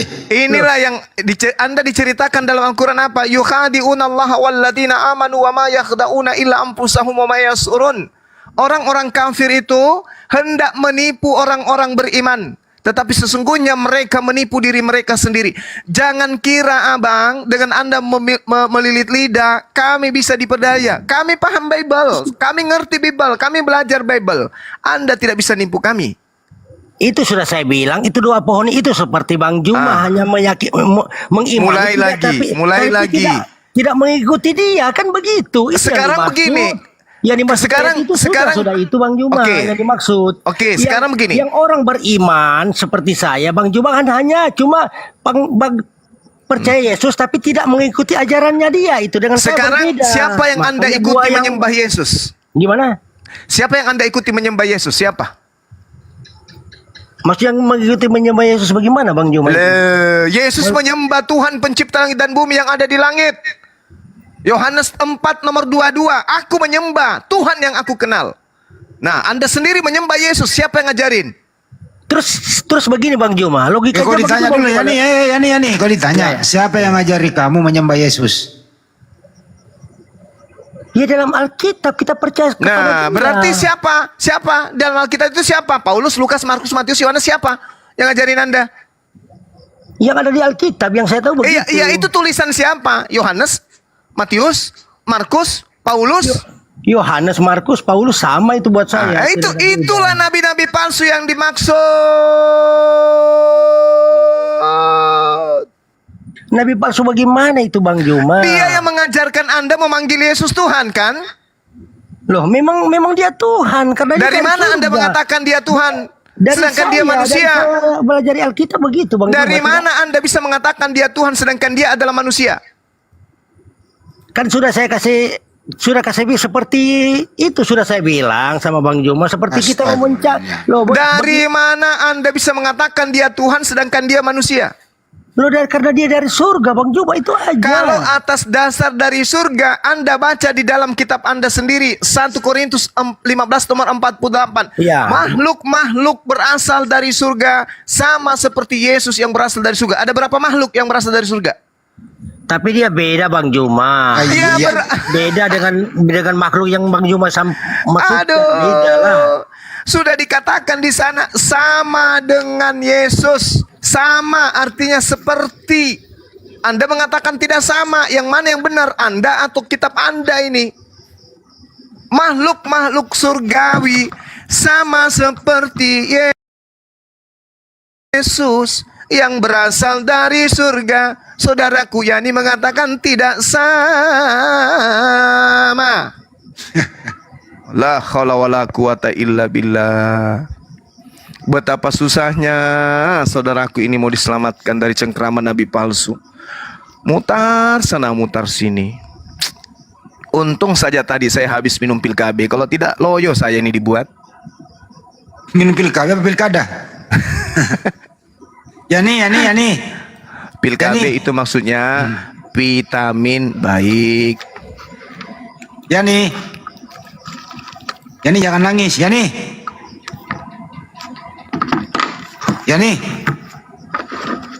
Oh Yani. Merah tanggalnya dia. Negara puya limana. Ini malam ini kalau nggak mau pakai kere mah bikin lucu-lucu. Ya, jogging lagi. Lanjut Bang Andi. Iya, itu merah signalnya. Yani, nggak Yani sebenarnya ini masih bisa diselamatkan, masih bisa sebenarnya. Kalau dia Karena- pakai akhlak orang Bugis masih bisa Bang. Masih bisa. Orang Bugis itu jarang sekali mau memperbodoh diri. Mereka marah nggak ada ngomong. Apa sih lagi tuh? Oh, terima telepon dia lama rupa. Tuh. Roy. Yo. Shalom. Roy Kristen ya Roy? Iya, aku Kristen mau masuk Islam aku. Masa Allah Roy. Coba apa yang kau Ujung-ujungnya emosi. ya yang kau tanyakan kalau mau masuk Islam apa? Tidak, tadi iman saya terguncang itu pas dibacakan yang ayat-ayat Alkitab itu. Matius 7. Iya, yang menyebut apa Ini yang kemarin. Gak apa-apa. Lo ajarin Res Matius 7. Ya bacakan dulu Matius 7. Kamu nggak punya Bible? Nggak punya Bible baca sendiri? Bacakan lah, repot. Korek. Intinya di situ, kalau kamu memanggil Yesus Tuhan, bermukjizat atas nama Yesus, mengusir Baca dulu, setan atas baca nama, dulu. katanya suruh dengerin. Baca. Nggak usah dibaca kesimpulannya di situ. Ya, karena setiap kata itu Ya, kau yang baca nyuruh-nyuruh kau kampret, nyuruh-nyuruh kau. Ya, namanya diskusi seperti itu, Bang. Ya kau yang baca lah. Ya, kalau begitu buka baru kita baca. Ya kau yang baca nggak punya Bible ya? Bang Juma, Bang Andi, saya turun dulu ya. Saya turun dulu. Ya nih. Signal saya rusak ini apa? Rusak apa lelet? Makasih semuanya ya. Iya, silakan Bang. Ya, Bang Ardi. Wah. Kau tahu kan jalan pulang ya? Belok kiri, belok kanan. Baca Roy. Aku nggak buka kitab di sini nih. Itu semua dia apa? Kenapa Oh, dia main apa kalau- tersudut diri? Buka kan? Dia apa itu Pak? Dia apa itu? Waspadalah terhadap nabi-nabi palsu yang datang kepadamu dengan menyamar seperti domba. Sungguhnya mereka adalah serigala yang buas. Terus? Dari buahnya lah kamu akan mengenal mereka. Dapatkah orang memetik buah anggur dari semak duri atau buah ara dari rumput duri? Demikianlah setiap pohon yang baik menghasilkan buah yang baik, sedang pohon yang tidak baik menghasilkan buah yang tidak baik. Tidak mungkin pohon yang baik itu menghasilkan buah yang tidak baik, ataupun pohon yang tidak baik itu menghasilkan buah yang baik. Dan setiap pohon yang tidak menghasilkan buah yang baik pasti ditebang dan dibuang ke dalam api. Jadi dari buahnya lah kamu bisa mengenal mereka. Bukan setiap orang yang berseru kepadaku Tuhan, Tuhan akan masuk dalam kerajaan surga, melainkan dia yang melakukan kehendak Bapakku yang di surga. Pada hari terakhir, banyak orang akan berseru kepadaku Tuhan, Tuhan, bukankah kami bernubuat demi namamu, mengusir setan demi namamu, mengadakan mujizat demi namamu juga? Pada waktu itulah aku akan berterus terang kepada mereka dan berkata, aku tidak pernah mengenal kamu, enyahlah daripada aku kamu sekalian pembuat kejahatan. Itu. Jadi orang yang memanggil Yesus Tuhan, bernubuat, mengusir setan, bermujizat, akan diusir oleh Yesus. Itu kaitan dengan pengajaran apa? Tentang nabi palsu ya?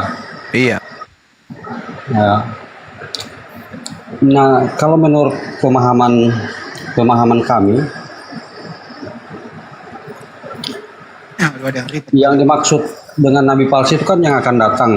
Nah, kami hanya memahami bahwa setelah Yesus ada ajaran kemudian yang datang membawa pengajaran baru membawa Injil lain, ya itulah ini nabi palsu. Siapa itu? Nabi palsu.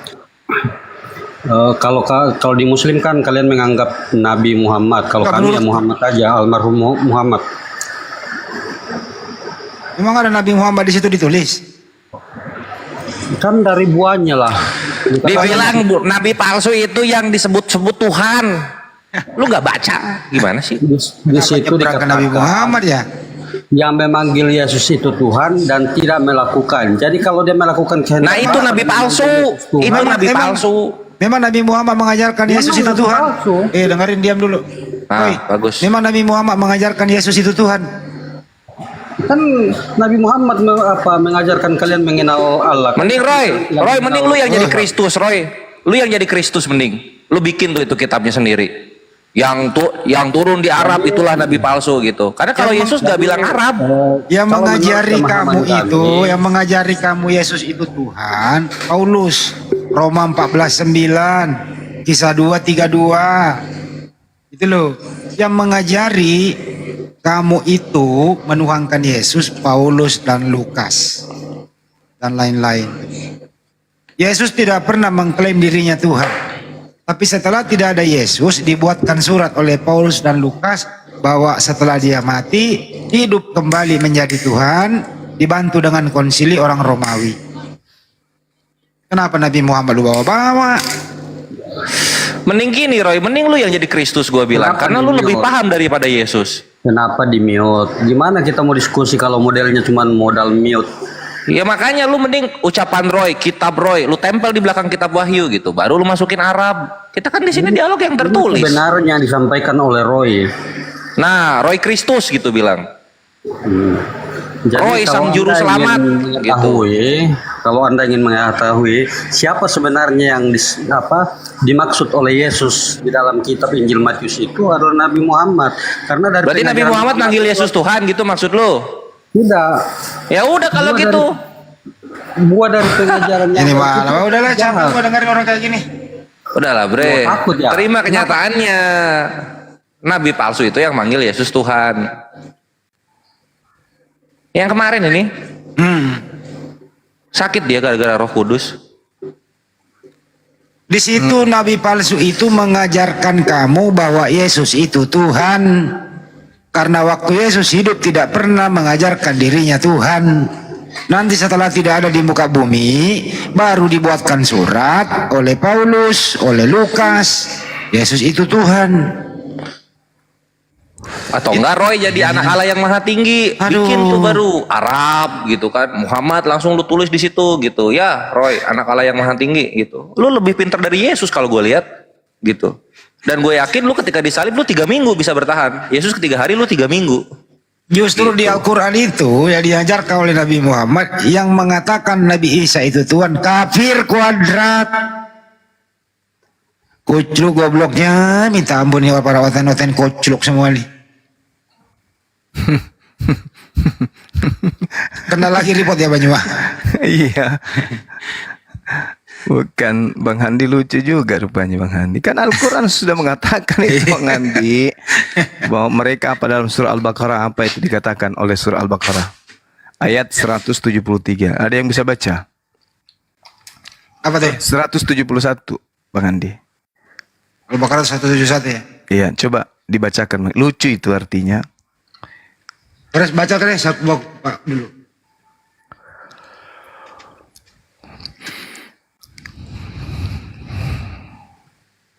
Baca dek.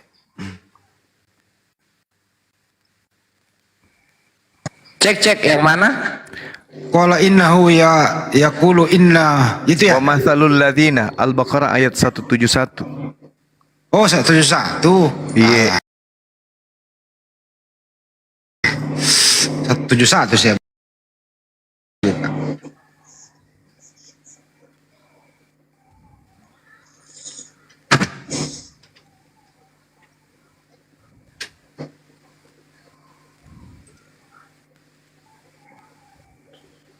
Oh iya.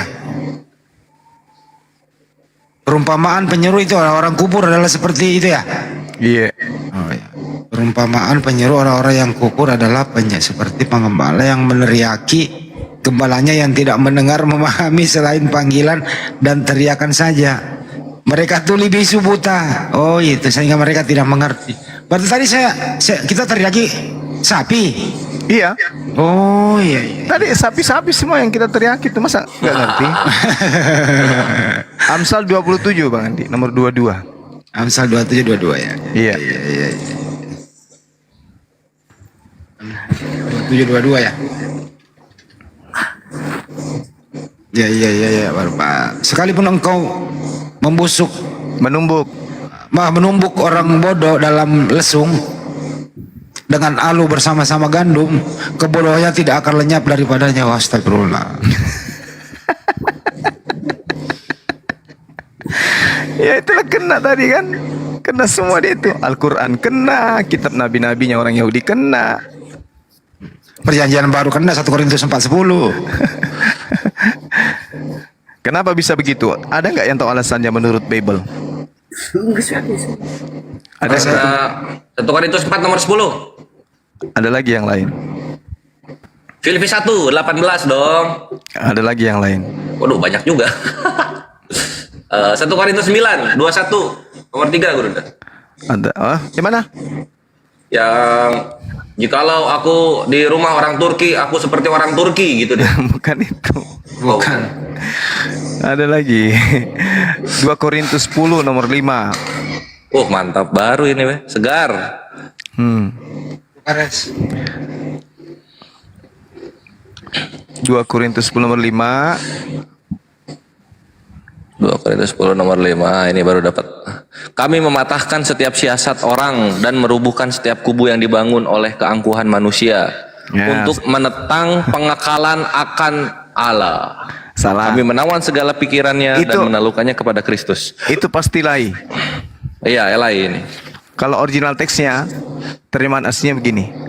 Kami membinasakan setiap pemikiran manusia dan merubuhkan kubu ketinggian pengetahuan tentang Tuhan. Kami menahan pikiran dan menaklukkannya kepada Kristus. Jadi di situ dikatakan kateireo, logismos, dan seterusnya. Jadi Paulus mengatakan kami membinasakan pemikiran manusia. 1 Korintus 1 nomor 19. Boleh nggak dibaca deh? 1 Korintus 1:19. Ini buka baru aja supaya nggak hilang. 1 Korintus 1:19. 1:19. Karena ada tertulis, aku akan membinasakan hikmat orang-orang berhikmat dan kearifan orang bijak akan kulenyapkan. Jahat. Original teksnya mengatakan apa? Apolomi, Sophia Sopos, Kai Sonesis, Sonesos, Ateteo. Aku akan menghilangkan kecerdasan orang-orang terpelajar dan kemampuan berpikir orang cerdas akan kulenyapkan. Waduh, bisa gitu. Dia ngutip siapa nih? Ngutip siapa nih? Dia harusnya mengutip Yesaya 29 nomor 14, tapi salah kutip deh. Oh alah. Jadi apa ya namanya? Ini agama bikin bego orang benar guru. Kan tadi Bang Hani sudah baca tadi itu. Wa masalul ladzina kafaru kamasalil ladzi yan'iku bima la yasma'u illa du'a wa nida summum bukmun umyun fahum la ya'qilun. Dan perumpamaan bagi umat Islam menyeru orang-orang yang kafir adalah laksana umat Islam itu seorang gembala yang meneriaki binatang yang tidak mendengarkan selain panggilan dan suara saja. Coba panggil sapi. Sapi itu pasti balik. Hai sapi, pasti balik ke kita. Kamu bicara Sini. Tapi mereka sapi-sapi ini tidak ngerti apa yang kita bicarakan, tapi mendengar suara. Salah tadi. Berjam-jam tadi kita menyampaikan apa yang ada di Matius 7 nomor 15 sampai nomor 23, tapi tidak masuk di otak. sapi hewan. Sapi nongol sapinya. Harus suci dengan manusia. Gak masuk di otak, gak masuk di otak. Karena kenapa kata Allah, summum bukmun umyun fahum la ya'qilun. La ya'qilun. Oh ya, kilun. Mereka tuli bisu dan buta, maka mereka tidak mengerti. Tuli bisu apa kamu? Kenapa mereka tidak mengerti? Karena itu tadi. Tidak mengerti. 1 Korintus 1 nomor 19. Aku akan menghilangkan kecerdasan orang-orang terpelajar dan kemampuan berpikir cerdas akan kulenyapkan. Bisa kamu menyelapkan aku? Sapi lagi nongol nih, sapi nih. Ini Dia kalau kecerdasan sudah dihilangkan, maka orang tinggal seperti dogma dan doktrin aja gitu loh. Bisa kamu menyiapkan Jangan aku? dulu jual beli kah? Siapa namanya itu? Michael Muslim atau Kristen? Jadi kalau saya berkesimpulan ya, kesimpulan ini adalah buah-buah pengajaran nabi palsu, kemudian diperkuat terjemahannya yang ada di kawasan Melayu. Betul ya? Iya, betul. Ya, itu kira-kira. Melayumu untuk melayumu. Tunjukkan melayumu sama aku. Iya. Waduh. Kenapa ada sapi ngomong ya? Tunjukkan melayumu sama aku. Kok bisa ada sapi ngomong? Ya udah tunjukkan aja melayumu sama aku. Inilah kalau termos dikasih nyawa nih. Tunjukkan melayumu sama aku.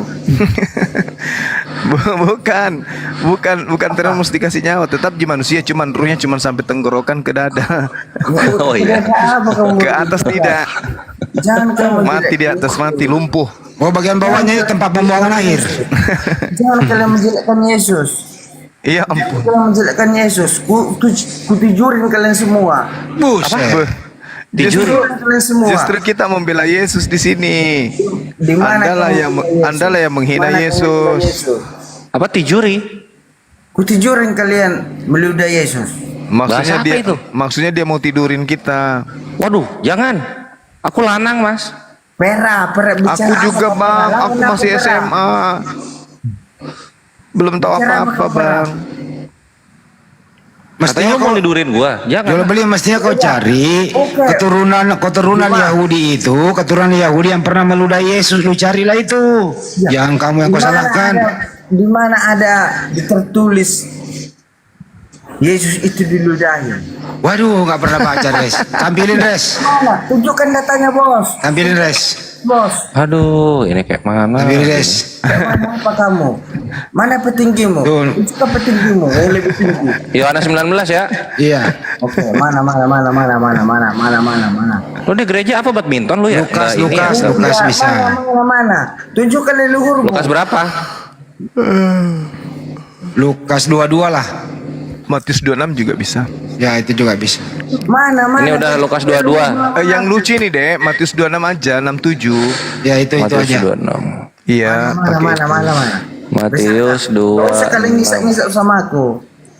26 nomor 67 ya. Oh, jauh juga. Iya, itu sadis di situ deh. Lalu mereka meludahi mana nih? Dan Mana ini nih? yang Lalu sebelahnya mereka meludahi mukanya, N-nya gede ini. meludahi Dan meninjunya, anjir ditinju. Meninjunya lagi. Orang-orang lain memukul Sudah ada dia. istilah tinju ya waktu itu ya. Udah Jual beli lu itu dulu baca lo, ini dibaca lo itu lu jual beli. Kamu yang sudah itu tahu udah itu lo. tuh. Meludahi mukanya dan meninjunya lo. Oh. Tuhan ditinju, Bre. Hebat banget yang Roma. Diludahi mukanya. Aduh, penghinaan apa lagi nih terhadap Ini Yesus kalau keturunannya pernah meninju Tuhan ini, keturunannya ini bisa naik ring itu loh, kalahkan petinju, bisa juara dunia tuh. Bicara, naik ring apa? Bisa kau naik ring sama aku? Allahu Akbar. Itu Tuhanmu diludahi sama ditinju loh. Bisa kau naik ring sama aku? Bisa. Jual beli kapan terakhir Kalau berobat kamu jual beli? bisa webcam kita. Hah? UMCam? Wengkem. Iya. Wemkem kita. Ini dari Apa itu planet wemkem? mana anjir, bahasa lu tidak dimengerti dari tadi. Ya udah, Hendi lawan aku Wemkem. Wengkem. Apa sih wengkem itu? Naik Ya pohon. udah tahu kau itu siapa? Wemkem Hendi lawan aku. Wengkem di pohon, di pohon.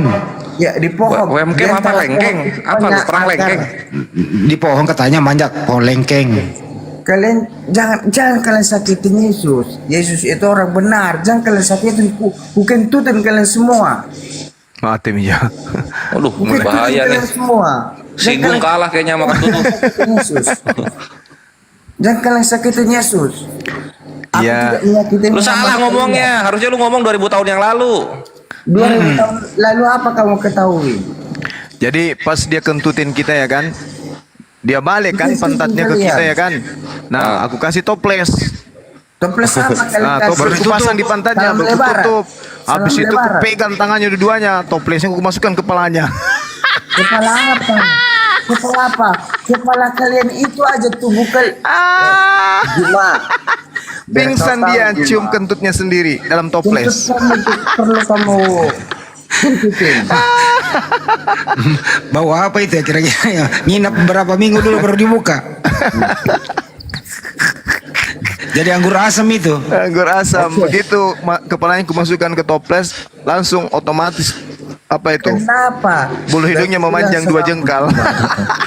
Juma. Kenapa jual beli kok ngomongnya kentutin? Emang kalau kentut keluar apa jual beli? Keluar asam knalpot dia mah. Keluar sayur. Keluar belerang. Keluar angin. Keluar beler. Buset dah. Keluar Udah angin. mulai kasar nih jual beli nih. Ya. Kamu lagi mabuk ya? Di mana kamu meletakkan aku suara kasar? Di mana babi? Jual belimu laku babinya? Ya lakulah babi dengan restu Allah. Berapa seekor babinya? Berapa seekor babinya? Tawar-tawar menawar lah kita bos. Bukannya itu babi udah dimasukkan iblis setan ke dalam babi dilemparkan oleh Yesus. Sedangkan kenapa dimasukkan iblis ke dalam babi? Itulah untuk menyangkal kalian semua. Bukannya kau Kalian yang itu makan iblis setan. itu sama babi? Bukannya kau yang makan? Kalian itu setan, sedangkan babi aja dimakan. Kalian tidak memakan babi. Berarti kau makan, berarti kau makan iblis sama babi. Bicara apa kamu? Ayo ulangin. Ya, ulangi coba. Ulangin coba. Ulangi coba. Jadi iblis itu masuk ke dalam babi, terus babi kau makan. Artinya kau makan babi sama iblis. Biar ku bilang samamu bang. Biar ku bilang samamu bang. Bang Hendi. Sedangkan babi itu sudah dimasukkan di dalam iblis. Dimakan orang Kristen. Nah, begitulah kamu berbicara. Berarti ada orang Kristen, umat pendeta-pendeta ataupun apa nggak mengerti itu. Nggak mengerti itu. Oh, jadi kau pernah makan tikus? Kalian. Ya. Jadi kau pernah makan tikus? Omong kalian. Tikus. Kalau kamu sebagai tikus, ku makan kau sebagai Buset, tikus sawah. Tikus sawah juga kau makan? Hawa, ku makan semua. Buset. Bayi Coro, orang. coro. Bayi orang gimana bayi orang? Bayi orang. Iya. Kalau kita berbicara bayi orang, kalau kita berbicara bayi orang, aku tolak belakang. Nyambung kalau begini. Kalau aku berbicara bayi orang, aku tolak belakang. Dilarang Yesus makan bayi orang. Kalau bayi itu tidak bersalah, bos. Tikus Bayi salah itu apa? tidak bersalah. Bayi itu tidak bersalah. Bayi itu tidak tahu apa-apa. Bekicot salah apa bekicot? Bekicot, kamu itu kekicot.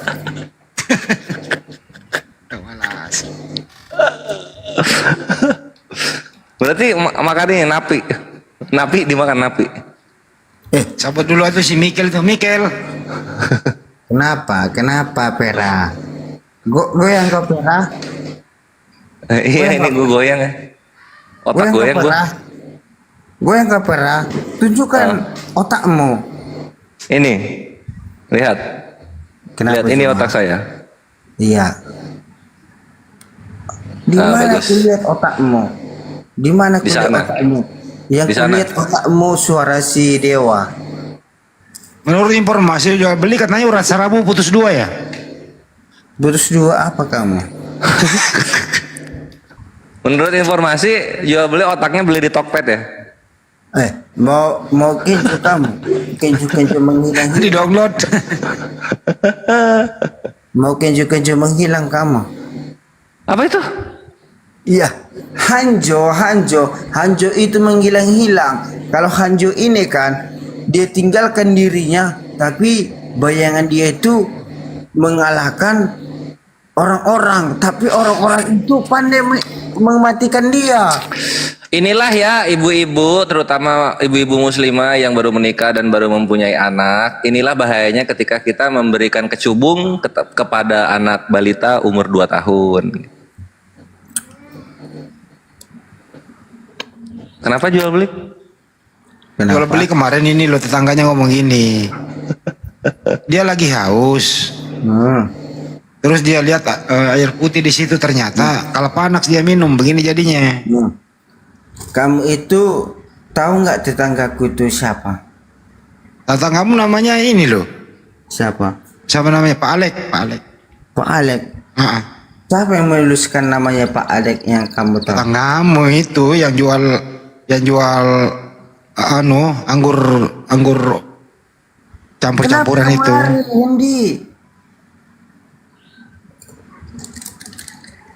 Kenapa kamu lari, Hendi? Jual beli, kapan rencana kau mati? Kapan kamu rencana kamu mati juga? Aduh, parah Bang Handi ini. Udah ada rencana, bro?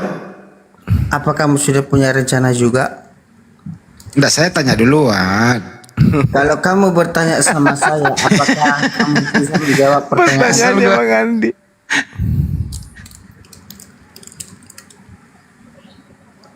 Ya jawab dulu, Hendi. Jual beli, kamu udah tahu cara keluar TikTok? Nggak usah kamu berbicara apa, kamu goyang sama aku kan? Ya coba praktekin cara keluarnya bagaimana? Nggak usah, aku bukan orang. Oh, berarti kamu gaptek. Gaptek apa kamu berbicara? Iya, makanya coba praktekin bagaimana cara keluarnya. Oke, iya. Nanti aku naikin lagi, coba aku perhatiin. Nanti benar, serius aku naikin lagi nanti. Coba praktekin. Oke, betul nggak kau naikkan aku lagi? Benar, serius gua naikin, coba praktekin. Oke, terima Coba. kasih. Ya, coba. Minta lagi aja nanti.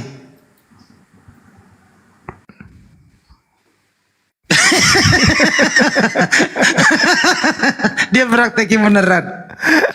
Itu malas. Itu malas.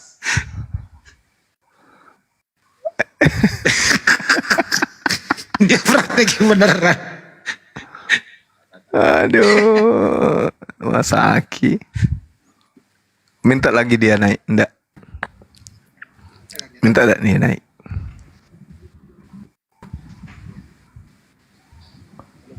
Ada nih, dia. Gua naikin lagi. Naik lagi? Ada. Enggak ada. Itu dia gua naik. Pinter dia. Pinter, bro. Gua akui lu pinter udah. Iya.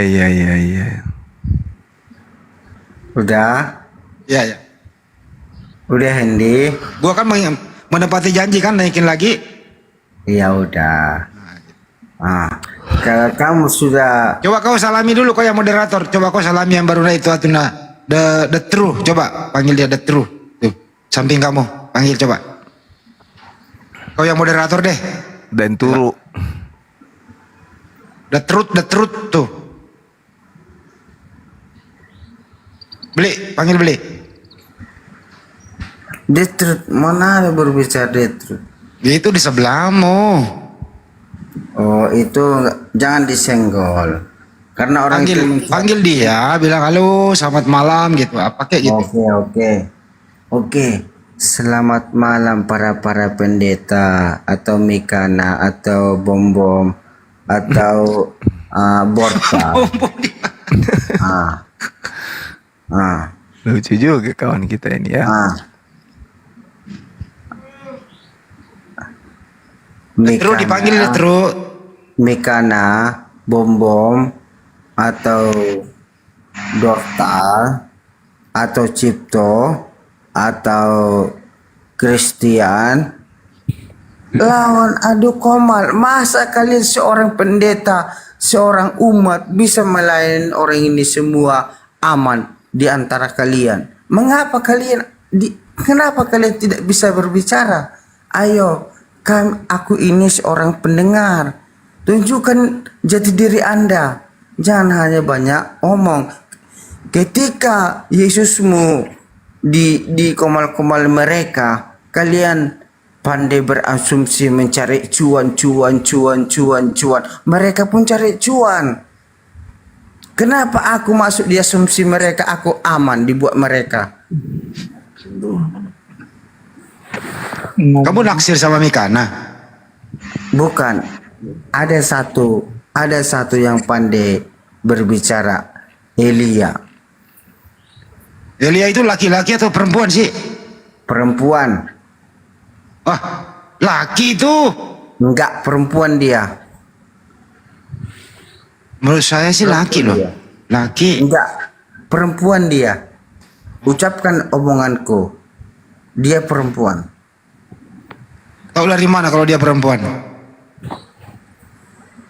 Udah ucapkan aja omonganku, dia itu perempuan. Kamu sering ini komunikasi sama dia? Bukan, aku di setiap komal-komal aku pendengarnya aku. Masa seorang Yesus kalian pindah fitnah Yesus itu adalah apa? Itu udah terus sampimu panggil dulu suruh ngomong. Kalian berbicara Yesus itu adalah dia disalib.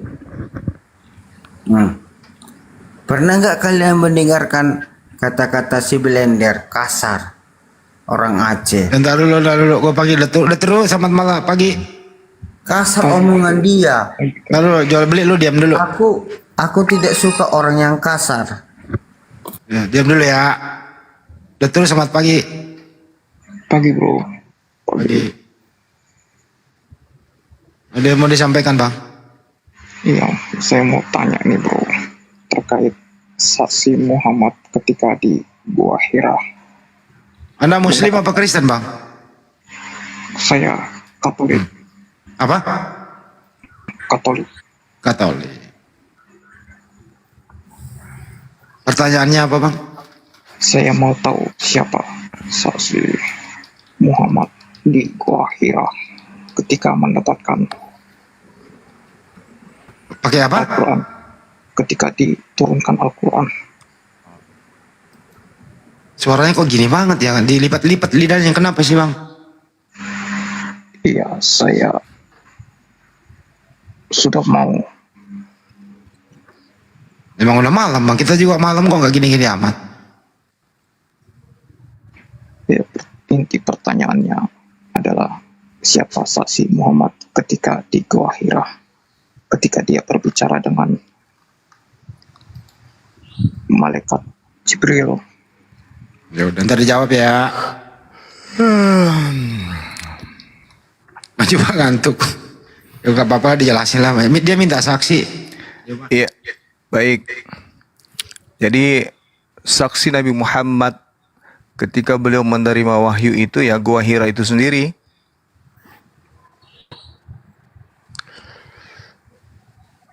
Gua Hira, malaikat, dan Allah. Itu saksi beliau menerima wahyu.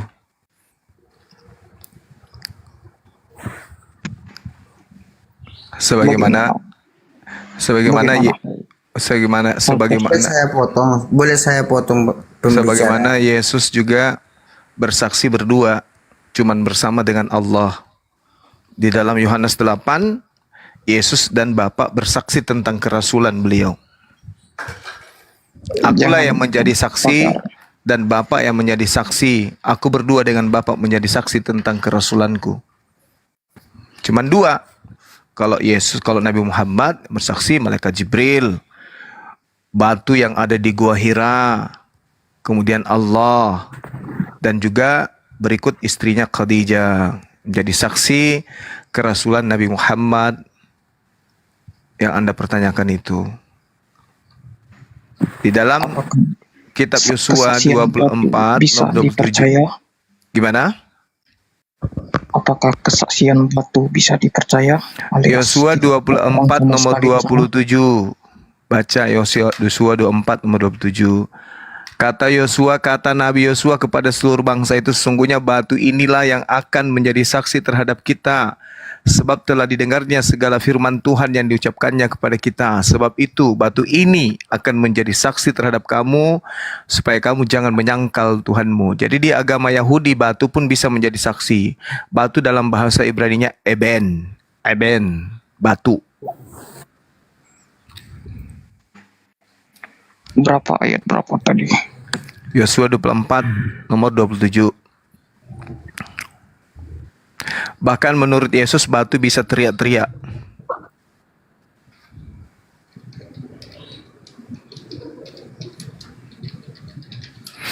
Bisa Anda baca di dalam Lukas 19. Lukas 19 nomor 40. Jawab Yesus, aku berkata kepadamu, jika mereka ini diam, maka batu ini yang akan berteriak.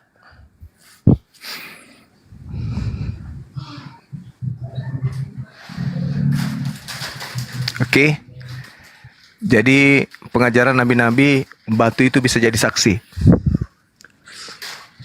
Menurut pengakuan Yesus begitu. Di kitab Yosua juga demikian.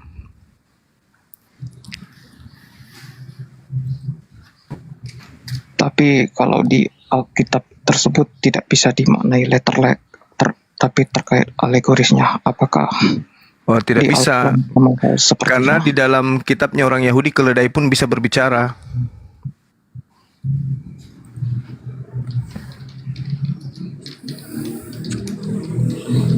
Bahkan Yesus mengatakan batu itu berbicara. Bilangan 22 nomor 28. Keledai bisa berbicara. Kemudian Allah membuat keledai itu dapat bicara. Kata keledai itu kepada beliau, apa yang kulakukan terhadapmu sehingga engkau memukul aku 3 kali?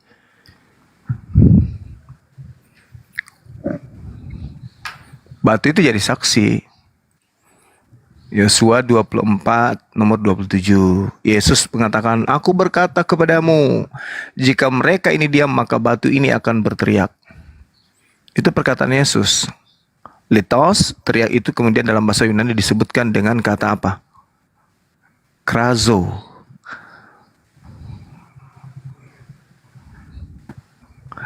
Saya boleh bertanya, Bang. Siapa yang menjadi saksi Paulus menulis surat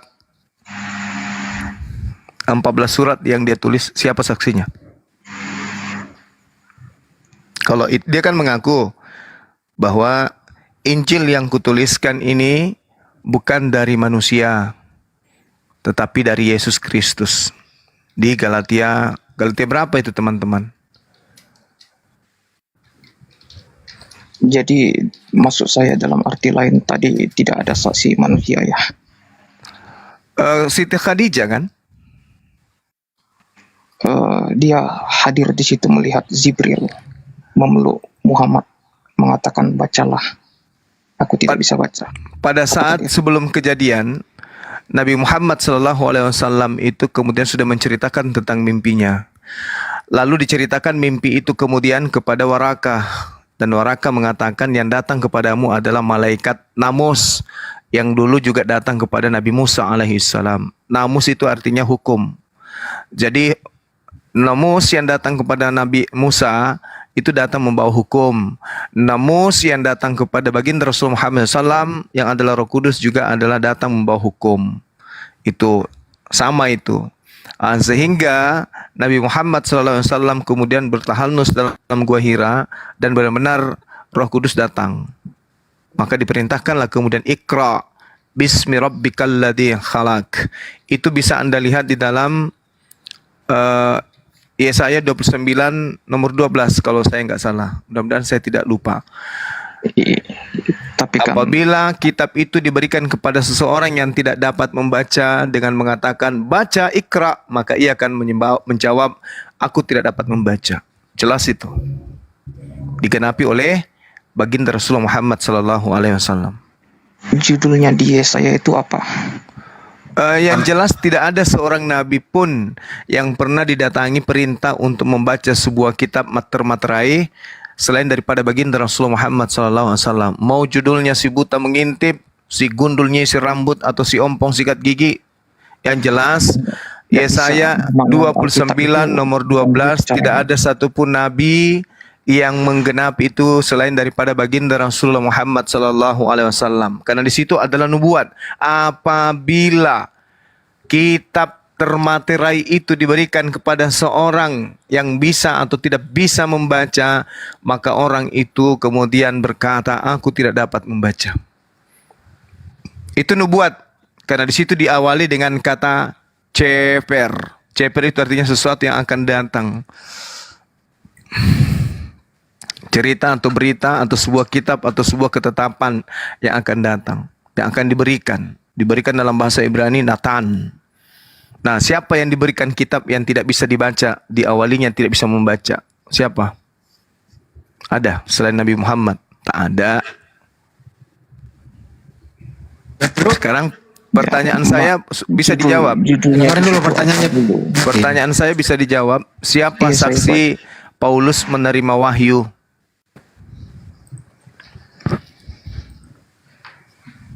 Silakan bro, gantian lah. Anda jawab coba.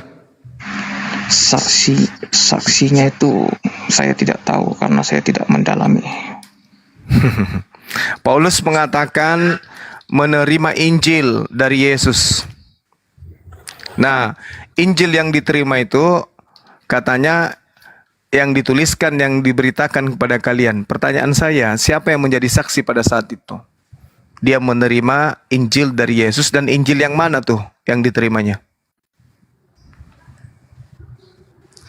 Bahaya ini pertanyaan ini.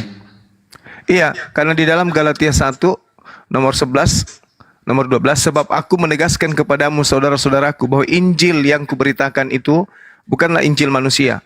Karena aku bukan menerimanya dari manusia, dan bukan manusia yang mengajarkan kepadaku, tetapi aku menerima dari pernyataan Yesus Kristus. Tolong tunjukkan siapa saksinya.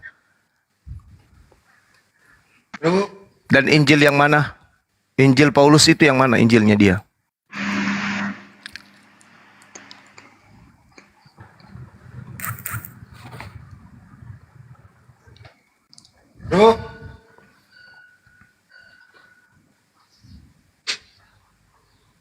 Bro, giliran ditanya balik, gitu doang.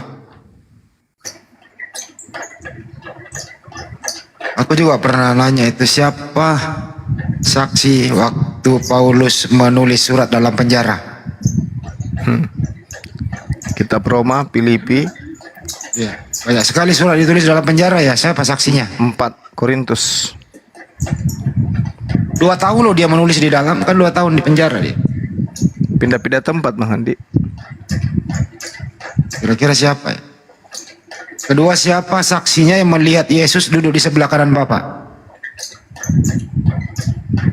Pakai ini Bang Andi, pertanyaannya pakai teropong apa melihat Yesus duduk di samping kanan Tuhan? Bukankah Tuhan itu tidak bisa dilihat? Dan bukankah Tuhan itu di atas langit ketujuh, di atasnya lagi? Bagaimana caranya kemudian Lukas melihatnya? Yohanes 10 Patmos. Lukas juga. Lukas juga ya. Iya, maka terbukalah langit dan terdengar suara dari surga. Dongem. Ayo Bang, jawab dong. Bantu Pak Yo bantu, kayak Pak Yo ini baru turun dari pohon nih. Bang, Abang Romi. Gila kasih pertanyaan kayak gitu, aku nggak tahu. Pengikut Nabi palsu ya gitu. Mau ngomong apa nggak ada. Kalau ada manusia menemani Nabi Muhammad SAW menerima wahyu, mendengarkan bareng-bareng, artinya ada 2 nabi sekaligus di situ. Betul Bang Andi. Benar sekali. Jadi nggak perlu saksi manusia. Nah, untuk membuktikan Wahyu diterima Nabi Muhammad SAW ini di dalam Al-Quran benar adanya atau tidak. Untuk membuktikannya itu ternyata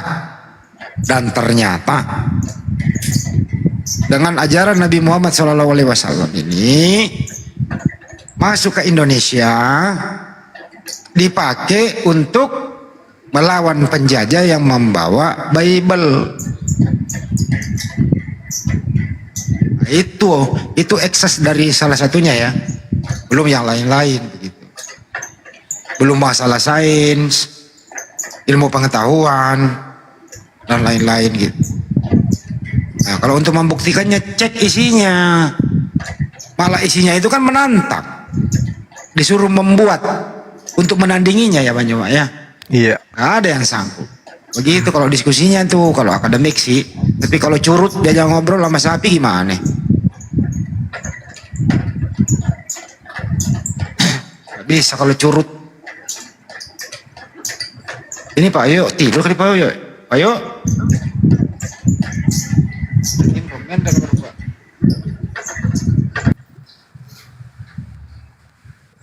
Si Mikel juga kayaknya ini. Halo, assalamualaikum. Waalaikumsalam. Bang Juma, saya mau boleh bertanya. Dari sekte mana Bang? Ini kan saya Muslim. Cuma kan saya suka dengar lagu. Jangan banyak-banyak suaramu lah Mikel lah. Iya, jadi saya kan suka dengar lagu-lagu rohani gitu. Terus kayak adem gitu Bang. Itu gimana sih penjelasannya? Lagu rohani apa? Ya lagu rohani Kristen. Lagu rohani Kristen. Nah, Ya hati-hati aja, karena cara iblis menyesatkan itu banyak. Bahkan ya soalnya gimana? Ya soalnya kalau dengar itu kayak adem gitu Bang. Contohnya lagunya gimana? Ya banyak lagunya.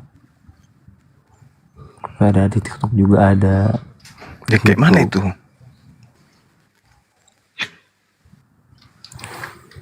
Yang kayak mana itu Bang? Kayak gitu. Ya contohnya.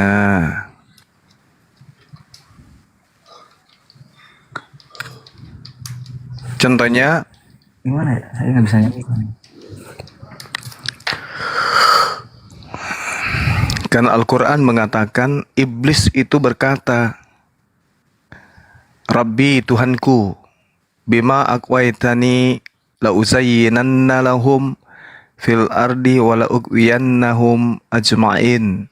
Tuhanku, oleh karena engkau telah memutuskan bahwa aku sesat, aku pasti akan jadikan kejahatan terasa indah bagi mereka, dan aku akan menyesatkan mereka semua. Itu sumpah iblis. Jadi kalau Anda mendengarkan lagu-lagu pujian agama orang lain dan itu terasa indah, hati-hati, Anda perlu diruqyah berarti. Anda perlu diruqyah karena Al-Quran mengatakan seperti itu adanya. Iblis itu akan datang kemudian menyesatkan manusia dari arah belakang, muka belakang. Dari muka, dari belakang, kemudian dari kanan, dari kiri. Itu iblis itu. Nah, kalau Anda mendengarkan Al-Quran, gimana?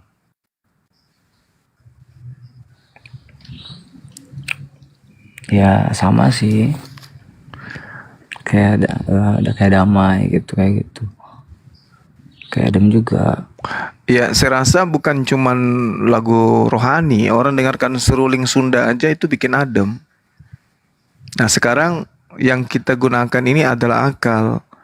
Yang mana yang layak untuk kita dengarkan sebagai seorang Muslim? Apakah pujian-pujian kepada sembahan selain daripada Allah, atau pujian kepada Allah? Karena iblis berkata dalam Al-Quran, karena engkau telah memutuskan aku ini sesat, maka aku akan mendatangi mereka manusia itu dari muka, dari belakang, dari kanan dan kiri mereka, dan engkau tidak akan mendapat kebanyakan mereka bersyukur taat. Itu diterangkan dalam surah Al-A'raf ayat 17. Di dalam Al-Hijr ayat 39 dan seterusnya, iblis berkata, Tuhanku, karena engkau telah memutuskan bahwa aku pasti menjadikan kejahatan terasa indah bagi mereka di bumi, dan aku akan menyesatkan mereka semua, kecuali hamba-hambamu yang terpilih di antara mereka. Lalu kemudian Allah berfirman, ini adalah jalan lurus kepadaku. Sesungguhnya kamu iblis tidak kuasa atas hamba-hambaku kecuali mereka yang mengikutimu, yaitu orang-orang yang sesat. Jadi kalau saudara mengikuti lagu-lagu itu kemudian berarti Anda mengikuti kesesatan. Dan Allah mengatakan ya kecuali mereka yang mengikuti sesat. Kan di Islam itu sudah jelas Allah itu satu-satunya Tuhan, pencipta langit dan bumi. Tiba-tiba ada lagu rohani yang memuji kepada manusia sebagai pencipta juga. Nah sekarang gilirannya otak yang kita pakai, pemikiran saudara. Apakah itu layak sebagai seorang muslim mendengarkan lagu-lagu rohani milik orang Kristen? Sedangkan orang Kristen itu adalah orang yang dijelaskan dalam Al-Quran sebagai golongan orang yang sesat. Kok kita juga mau ikut? Setiap salat kan kita menyebut itu. Iyyaka na'budu wa iyyaka nasta'in ihdinas siratal mustaqim siratal ladzina an'amta 'alaihim. Di situ diterangkan apa? Ghairil maghdubi 'alaihim waladdallin, dan golongan orang yang sesat. Golongan sesat itu adalah orang-orang kafir yang menyembah selain daripada pencipta langit dan bumi, yaitu Allah. Kalau Anda mendengar, iya. Saran saya sih dengarkan Al-Quran aja. Kan banyak ini qori yang bagus suaranya mengaji. Iya, tapi itu juga kalau misalkan kalau dengar lagu orang itu kayak langsung sadap lagi gitu. Soalnya kan takut juga kan. Nah itu dia. Yang mana sih lagu yang enak tuh yang mana? Yang Tuhan Yesus tidak berubah yang itu? Atau yang mana? Bukan itu. Yang lagu Melita yang lagi viral. Yesus tak punya hepeng lagi. Yang itu kan? Yang bukan, yang penolong hati. Suka-sukamu Tuhan. Yang mana? Yang penolong itu lagu si Melita. Nggak, maksudnya gue kan 3 tuh. Jadi lagu rohani yang punya Kristen yang gue dengar itu 3. Gue tuh ini apa anjir kok kayak diledek gitu, Tuhannya sendiri tuh kayak diledek gitu. Makanya gue tuh sama jelek lagi gripnya cuma ECGD doang. Jeng jeng jeng jeng C C C C C G G G G G D D ya gitu doang dibilang enak. Penikmat musik mantan.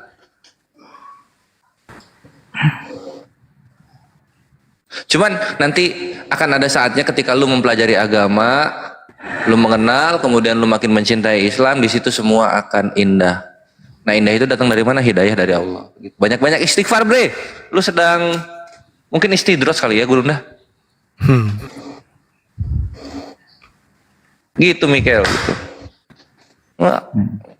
Lagu manusia begitu apa ya? Penolong hati itu gimana? Kaulah penolong hati. Yang gimana sih lagunya? Bukannya kayak gini. Yang kau lebih tahu yang terbaik bagiku. Itu yang lagu baru itu, yang lagu viral. Oh, yang gitu. Lagu Melita. Oh iya, pop lah itu. Kayak jadi gitu. dia ngambil nada-nada pop Melayu gitu. Iya, kayak gitu. Ada lagu bagus gini dia.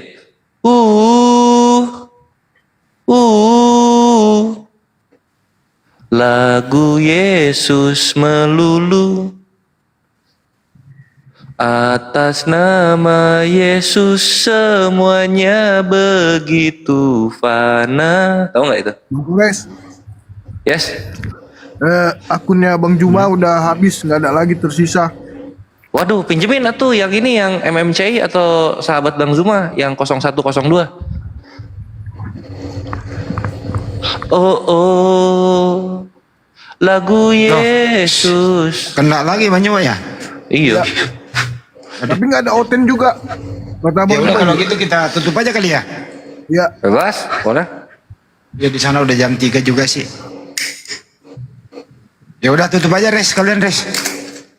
Ya, tapi sebelum itu aku mau ngomong dulu ke Mikel. Mikel, jadi lu sebagai muslim tuh lu harus muslim pride gitu. Banyak tradisi-tradisi dan budaya yang syar'i dan itu datang dari Islam dan itu halal dan itu indah, bre. Lu lihat wanita-wanita muslimah yang hijaban, mereka modis-modis cantik gitu. Lu lihat solawat-solawatnya Islam itu indah-indah. Tola'al badaru alaina, itu indah juga, bre. Islam musik punya, busana punya gitu. Jadi kita nggak perlu minjem-minjem busana orang gitu atau busana barat. Bangga dengan iman kita, maka Allah akan membuat semua begitu indah dalam iman kita. Gitu, my bre. Oke, mantap. Ya, Ikhwan, karena ini Gurunda akunnya habis sehingga terhitungnya juga kayaknya Mas lagi pada berobat ya. Maka kita tutup lebih awal saja dan mohon maaf kalau ada salah-salah kata ketika kita mendakwahi mereka, tapi kalau ada isi kebenaran yang bisa kalian ambil, maka itu datangnya dari Allah Azza wa Jalla, Tuhan semesta alam, pemilik langit dan bumi beserta segala sesuatu di antara keduanya, yang menggenggam jiwa seluruh makhluk, yang mematikan dan yang menghidupkan, yang tidak pernah tidur dan tidak pernah payah, yang maha kuasa, yang maha penipu, pembalas tipuan daya dari para kafirun. Allahu Akbar. Yuk kita tutup dengan doa kafaratul majelis. Subhanakallahumma wa bihamdika asyhadu an la ilaha illa anta astaghfiruka wa atubu ilaik. Billahi taufiq wal hidayah ya khairu ummah. Wassalamualaikum warahmatullahi taala wabarakatuh. Warahmatullahi wabarakatuh.